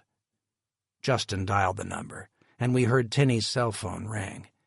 He answered it in his recognizable voice with the one word he always said when he answered his cell phone: "Bird." I spoke loudly into the speakerphone. "Tinney, Mike Nolan." "Hey, big shot, what's up?" He knew what I needed him for. It was always the same thing. He found things, or found things out. He knew how to dig and to find information no one else could find. After a 10-year stint in the Marine Corps as an enlisted man, he got his private investigator's license. He did that for a couple of years, then worked as an investigator for the Baltimore District Attorney's Office. He ultimately moved up to chief investigator for that office. He'd somehow gotten sideways with them, just short of his retirement, which made his departure all the more puzzling. He never talked about it. He implied it had to do with race. He was black, and the new DA was a white woman who apparently hated him. He did rub some people the wrong way and had a general distrust of authority, but mostly for those who had authority and didn't deserve it. After his falling out, he had moved to Washington, D.C., to set up his own private investigation firm. He now worked almost exclusively investigating criminal cases on the defense side and loved making life difficult for district attorneys, U.S. attorneys, and other arrogant government-employed assholes. "Tinney, I need your help." "Hold on. Let me get in my car." We could hear him disarming the alarm in his car, his prized black Corvette, opening the door, closing it behind him, then being enveloped in silence. "All right. I'm in a big damn hurry, so talk fast." "The government's already threatening criminal charges against WorldCopter. One of the families will probably hire an attorney who will sue them for infinity dollars, and I got all kinds of questions that need answering. I want you to help me answer them. There's nobody better. I want you to help me dig into everything, starting with the pilot." "The pilot?" "The pilot. Collins. You've heard some people on the news talking about what a fabulous pilot he was, war hero. But I've got suspicions I need help with. You're going to hang this on the pilot? In the middle of the biggest thunderstorm in the history of Maryland? I'm not trying to hang it on anybody. I'm trying to keep from getting hung on. I'm chasing every fact down every rabbit hole, but I need people who can navigate down rabbit holes that I can't fit in. That's you. I'm bigger than you, Nolan, not smaller. Yeah, the metaphor broke down. You get the point, though. What do you want me to check out on this pilot? Everything you can. Medical records, fitness reports, his citations, everything. We've got to get them from the Pentagon, from family, wherever we can. One Marine to another, Nolan. I can get those records out of the Pentagon. You know I can. I looked at Justin and Rachel, who were staring at me. I put up my hands. I don't want you doing anything illegal. This all has to be above board. Right. What else? We should probably get together and talk about all the other things. I've got a to-do list that's taken on a life of its own. You've got to help me get some sleep, Tinny. All right, Mike. Let's do this. But there's one other thing. I don't think I told you about my new rate sheet. I just rolled my eyes. I saw this coming. A new rate sheet? You're killing me. No, I wouldn't do that. And the new rates are effective today. I'll fax you a copy of the sheet this afternoon. What are your new rates? As of right now, they only apply to complex cases. I'll work the other cases into the new rates as the new cases come in, but unfortunately they're twice what I've charged up until just yesterday. Come on, Tinny, give me a break. I'm giving you a break by getting involved in this. This thing has stink all over. You just can't smell it yet. You're too excited about being involved. I'm telling you, this thing's going to be ugly. When you're talking about the president being killed, his family, his wife, an American hero pilot, and a French helicopter company, the currents are going to be so deep and so swift you'll get drowned in about a millisecond, and I'll be there to pull you out.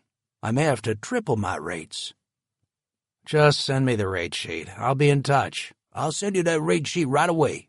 By the way, this pilot, Collins, what's his first name? What's his address? You jumping right on this, Tinny? If you think this guy's got something to do with the accident, somebody else is going to think that too. I'm sure the feds are already digging, but I'll beat them to it. I promise I'll get to something before they do, something they might not even look for. His name is Chuck Collins. His address is in Woodbridge, Virginia. Charles? Okay. What's his wife's name? Melissa. What difference does this make? You leave her out of this. Not a chance, friend, not a chance. See ya. And with that, his cell phone went dead. I looked at Rachel and Justin, who were both still staring at the speakerphone. I hope that was the right decision. Rachel said, "He's never failed us before. It's just sometimes his methods are a little sketchy." "I've got to make a call," I said. They got the hint and left for their own offices. I dialed Britt's number at his office in Arlington, Virginia. Britt was a Beltway bandit. His company lived off government contracts, mostly military. He worked for Bachmann Aerospace, which was developing a series of light helicopter UAVs, unmanned aerial vehicles, drones. His division had developed a helicopter the size of a coffee table that had 8 rotor blades, 4 rotating in one direction, and another 4 on top of the first 4, rotating in the opposite direction. Counter-rotating blades. No tail rotor necessary. It ran on a small jet engine the size of my forearm and could fly 120 miles per hour after vertical takeoff. It carried all the sensors the Marine Corps wanted: video, infrared, and the newest radar system, even weapons. The Marine Corps was hot to purchase this amazing little helicopter. Britt was in the middle of the contract proposal and had no time, but when he heard that the call was from me, he immediately picked up the phone. "Nolan, what are you doing?" "Thanks for taking my call, Jason. I know you're busy." "Never too busy for a fellow Marine." I wasn't sure how to approach him. I needed to gather everything I could on Collins, but I didn't want to make Britt think I was taking advantage of our friendship. "How about Marine One?" I said casually. Britt sighed. "Unbelievable, absolutely unbelievable. Can't believe they took off in that storm. You got any ideas?" "Yeah, I got lots of ideas, but I should tell you what I'm doing." "What?" "You remember I practiced law in Annapolis?" "Sure. From marine pilot to parasite on the great American economy, keeping the world safe for felons and child molesters." "I'll remember that when you get arrested, because I'm sure you wouldn't want to be represented by some parasite attorney." "True. I'd rather rot in prison than pay a cent to a lawyer. So what are you talking about?" "I do civil cases, too, not just criminal." "And?" "I've been hired to represent World Copter in the crash of Marine One." "Are you shitting me?" "Talk about getting thrown into it." "Yeah, it's a pretty crazy time. So far it's just a bunch of investigations, but I'm sure the other shoe will drop at some point. It's the kind of case that you always want until you're in it. Then you wonder what happened to your life. Look, I need to ask you about something, but if you don't want to talk to me about it, that's okay. But I have to find some stuff out. Can you help me out?" "What?" "Collins." There was a pregnant pause, as Britt suddenly got the point of my call. "I wondered when somebody was going to start asking me about him. I didn't think it'd be you. Anybody else asked you about him since the accident?" "No." "Listen, if you don't want to talk to me, that's cool. A lot of this is going to get real official real fast, but I need to do some quick checking on Collins. What do you think?" His voice warmed only slightly. "I'm going to be answering a lot of questions about him anyway." I picked up my pen and prepared to take silent notes. Witnesses clam up when they hear a keyboard. "So, let's go back to the beginning." Once Britt got over the idea of talking about Collins, he began gushing information. He spent an hour talking with me. They had been in the same squadron more than once. He had observed Collins up close, both as a peer and as a superior officer. Several things he said stuck with me. After telling me about a near accident Collins had been involved in, which wasn't his fault, he mentioned in passing that Collins read a lot. I knew a lot of Marines who liked to read, contrary to their general reputation. Some of it was from the Marine Officer Reading List, which was started by General Alfred M. Gray when he was the Commandant of the Marine Corps. But this sounded different. "Where did he read?" "What do you mean?" "How would you know he read a lot?" "Because I saw him." "Where?" "Ready room. Kept books in his chair in the ready room." "That's odd." "It was. Lots of guys were interested in politics, what was going on, Rush Limbaugh sort of books, you know." "But he was different?" "Yeah, very." "What did he read?" "It was more serious stuff. Hardcore economics books, for one. Some guy from Austria, can't remember his name. And books nobody else had ever heard of that always claimed to have the secret. I guess I'd say he seemed fascinated by conspiracy theories." "You mean black helicopters and world domination conspiracies?" "Sort of. I don't know. He didn't really talk about them much. He was sort of a loner." "Did you get a flavor at all? Anything you can remember?" "It's hard to describe. Most Marines support the government generally, except for taxes, of course." He laughed. "Which they think are mostly just pissed away and should be used to buy more airplanes and ammo. But some people, like Collins, have a deep distrust of the government. I forget what the political party is called or what that theory is. They don't think there should be any government." "Anarchists?" "No, these guys think there should be some police and military." "What? Libertarians?" "Yeah, that's it. I'm not sure if he was a sort of radical libertarian, but he thought the government was corrupt, really corrupt, at the highest levels, and would read book after book about it. He'd get smug and sarcastic about it. When something would go wrong, like we had to deploy early, which was most of the time, by the way, "Tell me about it." "Well, he'd say, 'What do you expect?' and have this snotty smile. Always thought there was a wizard somewhere pulling the levers. I was writing furiously. Anything else? Not really. Great pilot. Great guy, usually. Was he in any organizations or anything? I don't know, not that... Did the FBI interview you when he got the job as CO of HMX-1? Yeah. What a joke. You tell them all this? Hell no, of course not. Why not? They didn't ask about what he read. They asked stupid questions. Was he a member of an organization whose intention was to overthrow the government of the United States?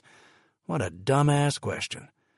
I'm sure they get a lot of yes answers to that brilliant question. I wouldn't have been real talkative anyway. I didn't want to kill his chance to get his dream job. Well, was he in any weird organizations? I don't think so. He got a lot of magazines and stuff, too. You're making him sound like a UFO nut. No, he wasn't like that, but a similar mentality. You've seen it. They'll believe anything, at least in that area. They obsess about it, talk to other people who are obsessing, and sort of form an insiders club. They've broken the code. You know the type. Any other officers he hung out with who were on the same page with him on this stuff? Not really. He was pretty much on his own. He used to tell us, though, that our oath was to fight all enemies, foreign and domestic. You know the oath. I, state your name, do solemnly swear or affirm that I will support and defend the Constitution of the United States against all enemies. Sure. Well, he'd see Ted Kennedy or somebody on the TV, and his jaw would clench. He'd say, foreign and domestic, like Ted Kennedy was a domestic enemy. Good pilot, though. Probably the best in the Corps. It wasn't even close, really. Total natural. You know, frankly, if I were the president, I'd want Collins flying my helicopter, too. He'd get you there. Except this time. Well, I'd bet it wasn't his fault. I'd bet that French helicopter killed him and the president. That's my client. Too bad for you. Then I asked him the critical question. So, Britt, help me figure out how this happened. How did the president's helicopter go down? How the hell would I know? You're the one doing the investigation. Why are you asking me? Just wondered if you had any theories. You think of anything in Collins's personality that could contribute to the crash? There was a pause. Britt finally asked, What are you getting at? Nothing specific. He could screw it up just like any of us could, I guess. He wasn't Superman. But if I were going to pick the pilot least likely to screw up flying through a storm, it would be him. Do I think that's what happened? No. But could he have caused it? Could he have caused it? The light went on. Are you asking me whether he did it on purpose?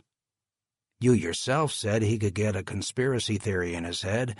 I've got to consider every angle. Shit, Nolan. What are you trying to do? You trying to hang this on a fellow Marine? What the hell kind of shaft job is that? Look, I've got to go. Talk to you later. The line went dead. Senator Blankenship had accomplished much of what he wanted simply by announcing the hearings.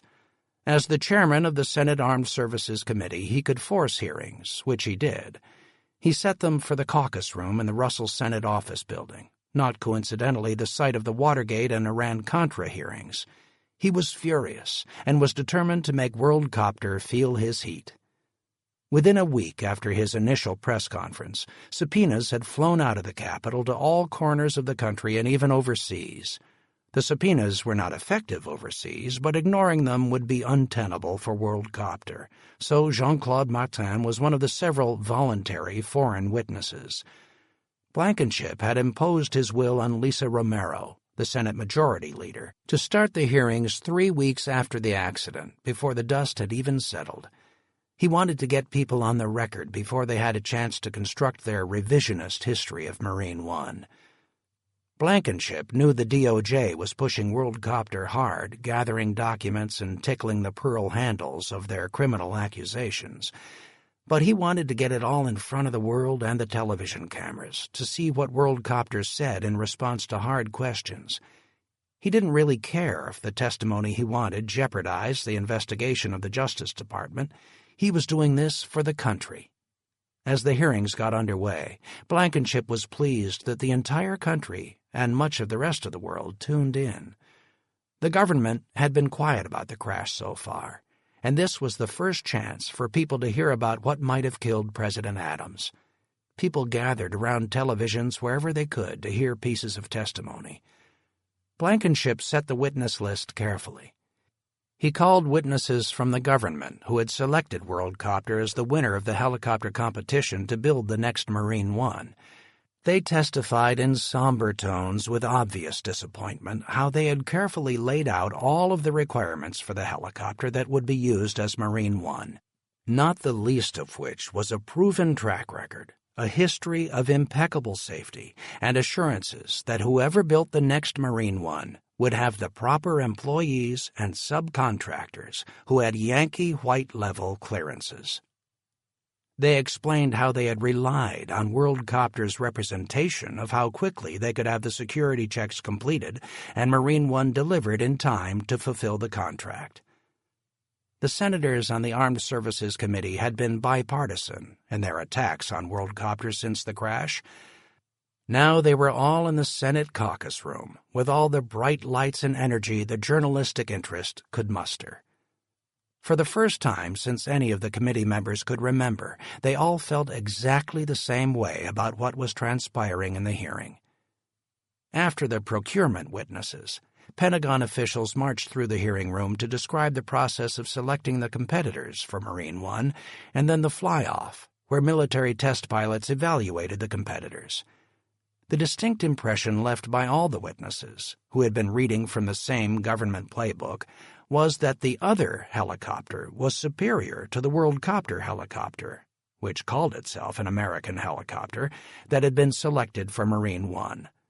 Left unsaid but clear was that forces had been at play other than merit that caused someone to choose the Worldcopter offering. This had, of course, been the drumbeat of the American Helicopter Company since the decision had been made, and the company used this chance to provide all kinds of back-channel information to senators and witnesses to make Worldcopter look bad. On the fourth day of the hearings, the Worldcopter witnesses were finally called to defend themselves. Even though I'd had a lot of criminal law experience, I didn't have any experience representing witnesses in Senate investigations. William Morton did. But the bad news is that attorneys have limited power in Senate hearings, far less than in a trial or arbitration. They can only clarify the questions or attempt to deflect some of the impact. No real rules of evidence apply, like in a courtroom, where you can rely on an agreed set of rules to object to a question as leading or compound, or to complain that it is obvious political grandstanding and not really a question at all. You might be able to make a claim of attorney-client privilege, if appropriate, but essentially you tried to make it come out better in subtle and clever ways. Some resorted to making comical comments, like Brendan Sullivan's famous statement at the Iran-Contra hearings when representing Marine Lieutenant Colonel Oliver North, when he challenged a senator who was ignoring him by saying, "Senator, I am not a potted plant." But that kind of fun was rare, and most attorneys left the hearings frustrated and the witnesses left bloody from senators standing on top of them. Senator Blankenship, not one to shy from a confrontation on behalf of the United States, called Jean-Claude Martin, the president and CEO of Worldcopter, as the first witness from the company. Martin wanted William Morton to defend him, but he asked me to be at the table too.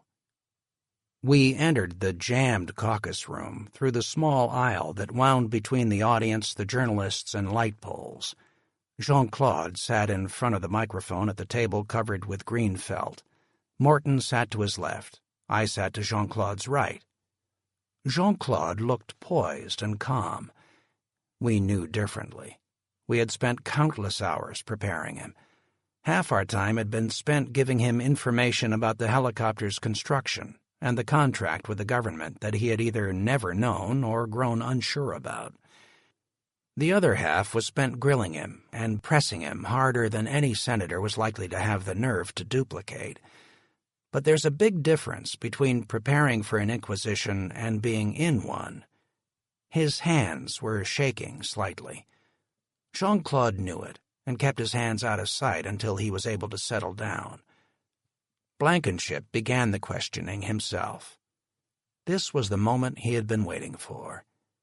He spent the first 2 hours grilling Jean-Claude on the U.S. operations of WorldCopter, trying to show that it was simply a front for WorldCopter France, and that the only manufacturing of the helicopter, in reality, occurred in France. Some assembly took place in the United States, but by the end of the 2 hours, everyone understood the helicopter was made in France. Blankenship moved to the next tab in the notebook full of questions that had been prepared by the lawyers on his staff. "From what I understand," he said, his voice booming with the cameras whirring away, WorldCopter U.S. was established as a joint venture solely to satisfy the made-in-USA requirements for the Marine One contract, correct? He made quotation marks with his bony fingers when saying made in USA. In other words, you couldn't even compete for the contract, WorldCopter couldn't, without the U.S. subsidiary supposedly doing the manufacturing, right? No, Senator, that's not right. Jean-Claude's English was quite good, but the more he spoke and the hotter it got, the heavier his accent got. WorldCopter already had a U.S. subsidiary that has handled all American sales of WorldCopter. We have been selling and assembling helicopters in the United States for almost 20 years. My mistake, Mr. Martin, Blankenship said, with an intentional American pronunciation instead of the French. I was unclear. I was concentrating on the joint venture part of this little arrangement.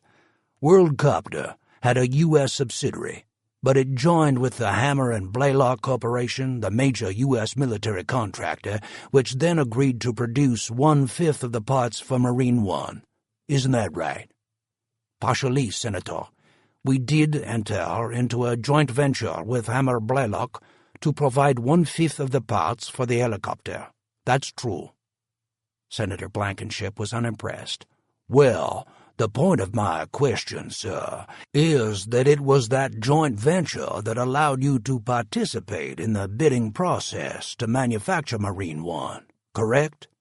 Well, sir, there was a requirement that at least 20% of the parts of the helicopter be actually manufactured inside the United States borders, and that did allow us to meet that criteria. Then, as I understand your answer, it is yes? It is what I said. Well, prior, sir, to WorldCopter bidding on the Marine One contract, WorldCopter didn't make any parts in the United States, did it? No, sir. WorldCopter never utilized a single American worker to make any single part on a single WorldCopter helicopter before you decided to bid on Marine One on the government contract. Isn't that right? I'm not sure I would say it that way. We employ 340 American citizens in our subsidiary in the United States. Now you do.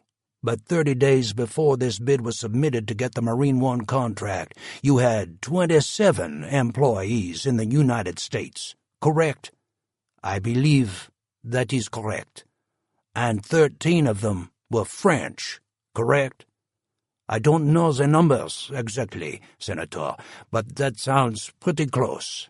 Well, only one person who was born in this country was even an officer of WorldCopter U.S., right? I'm not sure, Senator. Not sure? Well, I sure am. Here's the list. Blankenship held it up dramatically for the television cameras. Would you like me to read it to you? I don't think that will be necessary. Blankenship sat back and stared at the president of WorldCopter. The tension built in the room. Sir, this whole joint venture is a charade on the American people.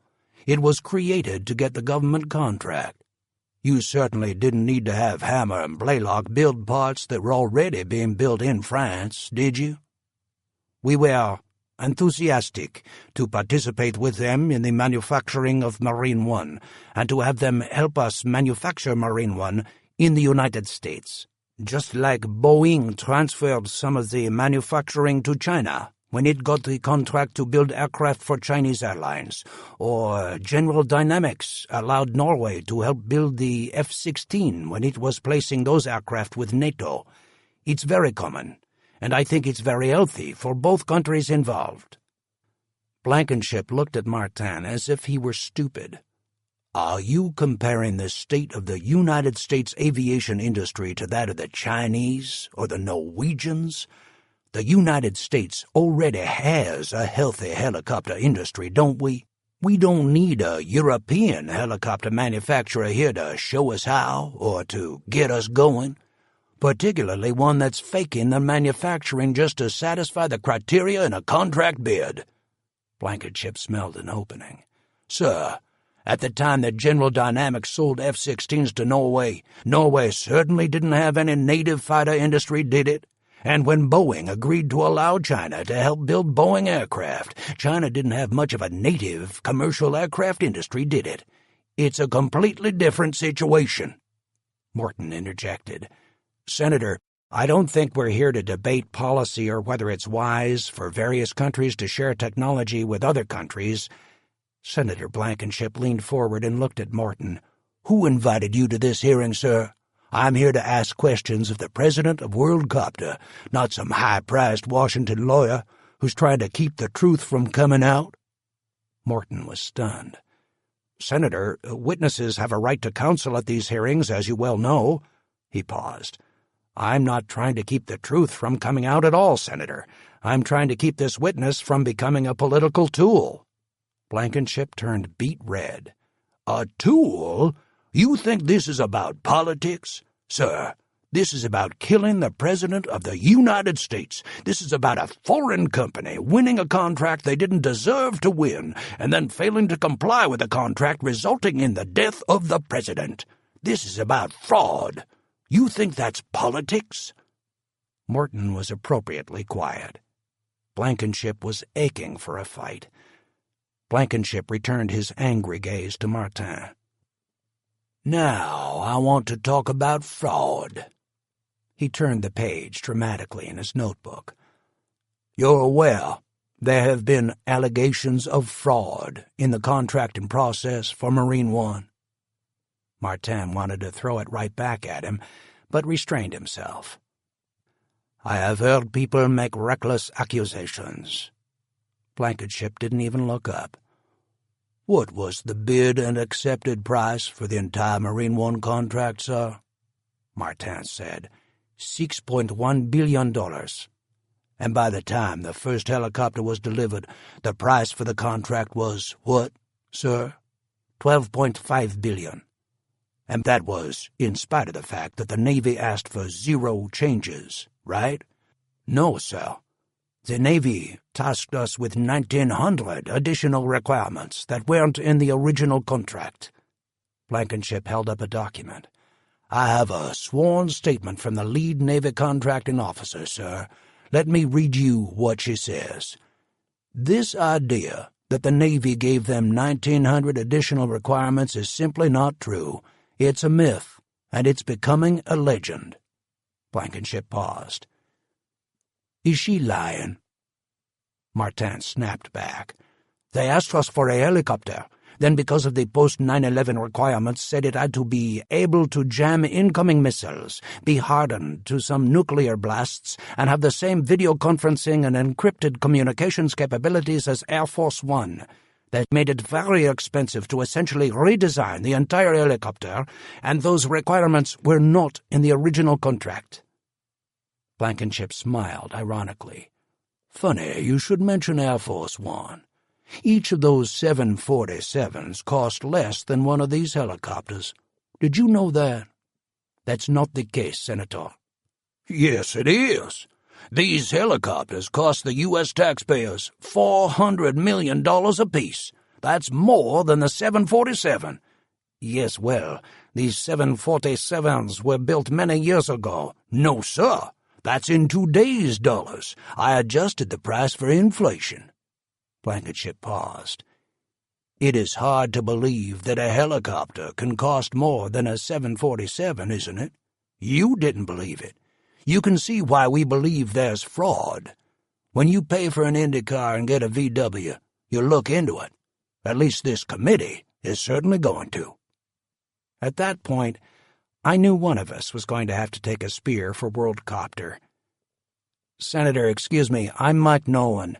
Who, sir, asked you to speak? Well, Senator, no one asked me to speak, but as an attorney, I'm rarely asked to speak. The audience chuckled. Blankenship didn't see the humor. Please remain quiet, Mr. Nolan. Mr. Martin is represented here by competent counsel. Perhaps you can't see him. He's sitting on the other side of Mr. Martin. Nice. Actually, he's being represented here by both of us. I just haven't spoken before this. I'd be happy to be quiet, Senator, but I need to say one thing first. You say this isn't about politics, yet you ask questions that imply dishonesty, fraud, lack of contractual compliance, and malice on the part of WorldCopter. The cost increases you just alluded to were based on changes requested by the government. And the cost increases were approved. This has been in the papers for years. There is nothing new here. And as to the implication that WorldCopter caused this accident, that is remarkable, particularly in light of the fact that no one has any idea what caused this accident. The NTSB hasn't issued its preliminary findings, yet you are ready to lynch WorldCopter when they may have done absolutely nothing wrong. You will find out, Senator, that the reason the clearances, for example, were not obtained in a timely fashion was because the FBI failed to do the investigation they promised to do. Blankenship took his large wooden gavel and was about to slam it down to try to shut me up when one of his aides approached him from behind and handed him a piece of paper. He stopped to read it, then looked at me over his reading glasses. The look on his face told me I didn't want to hear what he was about to say. He said nothing until the room was completely silent. He looked away from me toward Jean-Claude. Sir, I've just been handed what is entitled Preliminary Assessment from the NTSB. I'm told this is remarkably quick for that investigative body, but they say it isn't a full preliminary report. He paused, looked at the paper again. It says some things initially, then goes on to say, it is our initial assessment that there was no foul play in the crash of Marine One. We are concentrating on the possibility that there was a design or manufacturing defect that caused the crash. I was still standing. I put up my hands up at my sides, palms out in surrender, and sat down. Blankenship said to Jean-Claude, Sir, let's back way up and talk about how this helicopter was designed and built, because I have the same concerns as the NTSB. Chapter 9. Marcel called me after the hearing and asked me to meet him the next morning at 6:30 at the hangar where the wreckage was being stored. He was concerned about Blankenship's announcement on worldwide television. As I was leaving for the hangar, my wife Debbie asked me if I'd seen the headline of the morning's newspaper. What does it say? She turned it around and held it up to me and read it. WorldCopter in the crosshairs. Perfect. She glanced at the story that she'd already read, looking for a particular sentence. According to sources inside the government, the lead investigator for the NTSB is focusing on a specific cause that she thinks will explain the crash. The sources were unwilling to disclose the cause, but said the things under consideration all pointed to WorldCopter. I put my coffee down. That is unbelievably irresponsible. Does anyone think it was a coincidence that the NTSB preliminary assessment, whatever that is, was released while the president of WorldCopter was on the hot seat of a Senate inquisition? Somebody at the NTSB owed Blankenship big time. What total bullshit this is. Who inside the NTSB would talk to him and then the press like that? That really pisses me off. I headed for the hangar, which was on an old Army air base. I had been there on occasion when it was still actively operating. It had been closed in one of Congress's base realignments. The NTSB was there 24 hours a day, but most of the team were there from 6 a.m. to 10 p.m. The hangars now stood empty, surrounded by weeds. The NTSB had cleaned up one of the hangars and mowed around it. It was easy to pick it out from the others by its appearance and the activity around it. I turned into the Army base, which now had a guard at the gate again. He took my driver's license and turned to check it against his access list. I looked in my rearview mirror and saw a car go by a little too slowly to just be driving by on the country road behind me.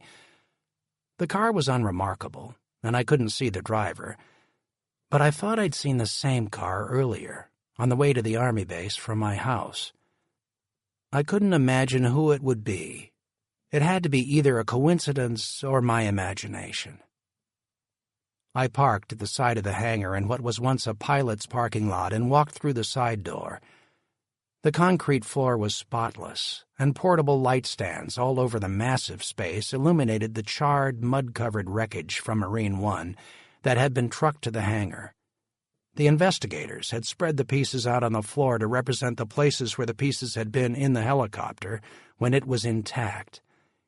Each subgroup of the NTSB investigation had its own table. Engines, blades, airframe, maintenance, pilots. Participants, such as WorldCopter, had their own areas and tables. Some had put up signs so everyone would know where they were. WorldCopter's logo hung from a now-defunct fire sprinkler high above their table. I quickly spotted Marcel, who was also one of the first people in the hangar that morning. He had scrounged a desk and was sitting behind it with innumerable photographs and pieces of metal in front of him. He was looking at one with a magnifying glass as I approached. "Morning, Marcel." He looked up over his reading glasses. "Good morning, Mike. I am glad that you came." He jumped up and turned to face the wall behind him. He turned back to me. "Would you like some coffee? We have brought our own coffee machine out here. The coffee that was being made was not too good. Let me get you some." "Sure." Marcel took a large bowl-like cup out of a stack, poured coffee into it from an impressive coffee maker, then reached under the desk and pulled out a quart of milk from a cooler and poured some into the coffee. "Thanks," I said, as he smiled widely and handed me the cup. "So what you got, Marcel?" Marcel ripped off his reading glasses and looked around to make sure nobody was listening. He lowered his voice and spoke to me quietly. "As you know, we are here as part of the investigation to help the NTSB. I am looking at many things and am not making any conclusions. That's their job. I answer questions. But I think I also notice a few things that we have to deal with in the future. Come around here." He indicated for me to walk to his side of the desk. "I want to show you these photographs." He picked up one 8.5 by 11 glossy color print and handed it to me. He put his glasses back on, picked up a pen, and began pointing to a portion of the photo. I couldn't tell what it was. "What are we looking at?" "It is the inside threads of the main rotor blades that we found lying on the ground." "Where it attaches to the rotor hub?" "Exactly. Look closely." I looked as closely as I could, but nothing jumped out at me. "Here." He handed me the magnifying glass. I glanced around the room, feeling like I was about to do something improper, and placed the photograph flat on the desk where there was good light. Marcel placed his pen where he wanted me to look.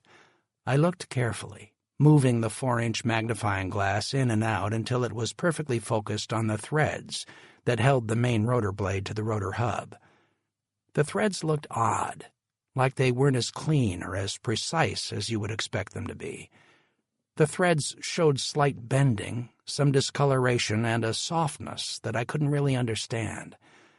I placed the magnifying glass down and stood up straight, What am I looking at here, Marcel?" He almost whispered. The threads are bent." I shook my head, indicating my complete lack of understanding. "And?" "The threads are bent. You can see the force, the stress." "Sure, but I would assume they all have that.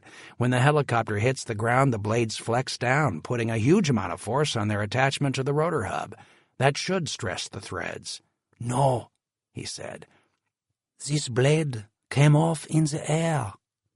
It was not attached when the helicopter hit the ground. Remember?" "Yeah, but we don't know where." He shook his head as if I didn't understand, which was accurate. He said, "I do not know if this got the right chemical, the right coating. I'm afraid the coating for corrosion did not get put on this blade. If it didn't, and the blade came off in the air because it had corroded, it could explain everything. It landed by the crashed helicopter, yes, true. It would be one of those ironies." "That would be an irony, an unpleasant one." "You think that's possible?" Marcel shrugged and put out his chin. "You see, the blade threads are bent as if it came off going down, away from the helicopter. It probably came off while the helicopter was in the air." I sat down in the chair Marcel had been sitting in. This case could be over a lot faster than I thought. "You tell the NTSB about this?" "They haven't focused on the blade yet. They're too busy with other things." "You gonna tell them?" "I will answer whatever questions they ask." "We need to get our own metallurgist to look at this as soon as we can." "I don't want somebody from Worldcopter," Marcel said. "I know just the guy. Used to be the head of the NTSB metallurgy lab. They will probably like that here," he said, glancing at the NTSB people. "I don't think so. He thinks the people who work in the NTSB lab now are second stringers. We'll have to play it very carefully." "What about the tip weights? Any of them recovered yet?" "No. This same blade is the one missing its end cap and tip weights. They could have come off in the air, which would cause a terrible vibration. The helicopter would come apart. That could make this blade come off in any direction." "Well, exactly. If they don't find those tip weights, everyone will think that's exactly what happened." "Yes, they could." I looked at him. "We have to find those tip weights. We have to show they're intact and they didn't cause the accident. If the NTSB didn't find them, it will be hard for us to find them." "We have to. Otherwise, this thing is going to land on our heads." I thought about the assembly of the tip weights, the small washers that balanced the rotating blade. What about the nut that held the tip weights on? How can we prove there even was a nut? "Well, you couldn't rotate that blade for even 30 seconds without the nut holding on the tip weights. It would be out of balance immediately. The bolt at the end, where the tip weights go and the nut holds them on, is bent. This blade hit something." So the nut and the tip weights could have come off when the blade hit whatever it hit. "Yes, or the bolt could have been bent after they came off and as it fell, and the NTSB has not found any of these parts. If it was near the crash, they would be on the ground, in the mud. They have looked everywhere. They are not there." "Oh, yes, they are. And we're going to find them." I worked at my office late that night, reviewing the Senate transcript that Morton had emailed me. As I paused for a moment and looked at the ceiling to soothe my burning eyes, the phone rang. I recognized Bird's number. I put him on the speakerphone. "Hey, Tenny." "No, you came to the right place. Guess what I've got?" "What?" "A fine lady at the Pentagon who just happens to have access to all of Collins's personnel records. Turns out she went to Howard with my son. Used to go to his Omega Psi-Phi parties, where he, of course, was the life of the party, just like his old man. She said she owed him, and since he wasn't around right now, his old man would just have to do. You believe that shit?" "Tenny, you didn't ask her to take any federal documents, did you?" Tenny responded as if he'd been hurt. That would be wrong. I couldn't ask her to do that. You'd better not. Right. Just leave these things to me. You do your lawyer shit. You just don't like the dirty work. You probably let your gunnery sergeant take care of all the shitbirds in your squadron, didn't you? What else you got, Tinny? One other thing. This might be big. Got a contact in the Secret Service. Former Marine. Maybe our secret weapon. Why would someone from the Secret Service have any information? This boy is the head of security at Camp David, my friend. He was waiting for the president on the night of the crash. I sat up straight. He could be the key to the entire thing. Exactly. Think he'll talk to us? Let's just say he's unenthusiastic. Seems others in the government don't want anyone to find out who was at that meeting, which, of course, makes me push all the harder. But he's not very pushable right now. I'll work it. What's his name? No can do. He swore me to secrecy. Says he'll go stone cold know-nothing and lie through his teeth if I even breathe his name to anyone, especially you. He knows about me? Well, I had to tell him why I was calling, didn't I? It's not like some investigator is going to just wonder about all this for his own good. He recognized you from the Senate hearings. Gotta run. Keep me posted. Oh, yeah. As I hung up, the phone rang again. I checked the caller ID and saw area code 212. Only Catherine would be up this late. Mike Nolan, I said, answering the phone quickly. After a pause, a deep, smooth voice said, Mike, this is Tom Hackett. He was the last person I expected to call me, but if I'd thought about it or been quick enough, it would have made instant sense. He was one of the most famous lawyers in the country, a plaintiff's attorney from New York. He called himself, or the legal press called him, Mr. Class, as in class actions, not because he had class. He filed massive class action lawsuits against corporations for any number of reasons and settled them for enormous amounts of money, a nice portion of which went to him. He was one of the wealthiest lawyers in the country. The reason I didn't instantly know the reason for the call was that I had forgotten that he went to law school with the First Lady, Mrs. Adams. What can I do for you? First of all, we've never met. I am an attorney in New York and deal in major cases. Yes, I know who you are. Good. Listen, I wanted to tell you that you did a very nice job at the Senate hearings, very dramatic. You got Blankenship very angry, which was probably why you were there. Nicely done. He paused. So, I understand that you've been retained for this representation, but not by WorldCopter, by AII, their insurance company. But they would only be involved if there was going to be a civil lawsuit. And where'd you hear that? Hackett said. That doesn't really matter. I have ways of learning lots of things. So, am I right? Maybe. Does that mean you're unsure? I fought back the anger building inside me. I just didn't need that right then. I hung up. The phone rang again immediately. I saw the same number. I picked it up again. What? It's very rude to hang up on a caller. It's very rude to call someone you don't know and insult them. I was not intending to insult you. Yes, you were. If you have anything worthwhile to say, say it. I'm busy. No doubt. Here is what I do have to say, so listen carefully.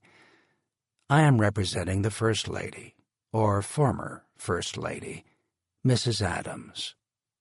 I also have indications that I will be representing all the others who perished on Marine One against WorldCopter in a civil lawsuit. You have, of course, heard the NTSB's initial statement that there was no foul play. That means, a fortiori, there was a defective helicopter, and that means your client owes my clients compensation. WorldCopter does not need the publicity a civil trial would bring. I don't think Worldcopter wants me to take the depositions of every employee of their factory where this helicopter was made and show how disastrous their entire operation is. I don't think they need me digging into their security procedures and security files to show that their employees never obtained the security clearances required by the United States government, and I don't think they need me proving that they killed the president, whether intentionally or otherwise. But if I can have your assurance of confidentiality, may I have that assurance? So I take it from your threats that you're planning on filing a lawsuit? In the face of the information coming out in the Senate investigation and the NTSB statement, I have to prepare for that eventuality, don't I? It would be malpractice not to. I haven't decided yet, but I must confess what I have learned is very disturbing. But the reason for my call is to discuss something of importance to your client and mine. So, may I have your assurance of confidentiality? Yes, except for my ability to convey whatever it is you're about to say to my clients. Of course, that's the whole point. But you are not free to disclose it to others inside your firm, except perhaps Rachel, or others who might be interested, such as your wife, Debbie, or the press. This guy was really pissing me off. If you think your little name-dropping game will intimidate me, just save yourself the energy. You don't impress me. Please, forgive me. I thought that it might generate some camaraderie between the two of us. I feel like I know you quite well already. You don't know me quite well, nor will you ever. And if you ever do, you'll probably be on your back staring at the sky wondering what the hell just happened. So, what is it you have to say? Did I receive your assurance of confidentiality as I outlined it? Yes. Very well, then. I'm sure you appreciate that I believe, as does my client, that we have a very strong claim against your client. I think any rational person would wait until there's a determination of the cause of the crash before they even think about filing a lawsuit against somebody. But what I think really doesn't matter. You've probably put all kinds of wrong ideas into your clients' heads, but again, I'm waiting for you to say something that matters. So far I haven't heard it. Hackett took a deep breath, apparently annoyed. That was just fine with me. If life was just, someday I'd have the chance to hit him in the head with a chair. He said, I have persuaded the First Lady that now actually might be an opportune moment to resolve issues between our clients, not only her, but I believe I could obtain the authority of the widows of all the others on the aircraft to resolve their claims right now, before we expend huge amounts of money in costly discovery and adverse publicity for your client. And I assure you, there will be substantial adverse publicity. But what we have in mind is that we would be willing to resolve all claims in a confidential settlement that would not be disclosed to anyone, not even the fact of the settlement. If she or I were later asked by the press why we had not filed a lawsuit as we had contemplated, the answer would simply be that there had been discussions between the two sides and she was satisfied with what they had said. Simple as that. That's all she or I or anyone else related to the case would or could ever say. No one would ever know that Worldcopter had paid her a settlement. Well, I think that the likelihood of that remaining secret is about as likely as any other secret held by the U.S. government. You may as well just email it to the Washington Post. You underestimate our ability to remain confidential. What's your proposal? We are prepared to consider resolving all claims of the First Lady as well as the survivors of all others who died aboard Marine One, for a sum totaling $1 billion. You're kidding me, right? Are you seriously demanding a $1 billion settlement with no evidence of liability? I'm trying to save you from seeing that evidence, Mike, because I promise you that if this case goes forward, I will have evidence that this crash was Worldcopter's fault, and the NTSB will find it was Worldcopter's fault. I will have experts that testify not only that it was Worldcopter's fault, but that it was reckless. We will recover punitive damages. Do you really believe that a jury is going to sympathize with a European helicopter manufacturer that killed the President of the United States? I'm not to the point of even trying to evaluate that. I'm trying to figure out what caused the accident. Tell me, what evidence do you have that this is Worldcopter's fault and that they should pay you anything? Mike, that's what I'm trying to save you from. He hesitated, no doubt for effect. Maybe this is too complex for you. Maybe you're used to automobile accident cases. You should pass this information and offer on to whoever has more experience in these matters. Because if you go forward and this lawsuit is filed, it is going to be Worldcopter's worst nightmare. I'd never encountered anyone like him before. Is this how you usually begin a case, threatening and blustering to avoid the merits of the case, so you don't have to do any work? There was a notable pause on the other end of the line. Do you not know my reputation? Do you really believe I'm afraid to go to trial? What I'm afraid of is that people like you will not understand the implications of what is happening and not make the appropriate recommendations to their clients until it is too late. That's what I'm afraid of. I'm afraid that you will force me to drag you into the arena, the courtroom, and embarrass you and your client. If you don't think I've tried cases, if you don't think I'm capable of trying this case, ask around. Talk to some people who have been practicing law a while, who have tried some big cases. See if they agree. He waited until that sunk in, then said, Listen very carefully. What? This offer of settlement that I have just outlined to you must remain confidential. If it is leaked to the press in any way, if there is any implication to the press that the First Lady is looking for money, I will not only deny it, but I will attribute the offer to you. I will tell the press that contrary to what you are saying, in fact you called us and begged us to resolve all potential cases for $1 billion, and that we of course rejected it out of hand as being premature, but perhaps indicative of the problems Worldcopter was facing. We were frankly surprised that Worldcopter was so disturbed by the Senate hearings and concerned with liability in this case that they tried to preempt any investigation on our part. Do you understand that? Yes, very clearly. If confronted by the press, you would lie. That's very good to know. I appreciate knowing up front I'm dealing with a liar. Oh, I wouldn't call it a lie. In fact, by the time we'd completed our conversation about it, I would have you completely convinced that what I had said was correct. Words and intentions are elusive little things, with content pouring in and out of them all of the time. Much of communication is in tone, timing, and technique. I'm sure you're aware of that. He continued. There's one other thing. This discussion that we're having about resolving this case will stop 7 days from now. If Worldcopter does not get back to me with an acceptance of this indication of interest on my part, then there will be no subsequent offer. We will go to trial.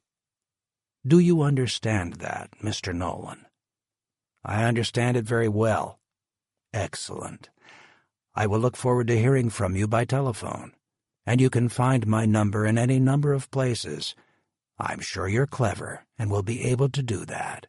Yes, for example, my caller ID is telling me what it is right now. Yes, but predictably, you have jumped to conclusions. You have assumed that I'm calling you from my office. You have assumed that the line, the number you are seeing, is a direct line and not a trunk line from an office building somewhere in New York. You actually have no idea what you're seeing. In fact, if you think about it, you don't even know that I'm Tom Hackett. I could be Billy Samuels, the young man who lives down the street from you. I look forward to hearing from you." The line went dead. I stared at the phone. I couldn't believe I'd just had that conversation. It was like a dream. I turned to my computer and drafted an email to Worldcopter and Catherine. He was right. I didn't know for sure it was Tom Hackett, but the voice sure sounded like the voice I'd heard on numerous televised press conferences about his victories.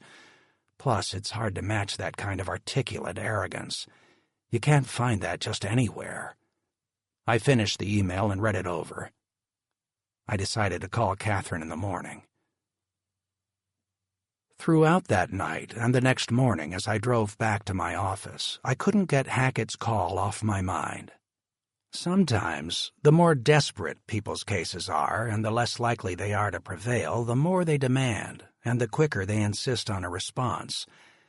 They don't want to get into the facts. They want to play it with the maximum extortion value.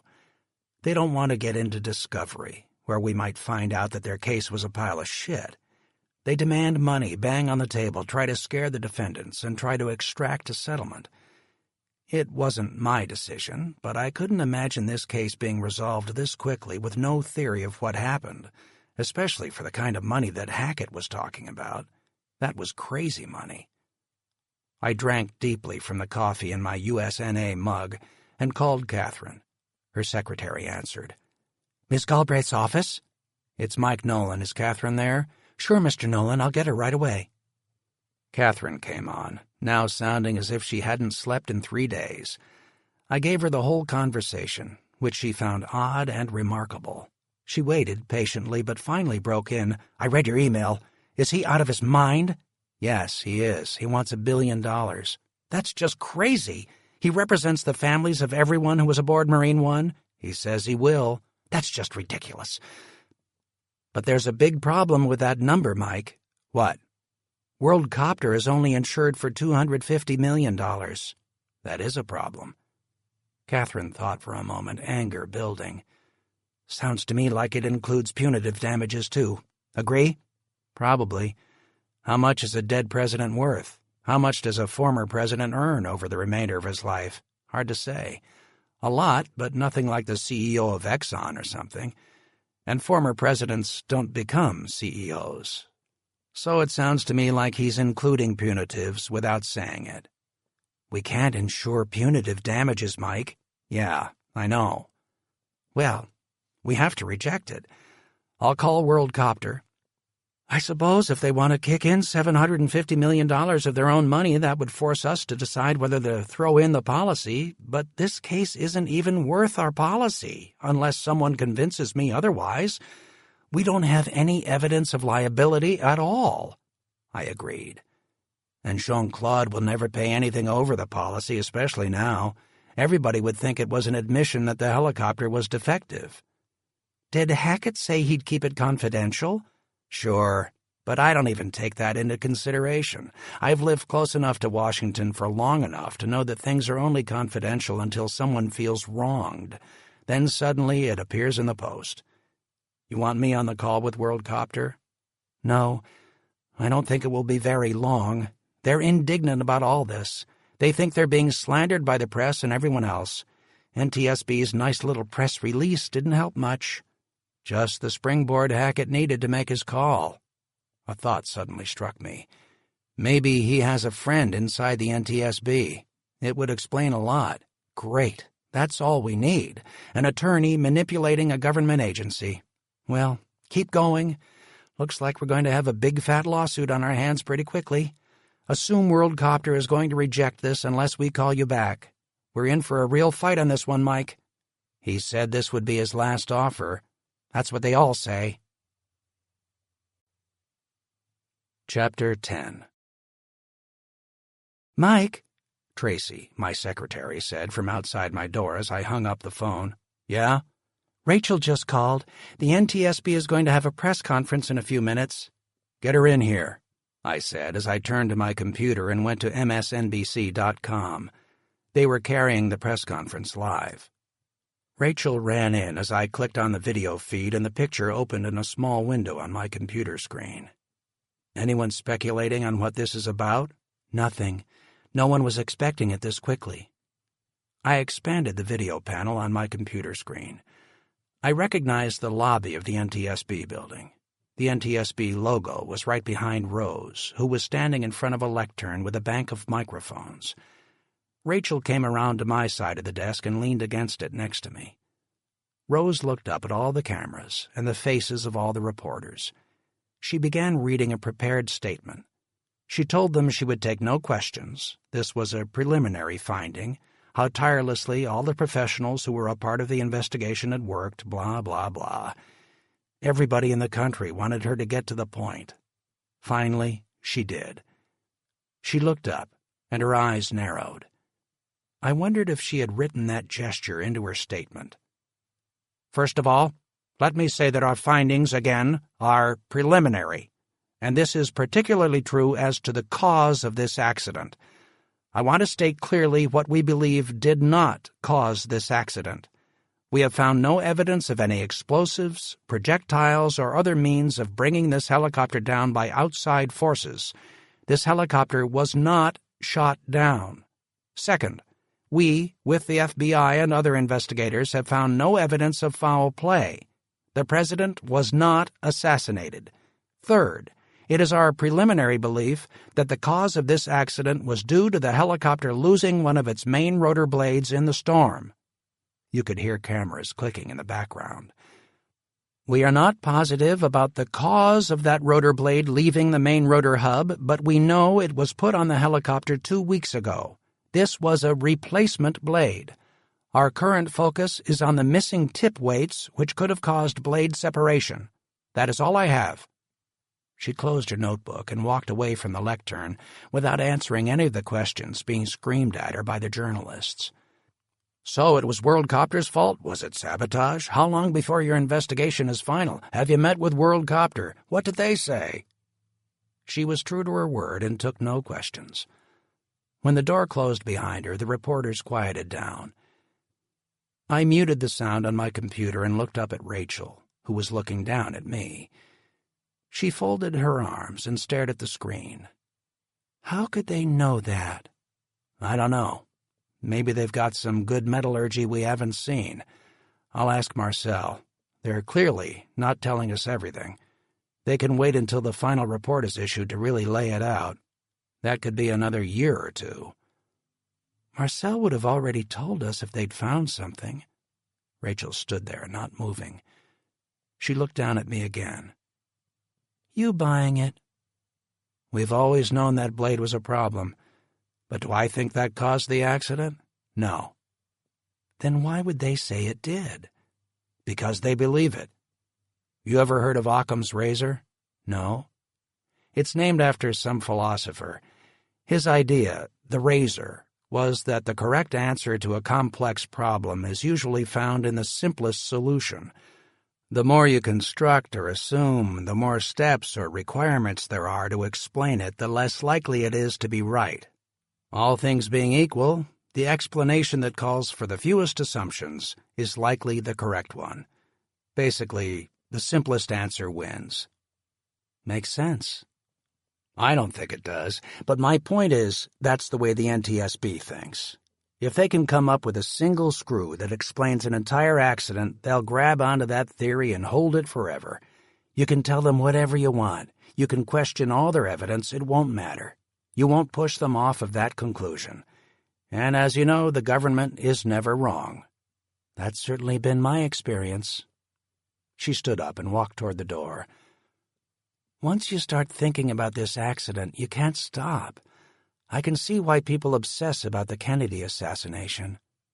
Once your brain locks onto the facts, you can't rest until all the pieces fit into a picture. Here's the NTSB giving us their theory, and nobody even knows who the president was going to meet. Rachel walked out and said on her way, "We going to be able to find answers? I'm sure as hell going to try." Chapter 11. A week passed, with daily visits to the wreckage in the hangar and talking to potential experts I was considering using. At the end of one particularly long day that started with me in the office before dawn, I invited Debbie to go out to dinner with me at one of the nicer restaurants in Annapolis. We arrived and were waiting to be seated when I saw Hackett on the television. He was holding a press conference. I asked the hostess to give us a minute. We walked into the bar and strained to see the television at the far end. Several others were watching, and the bartender turned up the volume.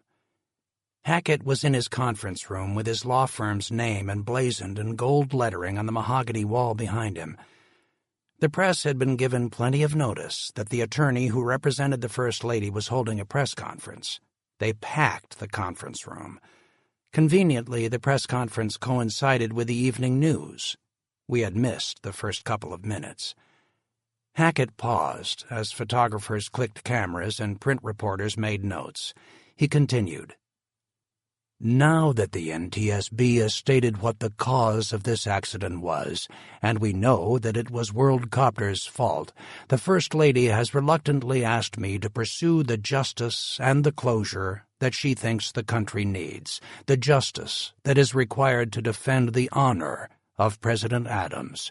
She wants answers for herself, not just as part of some governmental investigation. She wants me to be able to question the WorldCopter employees who put this helicopter together, the ones that put this blade on this helicopter, the ones who installed the tip weights that came off, the ones who caused the death of the President of the United States. Because of that, Mrs. Adams has requested that I file a lawsuit on her behalf against WorldCopter. I did so this afternoon at 4:30 p.m., Not only has the First Lady requested that I file a suit on her behalf, but the wives of all the men killed on this helicopter, including the 2 Marine pilots, the Secret Service agents, and the Marine crew chief, have joined in the lawsuit.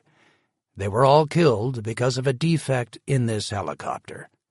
We will also be examining the evidence to determine whether the conduct here was so egregious or malicious or reckless that it calls for an award of punitive damages. If it does, we will ask the jury to award a substantial amount of punitive damages against WorldCopter for the damage they have caused to these families and to the greater American family. Thank you. I will now take any questions you may have." I felt my BlackBerry buzz and pulled it out. Debbie frowned at me as I answered it. "Mike Nolan." It was Rachel. "I've got the lawsuit." "Where'd you find it?" "Hackett posted it on his firm's website." "Figures. And?" "Guess where he filed it?" "D.C.? "Nope." "District of Maryland, by D.C. "Nope." "Right here in Annapolis." "What? Why?" "That's what I was going to ask you." Rachel told me everything she could about the complaint. "Thanks. I'll get back to you." I hung up and looked at Debbie. "Hackett filed his suit right here." "Why here? I assumed he would file in D.C. "That's what I've been wondering. But think about it. Who built the courthouse and appointed both our judges? President Adams? Exactly. Hackett is guaranteed to have a judge who was appointed by his client's husband. And both the federal judges here, as you well know, are both former plaintiffs' lawyers." "Which judge got the case?" "Betancourt." "You like her, don't you?" "I do. I think she's fair, which is all you can really ask for. I don't think he'll get the advantage from this he thinks he will. And Norris will be the magistrate. She likes me." Debbie frowned. "Then why would Hackett file here? I'm sure he researched judges here." "Maybe he wants me to try the case and not Brightman. Maybe he thinks I'm an easy mark and putting it here will tempt AII to let me try it." "That's pretty cynical. And that wouldn't be his conclusion if he's done his homework." Whatever reason Hackett chose Annapolis, I liked it. I would have picked that courthouse if given a choice. Maybe Hackett had just made his first mistake. You know, what probably drove his decision was the rocket docket. All civil cases go to trial in 6 months. He wants to get to trial before anyone finds out what really happened. I got into work the next morning at 6 a.m. Rachel appeared in my door, virtually buzzing. "You're here early," I said. She handed me a big Starbucks and said, "So are you. We need some new bodies." "No doubt. This thing is going to be a monster. We could probably use 10 new people. We can set up several in the back conference room, but let's get 2 or 3 in right away. Why don't you get with Tracy and put an ad together for the Washington Post, the National Law Journal, American Lawyer, Monster.com, whatever. I want to get someone in here ASAP, and I think we need to aim high. This is a big-profile case that a lot of people are going to want to work on. I've got to call Bird." I got Bird on his cell phone. "Tinny, Nolan." "What the hell you want now?" He filed in Annapolis. "Hey, I've got stuff on Collins that's pretty damn interesting, but I didn't hear from you on my rate sheet, and it turns out there was a typo. I need to send you my updated rate sheet." "You're shameless." "I'm unashamedly and openly trying to accumulate enough money to retire in the Caribbean and lay on the beach all day, guilty as charged, and you're going to help me. Come see me so we can talk about all this. Will do." Rachel had called the legal journals and the newspapers and had put the advertisements on their websites for staff associates. We were already receiving calls. She was lining up interviews at night because we couldn't even take a breath during the day. Tinny came to see me on Wednesday morning, when I was to meet with all of our newly retained experts to go back out to the scene. I asked him to come at a different time, but he said he didn't have a different time. He showed up at my office at 6:30, knowing that the experts wouldn't get there until 8. He banged loudly on the front door. I went to my window overlooking the bay and looked straight down at our doorstep. Tinny looked up at me. I gave him a wave and walked down to the front. I stepped onto the porch and shook his hand. "Morning, Marine. How the hell are you?" "I'm doing fine. How the hell are you?" "I was just going to grab a cappuccino." "You know, we really should meet in your office. I've got some stuff to show you." "We can just talk. You can show me whatever you've got when we get back. Experts won't be here till 8. Bird looked uneasy. "I prefer working in the shadows," he said, trying to make a joke. I stopped walking. "You spooked about something?" He smiled. "Me? Never.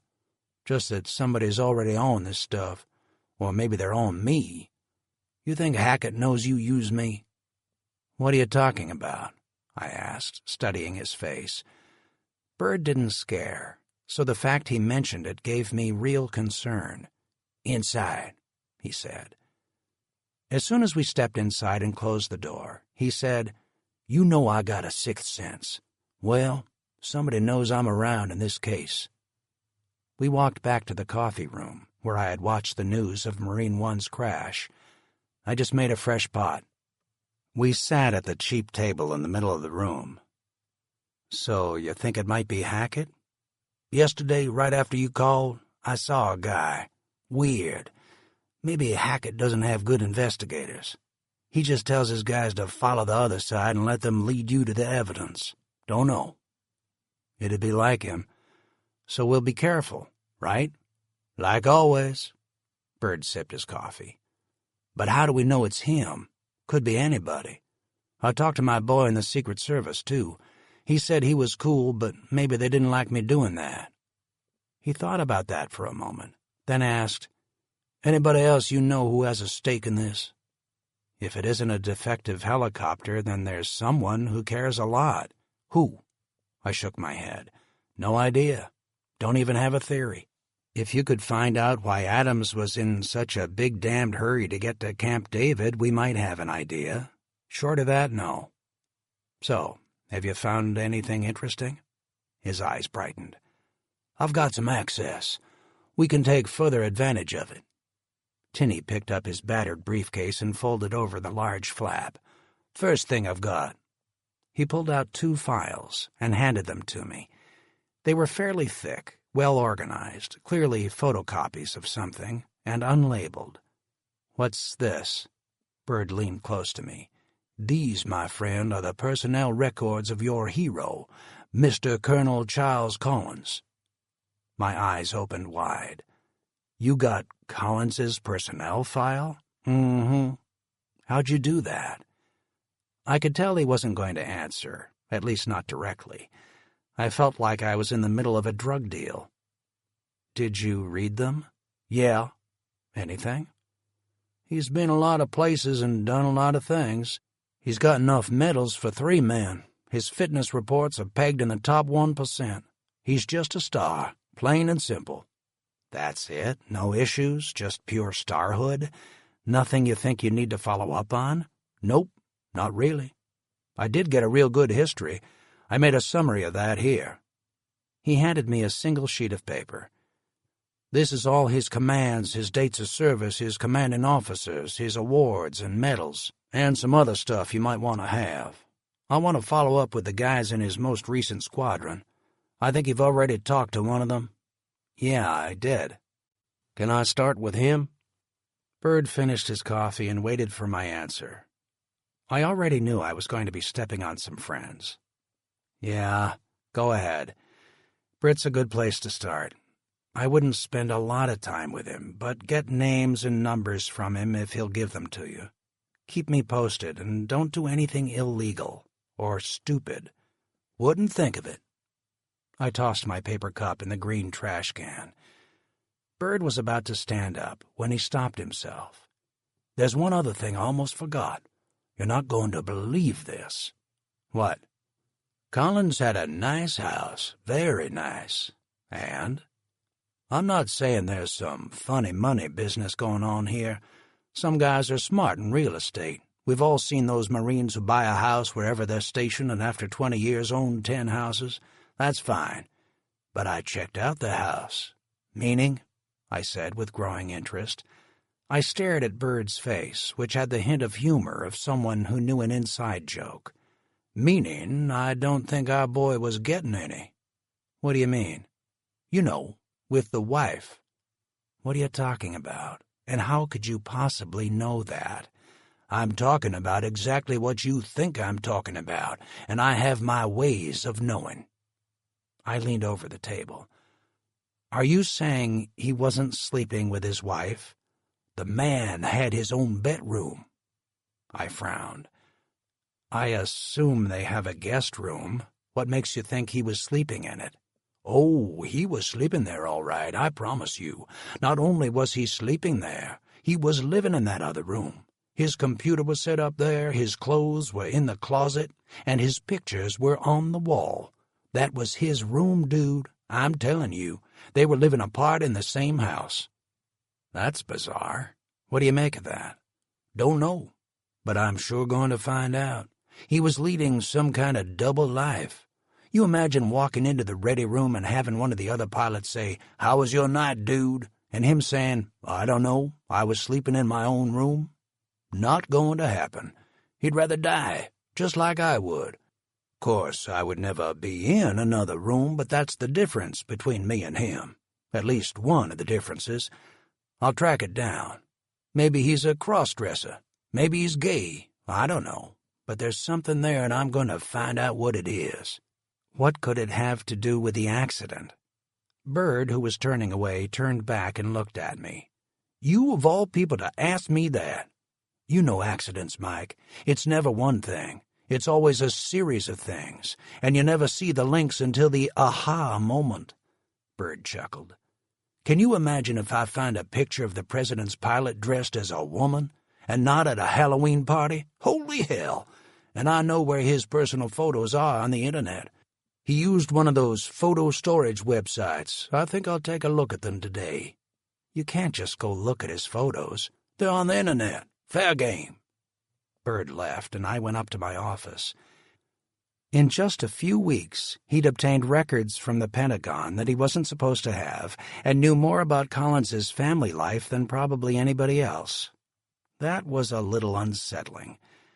I didn't have quite the same constraints a prosecutor would in obtaining evidence illegally. I could even use some illegally obtained evidence depending on the circumstances, but I had to tread carefully. Chapter 12. At 8 o'clock sharp, the experts I had invited were waiting in the boardroom. Dolores had ordered muffins and coffee. I introduced them to each other, at least those who didn't already know the others, and gave them a quick summary of where we were in our preparation. They had all read the NTSB's preliminary report, had followed the case closely in the media, and were anxious to get started. Rachel had been working furiously since before I'd sat down with Tinny. On the large whiteboard at the end of the room, she had outlined the NTSB's preliminary findings, other possible theories, the investigation we had conducted to date, and areas we needed to cover. Her handwriting was meticulous, and the board looked like it had been printed out of a massive computer and stapled to the wall. We all stared at the writing as we sat down. Wayne Bradley, an extremely bright former chairman of the NTSB's metallurgic lab, was also as big as the proverbial house. A humorous but intense man, he was considered the most brilliant aviation metallurgist in the country. Retired from the NTSB, he was now 67. He liked to get out in the field, to dig in the ground, to touch the metal. He was phenomenal.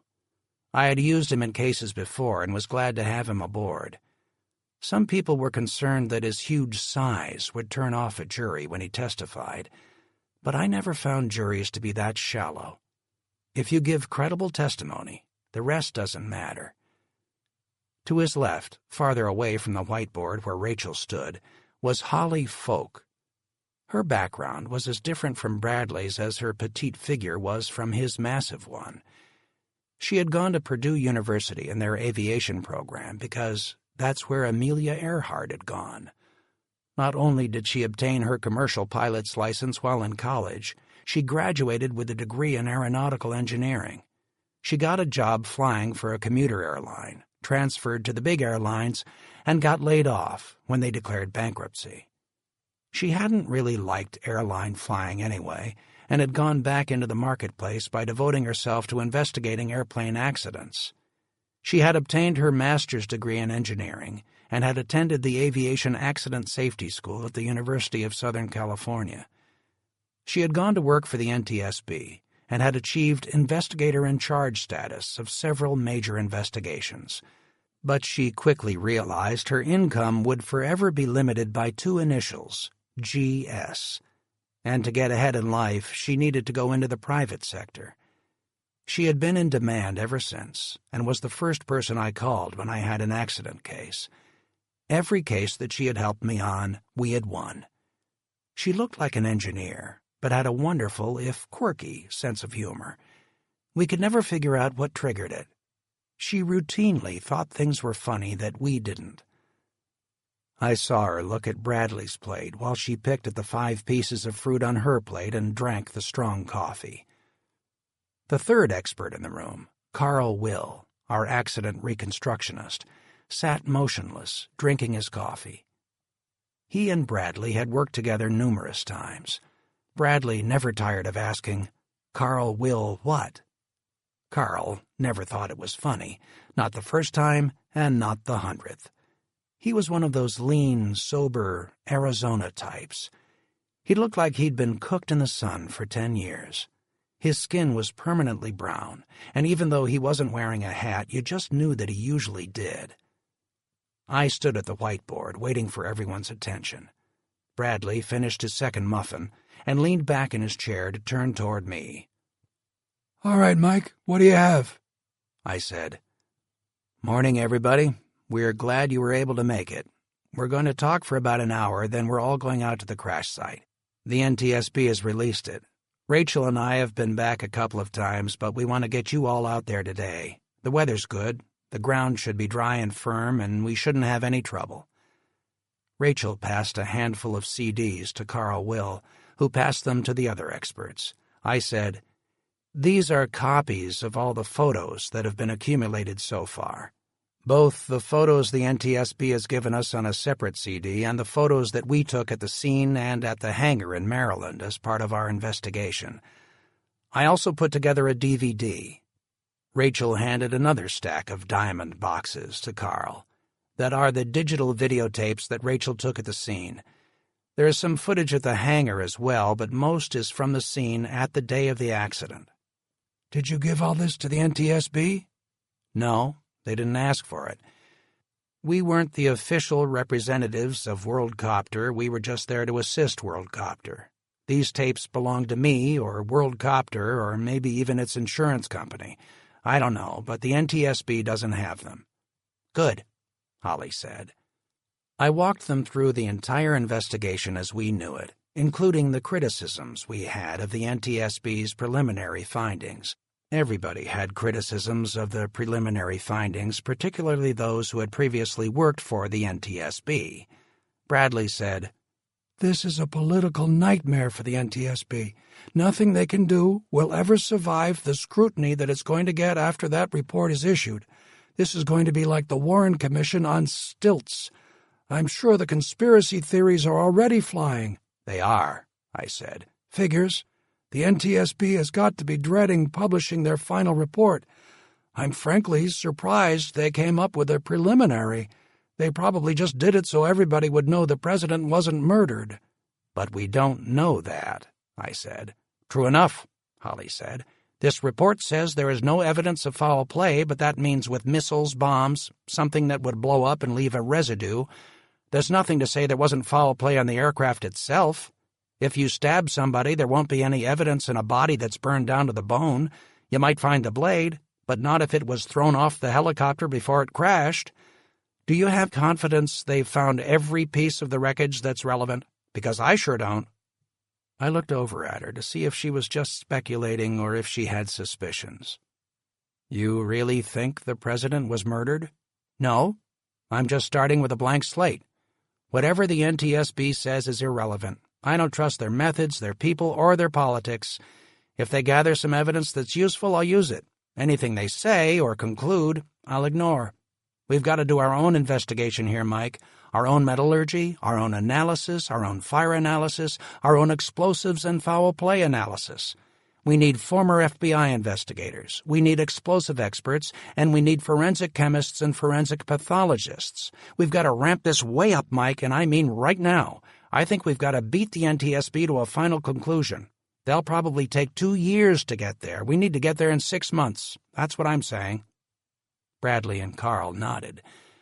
I walked up to the front of the conference room and stood by Rachel. As you know, and as Holly just implied, timing is critical here. It's not the NTSB we're racing. We're also going to be racing the court. You all know the case was filed here in Annapolis. Well, this courthouse is new. It doesn't have that many cases. Most federal cases in Maryland are filed in Baltimore or Greenbelt. The local court decided to increase its docket by creating a rocket docket. You get to trial 2 or 3 times faster than in other federal courts. Some courts around the country had done that for patent cases, but this is the first one that has done it for all civil cases. They have a mandatory rule. Every civil case will go to trial in 6 months, and if you're not ready, too bad. They all stared at each other, surprised and concerned. Will said, "How can we prepare the most important investigation in the country in 6 months?" "By putting everything else we're doing on the back burner, that's how. It's going to be crazy, but we have no choice. Hackett thought this through very carefully. He can just give the photographs and the NTSB's preliminary report to his experts, show them the blade with the missing tip weights, and they'll testify that this was WorldCopter's fault. We've got to solve this case before he gets to do that." Bradley took an audible, deep breath. "Can we even get our hands on the metal?" "Some of it. They've left much of the wreckage in the hangar for the participants to continue to work with, but no one else. So if we can get you in as WorldCopter's people, we can get to the wreckage, but not otherwise, and we won't get to do any destructive testing, I promise you. This room will be our war room. You can use it for any purpose in this case. We will be having all-expert meetings every 2 weeks, whether you like it or not. And I know that's not usually the way it's done, but I don't care about preserving walls between experts or attorney work product. We need to share ideas and brainstorm to solve this thing. If you need anything at all, let me know and we'll get it for you. If you need manpower, I'll get it. If you need exemplars of parts from a similar helicopter, I'll get them for you. Anything. No stone left unturned and no reasonable request denied. This is all out, and we're working against the clock." Bradley nodded, satisfied for now. "Let's go see the crash site, Mike," he insisted as he pressed down on the table and forced himself to his feet. It was eerie, being back at the site of the accident. The scene had been released by the NTSB, but FBI agents were still guarding everything for a mile around. They were clearly not pleased to be in the middle of nowhere, but they also knew that when a president died, a lot of things happened. We hiked to the crash site as quickly as we could as a group, which meant mostly waiting for Bradley. He brought an assistant to walk with him to help him along the packed dirt to the site.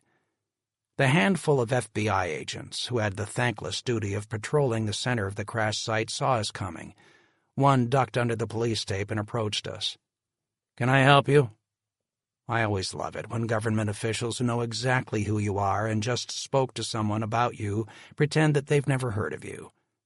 "Didn't you get a call from your friends up the hill that we were coming?" "Yeah, I knew you were coming." "We're just here to look around. We're here on behalf of WorldCopter to begin our own investigation." The FBI agent said coldly, "I thought the NTSB already came out with their conclusions." "Preliminary conclusions, meaning they could change." The FBI agent looked me in the eye with some pity. "Meaning also, then, I suppose they might not change?" "True enough." We ducked under the yellow tape and walked into the center of the crash site. Our investigators set down their bags, took out their expensive digital cameras, GPS receivers, and laptops. Bradley had his assistant set up a camp table and put his laptop and microscope on top of it. He then pulled out a camp stool and lowered his weight onto it slowly. He tilted his Indiana Jones fedora back and said, "Tip weights. NTSB is saying basically the tip weights may have come off or been out of balance, caused the blade to vibrate and pull out of its seating. Interesting theory, but unprovable as of now." We all looked at him, but I said, "Why?" "They didn't find any tip weights. They aren't on the blade and they weren't on the ground." Holly added, "They assume they came off before the crash, somewhere in the turbulence. They think they're scattered all over the countryside and won't ever be found." Rachel said, "They used metal detectors all around here. They didn't find any of them." Bradley shook his head and rolled his eyes. "Metal detectors can give a false sense of confidence. If you really want to find something, like on the beach, something specific, you had better sift the sand, not hope your wand passes over it just right." "They can't sift the entire countryside." "We have to work backwards, my friend. Duplicate what the NTSB undoubtedly did, but perhaps we'll find what they didn't. We have to determine the flight of that blade under various possible scenarios and find the scenario that would allow the tip weights to come out to cause that blade to vibrate off the masthead. Then we calculate the possible speeds of the blade, which should be upwards of 625 knots, and determine the maximum throw distance of those tip weights coming cleanly off the blade at its maximum speed of rotation, which should give us a theoretical radius within which we should find the tip weights." Bradley turned to the table and turned on his laptop. He placed a case on top of the table next to his laptop and opened it. Inside was a Nikon digital SLR camera with several lenses, mostly macro. He looked at the sky to see the likelihood of direct sunlight, which he preferred when photographing metal. A large cloud was passing over the sun but was unlikely to last. Rachel asked him, "How could we ever find little washers within a mile or two radius of a particular spot if we can't find them with a metal detector?" "With determination, diligence, and luck." Rachel looked around and considered the likelihood of finding a couple of washers in several square miles of woods. "Doesn't sound very likely to me." "Nor me. But if we use our brains, perhaps we'll think of something they didn't." "Like what?" Bradley breathed deeply. "Well, for example, The NTSB is convinced the blade came off a mile or two away from here and just landed next to the helicopter in one of those weird things that happens in many accidents. I was listening to every word and stopped fiddling with my camera to make sure I heard him. He continued. That is probably right, as I see it. I don't think the blade came off right here on the way down, but it is an assumption. You see how an early assumption can lead you astray? Anyway, the additional assumption is that the tip weights came off before the blade came off and therefore are out there somewhere, miles from here. I jumped in. Well, if their tip weight theory is true, wouldn't that make sense? Make sense? Sure, it would make sense. But does it make it true? A certainty? Not at all. Physics determines what happens, not theories. Tip weights can stick, they can fracture and loosen those outside of them and come off later. All kinds of possibilities. What I think, ladies and gentlemen, is that the answers lie in this cathedral. Bradley waved his arm around over his head toward the canopy of trees that surrounded the accident scene. The answers, and perhaps even the tip weights, are right here. We stayed at the site until dark. We climbed out of the ravine on the now solid and easy-to-follow dirt road and headed home, only to eat, sleep, rise, and head to the office again before dawn. One night on my way home later that week, Bird called. "Hey, what's up?" "Been pushy on our reluctant witness. You know the one." "Good.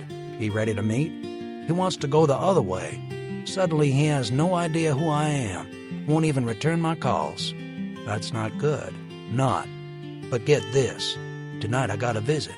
Not a call. A visit. I was on the throne, so my wife, Sherry, answered the door. I always tell her not to, but she does anyway. She's human. I come into the family room and there's a guy in my house by the door.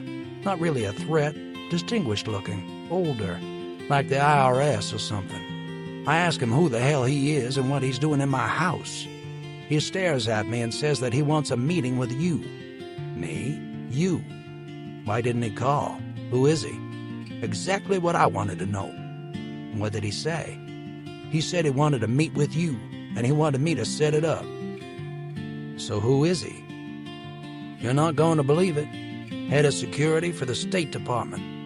"The State Department?" "Yep." "What does he want to talk to me about?" "Wouldn't say." "Well, shit, Tenny. What do you make of this?" "I thought it was a joke. Another one of Hackett's head fakes. I checked him out. He's legit." "So now what?" "So now you tell me whether you want to meet with him. But I've got to say I didn't feel like we had a lot of choice here. We're going to hear what he has to say no matter what." I looked out my window, down the dark street. "Set it up." We met the next night. It was to be at my office at 10 p.m. Bird arrived at 9:30. "Michael," Bird said, extending his hand. "Tenny, how are you doing?" "Good. So here we are." "Yeah." To quote Dustin Hoffman, "Is it safe?" Bird smiled. "Good flick. I don't know if it's safe. We're dealing with the government, and they aren't going to do anything too stupid. But here we are at 10 o'clock at night meeting someone from the State Department in Annapolis. Can't say I've done that before." "Why the late hour?" "Don't know for sure. I expect they want to be able to deny they ever met you if this goes south." "If what goes south?" "Well, we're about to find out," he said, looking over my shoulder at the phone as it lit and rang. "Here we go." I turned and answered it. A man said, "We're out front. Please let us in." "It's open. Come on up to the second floor." The line went dead. We heard the door below open and two men walk up the stairs. I went to the door of my office, from which I could see the top of the steps. "Over here," I said. They walked into my office. The first man extended his hand to Tinney. "Mr. Bird, good to see you again." "Likewise. This is Mike Nolan." The man turned toward me. "Thank you for coming. I'm Chris Thompson. I shook his hand. "And who is this?" I said, watching the other man approach. "This is my associate, Joe Galvin." Thompson was about my size, but at least 10 years older. Dark hair, cut short with gray throughout and definitely in shape. He had dark eyes and an intense look. He said, "Thanks for meeting with us. I know this is a little out of the ordinary, but so are the circumstances. May we sit down?" "Of course." I indicated the 2 seats in front of my desk. Bird sat on the arm of the couch, slightly behind them. Galvin didn't like that at all, but couldn't do anything about it. Thompson said, "First, before I go on, I want to ask you both for your personal guarantees of confidentiality. May I have your assurance?" "Why should I?" asked. "Because what I have to say to you is for your own good, and frankly, for the good of the country. If you cannot keep the contents of our conversation confidential, then I cannot say what I need to say to you."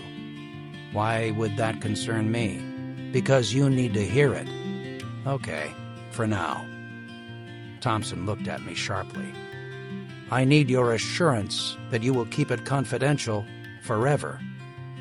I looked at Bird. "Okay, unless I don't like the way it's going, then I'll stop listening and we'll be done." Thompson looked at Tinney. "And you, Mr. Bird?" "Sure." "Do you have any recording devices on you?" "No." "You wouldn't mind if Joe checked, would you?" "Yes, I'd mind."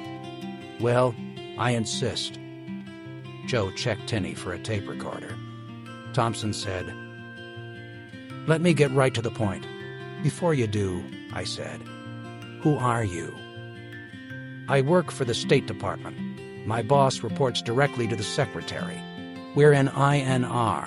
Sorry? Bureau of Intelligence and Research." "Intelligence?" "Yes, for the State Department." "Didn't know there was such a thing." "Few do. My role is really more about security." "So what can I do for you?" "Very simple." Thompson looked at Bird, then back at me.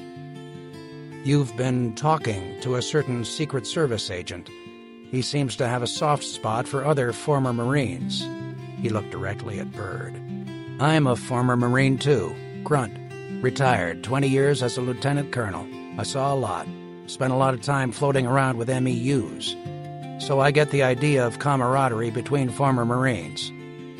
"Go on." "Well, this Secret Service agent overstepped his bounds. He has been considering talking to Mr. Bird and may have mentioned a document he isn't even supposed to have. It was a breach of protocol and security for him to keep a copy. It is a State Department document." "So? And what is the document?" "You have asked Mr. Bird to continue to push on this agent, and I suspect you intend to try to use him or his document in trial if your case comes to that. You need to assure me that you won't ask this witness about what he has or saw, and you won't try to dig any deeper about it." "Are you serious?" I said, outraged. "What he knows could be the key to the entire accident." "It isn't. That's the point," Thompson said. "The meeting at Camp David had nothing to do with the accident. The helicopter went down because of faulty balancing of the blade and the tip weights." I stared at him, barely able to contain my annoyance. "Are you telling me the NTSB knows who was at the meeting and the document that Secret Service agent has?" "Of course they do." "Why wasn't that part of their press conference?" "Because it has nothing to do with the accident, and if someone discusses it and the contents get out, it will cause an international incident." "How could it cause an international incident?" "You need to stop pursuing this agent." "I can't do that." "You have to." "No, I don't." "If you pursue it, we will make it very difficult for you." Now the threats. These aren't threats. If you push, we will push back. I glanced at Tinney, who was silent. "I'll just subpoena the agent to trial." "No, you won't.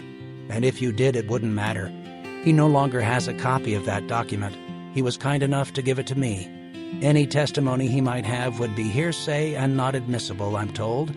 So any such efforts on your part would be futile. And Mr. Bird here," Thompson said, looking at Bird, "gave the agent his word that he would never tell you what the agent's name was." We all know at least one thing. Mr. Bird is good for his word. Right, Mr. Bird?" I stood up. "Thanks for coming, but I'm going to keep going just like I have been. I need to find the truth." "No, you don't. Even if you find it, it won't help you. Lay off. For your own good." What the hell is that supposed to mean?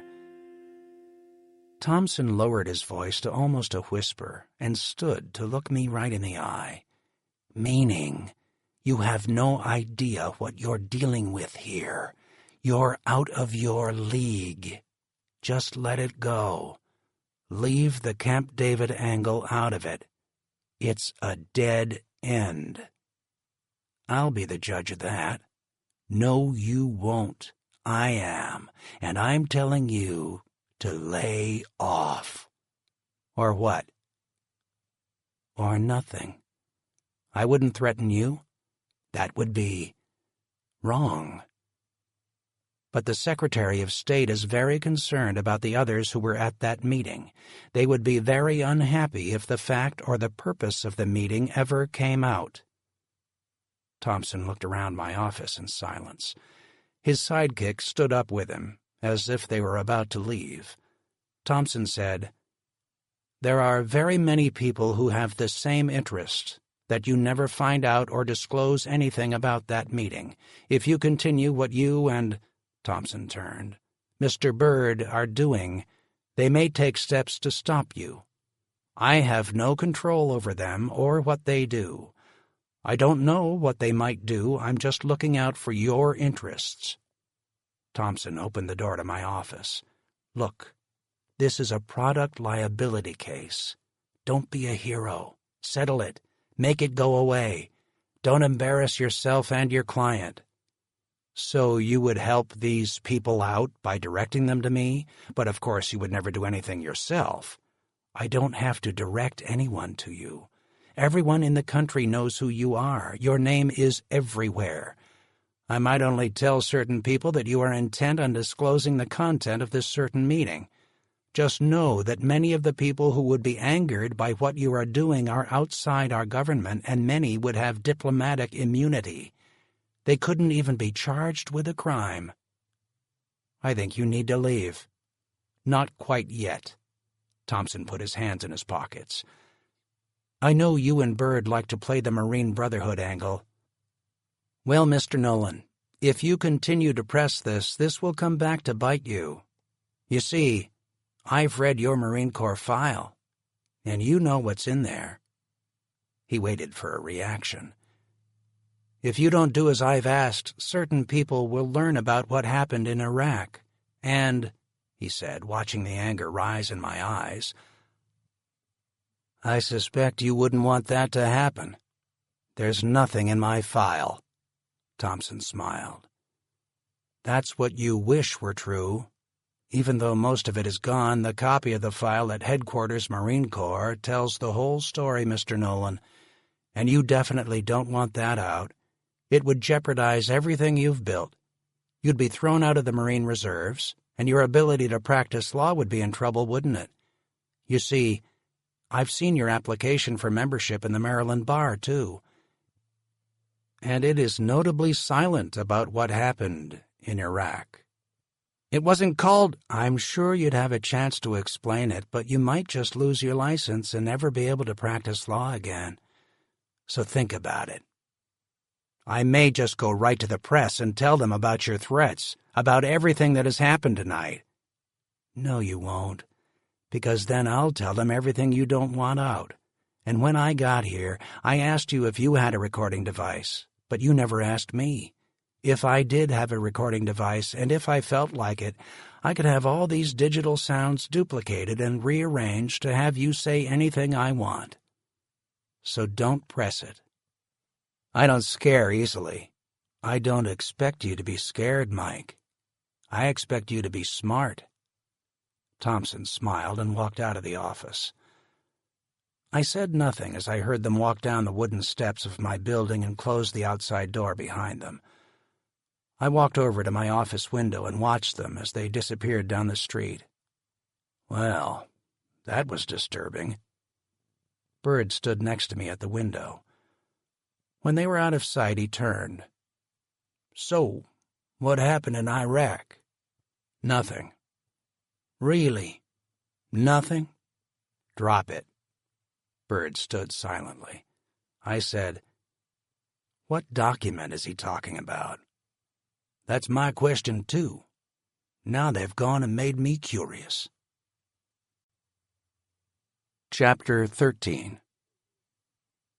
When you get sued in federal court, you have to file an answer denying the claims made against you. In Annapolis, when you file it, you quickly learn that you have stepped onto the 6-month conveyor belt that will take you to trial no matter how much you thrash or complain. It's like a melodrama where the heroine is tied to the moving belt in a sawmill heading toward the large spinning blade. Since most court filings are now electronic, things happen in hours or minutes. 15 minutes after I filed our answer, we received a notice by email from the court for the early neutral evaluation conference to be held that same week. The purpose of the ENE before the magistrate was to see if the case could quickly be settled or if it would go to trial. We had drawn the magistrate I knew best, Barbara Norris. She was competent, did not aspire to greater office, unlike many magistrates, and didn't inject her personality into the case. She just tried to do what was right, get the case resolved if she could, and if not, help the parties get to trial quickly. You couldn't ask for anyone better. The day for the conference came. Rachel and I got there early, but not earlier than the press. It looked like a rehearsal for the trial they suspected was coming. Satellite vans were everywhere, cables and cameras running back and forth, and an amazing amount of activity for a hearing they wouldn't be invited to.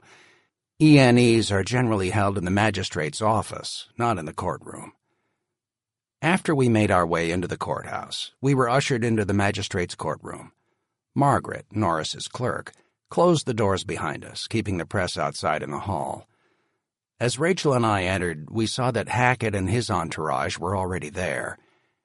Hackett was standing with his back to the judge's bench, looking at us as we walked in, waiting for us. When he saw me, he said nothing and did nothing. He just stood there, holding his briefcase in front of him with both hands. His feet were spread slightly apart, and I was suddenly aware of his size. He had to be at least 6'4", and had graying blonde hair that he combed back. To his right was another partner that I recognized from Hackett's firm's website, Gregory Bass, pronounced like the fish, not the guitar. Bass was about 40, with a closely buzzed haircut. He was known in all the articles I had read as Hackett's bulldog, their word. He didn't try cases. He just chopped up the other side in motions, depositions, and generally being as tough as he could get away with.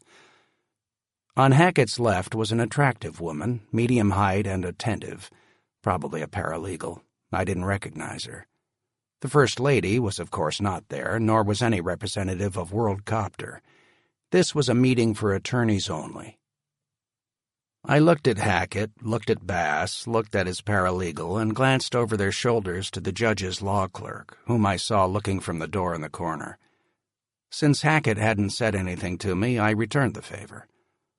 I saw Margaret heading to the door out of the courtroom that led to the magistrate's chambers, Norris's office, and said, "I think we're all here, Margaret."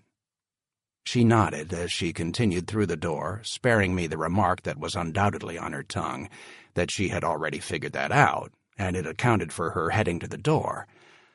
I, of course, knew that too, but wanted, in a childish way, to show Hackett that I knew the magistrate's clerk. I pointed Rachel to a row of seats in the back of the courtroom. We sat down and took out copies of the filings that we had delivered to the court the week before. They were fairly innocuous, committed us to nothing, and left all roads open to us. It gave us something to do. Hackett stood there and looked at us. After he realized I wasn't going to say anything to him, he seemed just slightly flustered. He turned around and walked through the swinging door between the gallery and the counsel tables in the courtroom, then placed his briefcase on the top of the table. He sat down in one of the counsel seats, and Bass followed suit.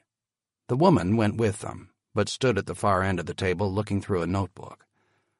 Margaret came back through the door and said, "Please come into the chambers." Hackett and his two acolytes went immediately into the chambers, and the door closed behind them. Rachel and I got up from our seats, walked to the door, opened it, and entered. Magistrate Norris recognized me immediately and said, "Good morning, Mike. Nice to see you again." She then turned to Hackett and said, "And you must be Mr. Hackett?" While Annapolis is the capital of Maryland, it is still a small town.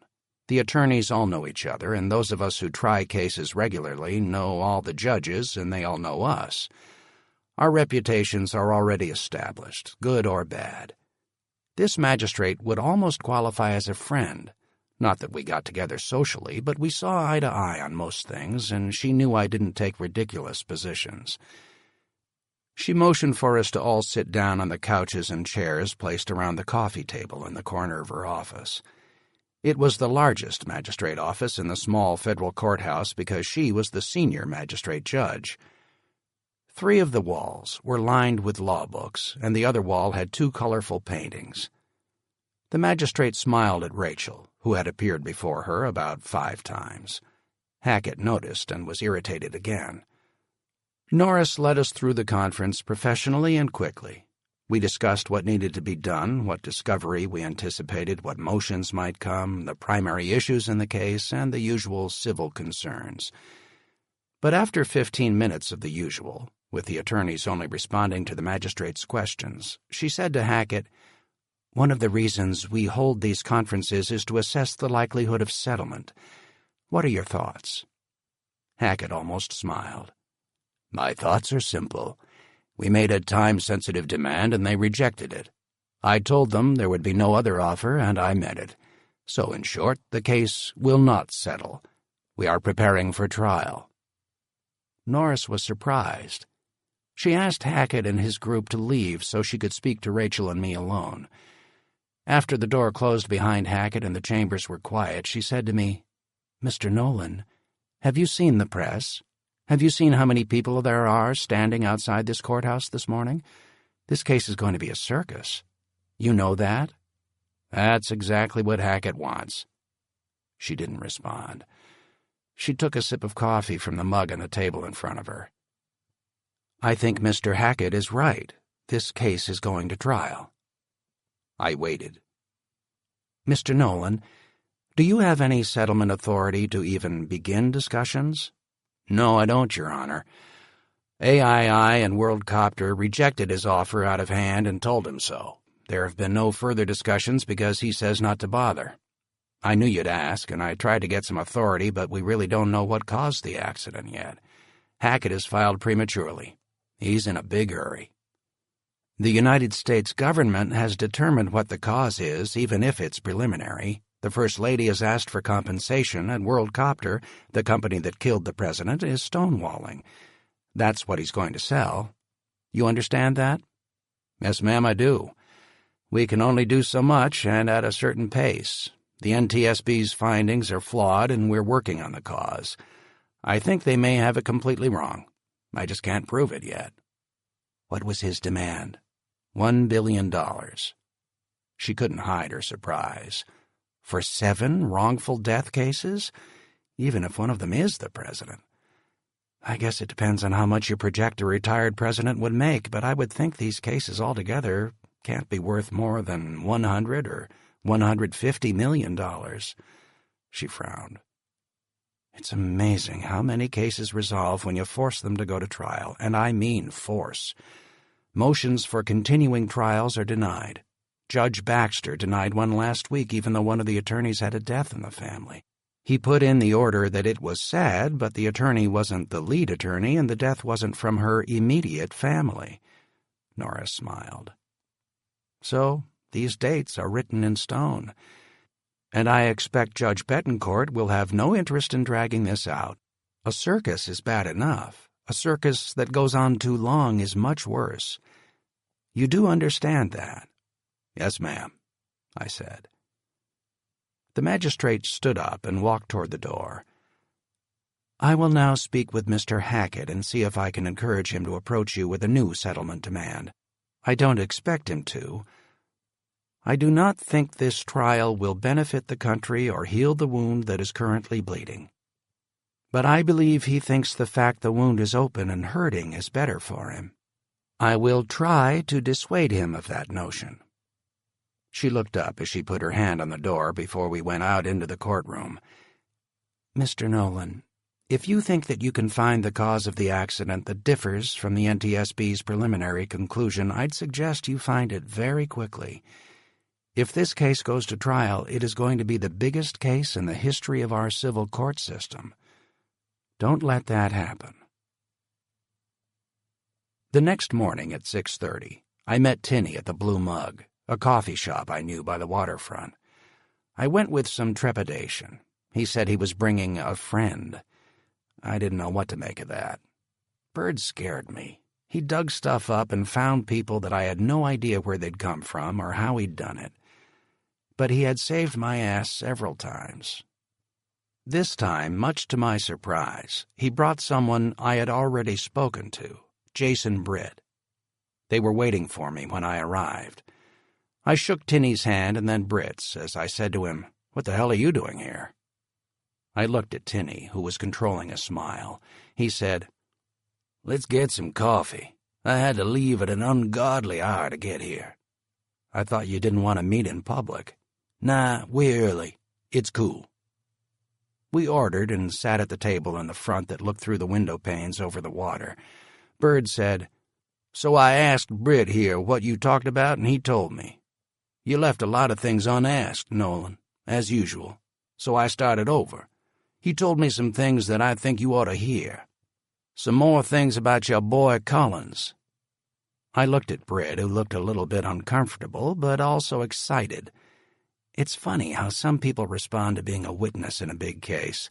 A lot of people run the other way. They want nothing to do with testifying. Others respond in exactly the opposite way. Suddenly they're the center of attention. Suddenly everybody hangs on every word. Everybody wants to know what they think. They'll be called in a trial and be on world television. Some people love that. It's a problem because it can affect their testimony. It can make them bend the truth or embellish it so that they are more interesting, or in demand, or worse, more notorious.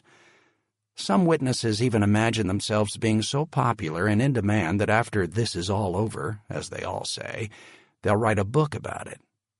They actually believe that they will have an audience for a book that they will write about what they know. They're almost certainly wrong about that, but they believe it in their hearts. So when a witness suddenly grows interested in testifying voluntarily and wants to let you know things that they remember differently from what they had told you at the initial interview, I'm always wary. But I knew Britt wasn't going to make things up. He'd buff a fact here or there to make it look a little better or different in his story, but he wouldn't make it up. I said to Britt, "He threaten you? Bribe you? How did he get you into this? You about hung up on me last time." Britt smiled. "No, he just started asking me a bunch of questions, one Marine to another. He was looking at something, I'm not sure what, maybe like his CV or something. He knew a lot about Collins already and just started asking me if I knew anything about when Collins was here and when Collins was there." I nodded. "So he stimulated some memories?" "Not so much a memory as something that I heard." "What did you hear?" Britt sat forward and leaned on the iron table with his elbows so he could not be overheard.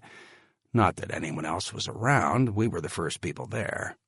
"Well, Mr. Bird here asked me if I knew anything about Collins's Purple Heart. I had forgotten he had a Purple Heart." "Is that from Desert One?" I asked. "No, that's the thing. He wasn't wounded in Desert One. This was from the time he was the executive officer of a 46 Squadron in Iraq during the siege of Fallujah." I didn't even know Collins had a Purple Heart from Fallujah. I was all ears. "What happened?" "Well, you know how there's sometimes the official version, and then there's the other version?" "Sure." "Well, the official version is that Captain America was flying 46s under fire, evacuating wounded Marines. Took a severely wounded Marine out of a combat zone, and while flying away, took an AK-47 round right in the jaw. Bleeding like a stuck pig, he continued to fly, got his wounded Marine to the aid station where he checked him in and was admitted himself, then later was flown to Germany for surgery. And what's the real story? The real story is that the week before he got shot, he had braced up a Marine captain for flying through a prohibited zone to get a wounded Marine back to the base in time to save his life. If he'd gone around, the guy probably would have died. That didn't matter to Collins. The standing order was what mattered. You didn't fly through the prohibited zone no matter what. It endangered one of his precious 30-year-old helicopters. All the other pilots in the squadron thought Collins was out of his mind. The captain's helicopter took a few rounds, but nobody got hurt. Collins went postal, but the other pilots in the squadron thought Collins should put the guy in for a medal. Collins refused, said he was lucky not to be brought up on charges for violating the standing order. So get this, the ground troops, the battalion from where the guy was rescued, they put the captain up for a medal. Then the very next week, Collins himself is flying through the prohibited zone. No call for medevac. He's just tooling around, flying through the zone like John Wayne, 'cause he feels like it. And he gets shot in the face and his crew chief gets shot in the leg. Collins flies himself to the medical evacuation and puts himself in for a Purple Heart and for an Air Medal. The Air Medal didn't go anywhere 'cause everybody knew what had happened, but he got the Purple Heart because he was wounded in action. He went to Germany for facial surgery, where they did a partial jaw replacement with a titanium jawbone. He got sent back to his squadron while it was still in Iraq. So behind his back, everybody started calling him T-Jaw. His officers were not impressed, and they thought he was a complete self-promoting jerk. From what I understand, that kind of conduct was pretty typical. I was stunned. I had never heard this story. Talk like this got around in the Marine Corps. How is it I've never heard this before? Britt shrugged. Probably people were a little wary of passing it on. It could have torpedoed his career. Marines love bravery. They love real men. They love taking one in the chest for the Corps. But what they hate, as you well know, is a self-serving, self-promoting asshole who is only looking out for his own career. Britt took a deep drink from his coffee. People didn't know for sure what had happened. Nobody was really there except for a couple of people. It was virtually impossible to sort it out, but I heard it. Always in the super-hushed, promise-not-to-tell-anybody kind of talk. But I heard it from a couple of sources. I don't know if it's true, but that's what I heard. How did the people who were checking out his background for his job flying Marine 1, how did they not hear about this? They may have. They may have given him the chance to answer it. Maybe he had a good explanation. Maybe he said that the rumor was started by other Marine pilots who were envious, who thought he'd gotten promoted too quickly above others. Maybe he wasn't outside the flight area and someone just tacked that onto the story to bang him for the way he treated that captain. Don't know. Lots of possibilities. You know how that can start. Someone thinks you're bypassing them in the promotion ranks. It's not unheard of that they'll start a false rumor. So which is it? Was it a false rumor, or did that happen? Is T-Jaw a fraud? Britt shrugged. I don't know. I'm just telling you what I heard. I looked at Bird, who was staring at Britt. I asked him, "What do you think, Tinny?" "Beats the hell out of me. I just thought you should hear what the man had to say. But I tell you what, the more I learn about this guy,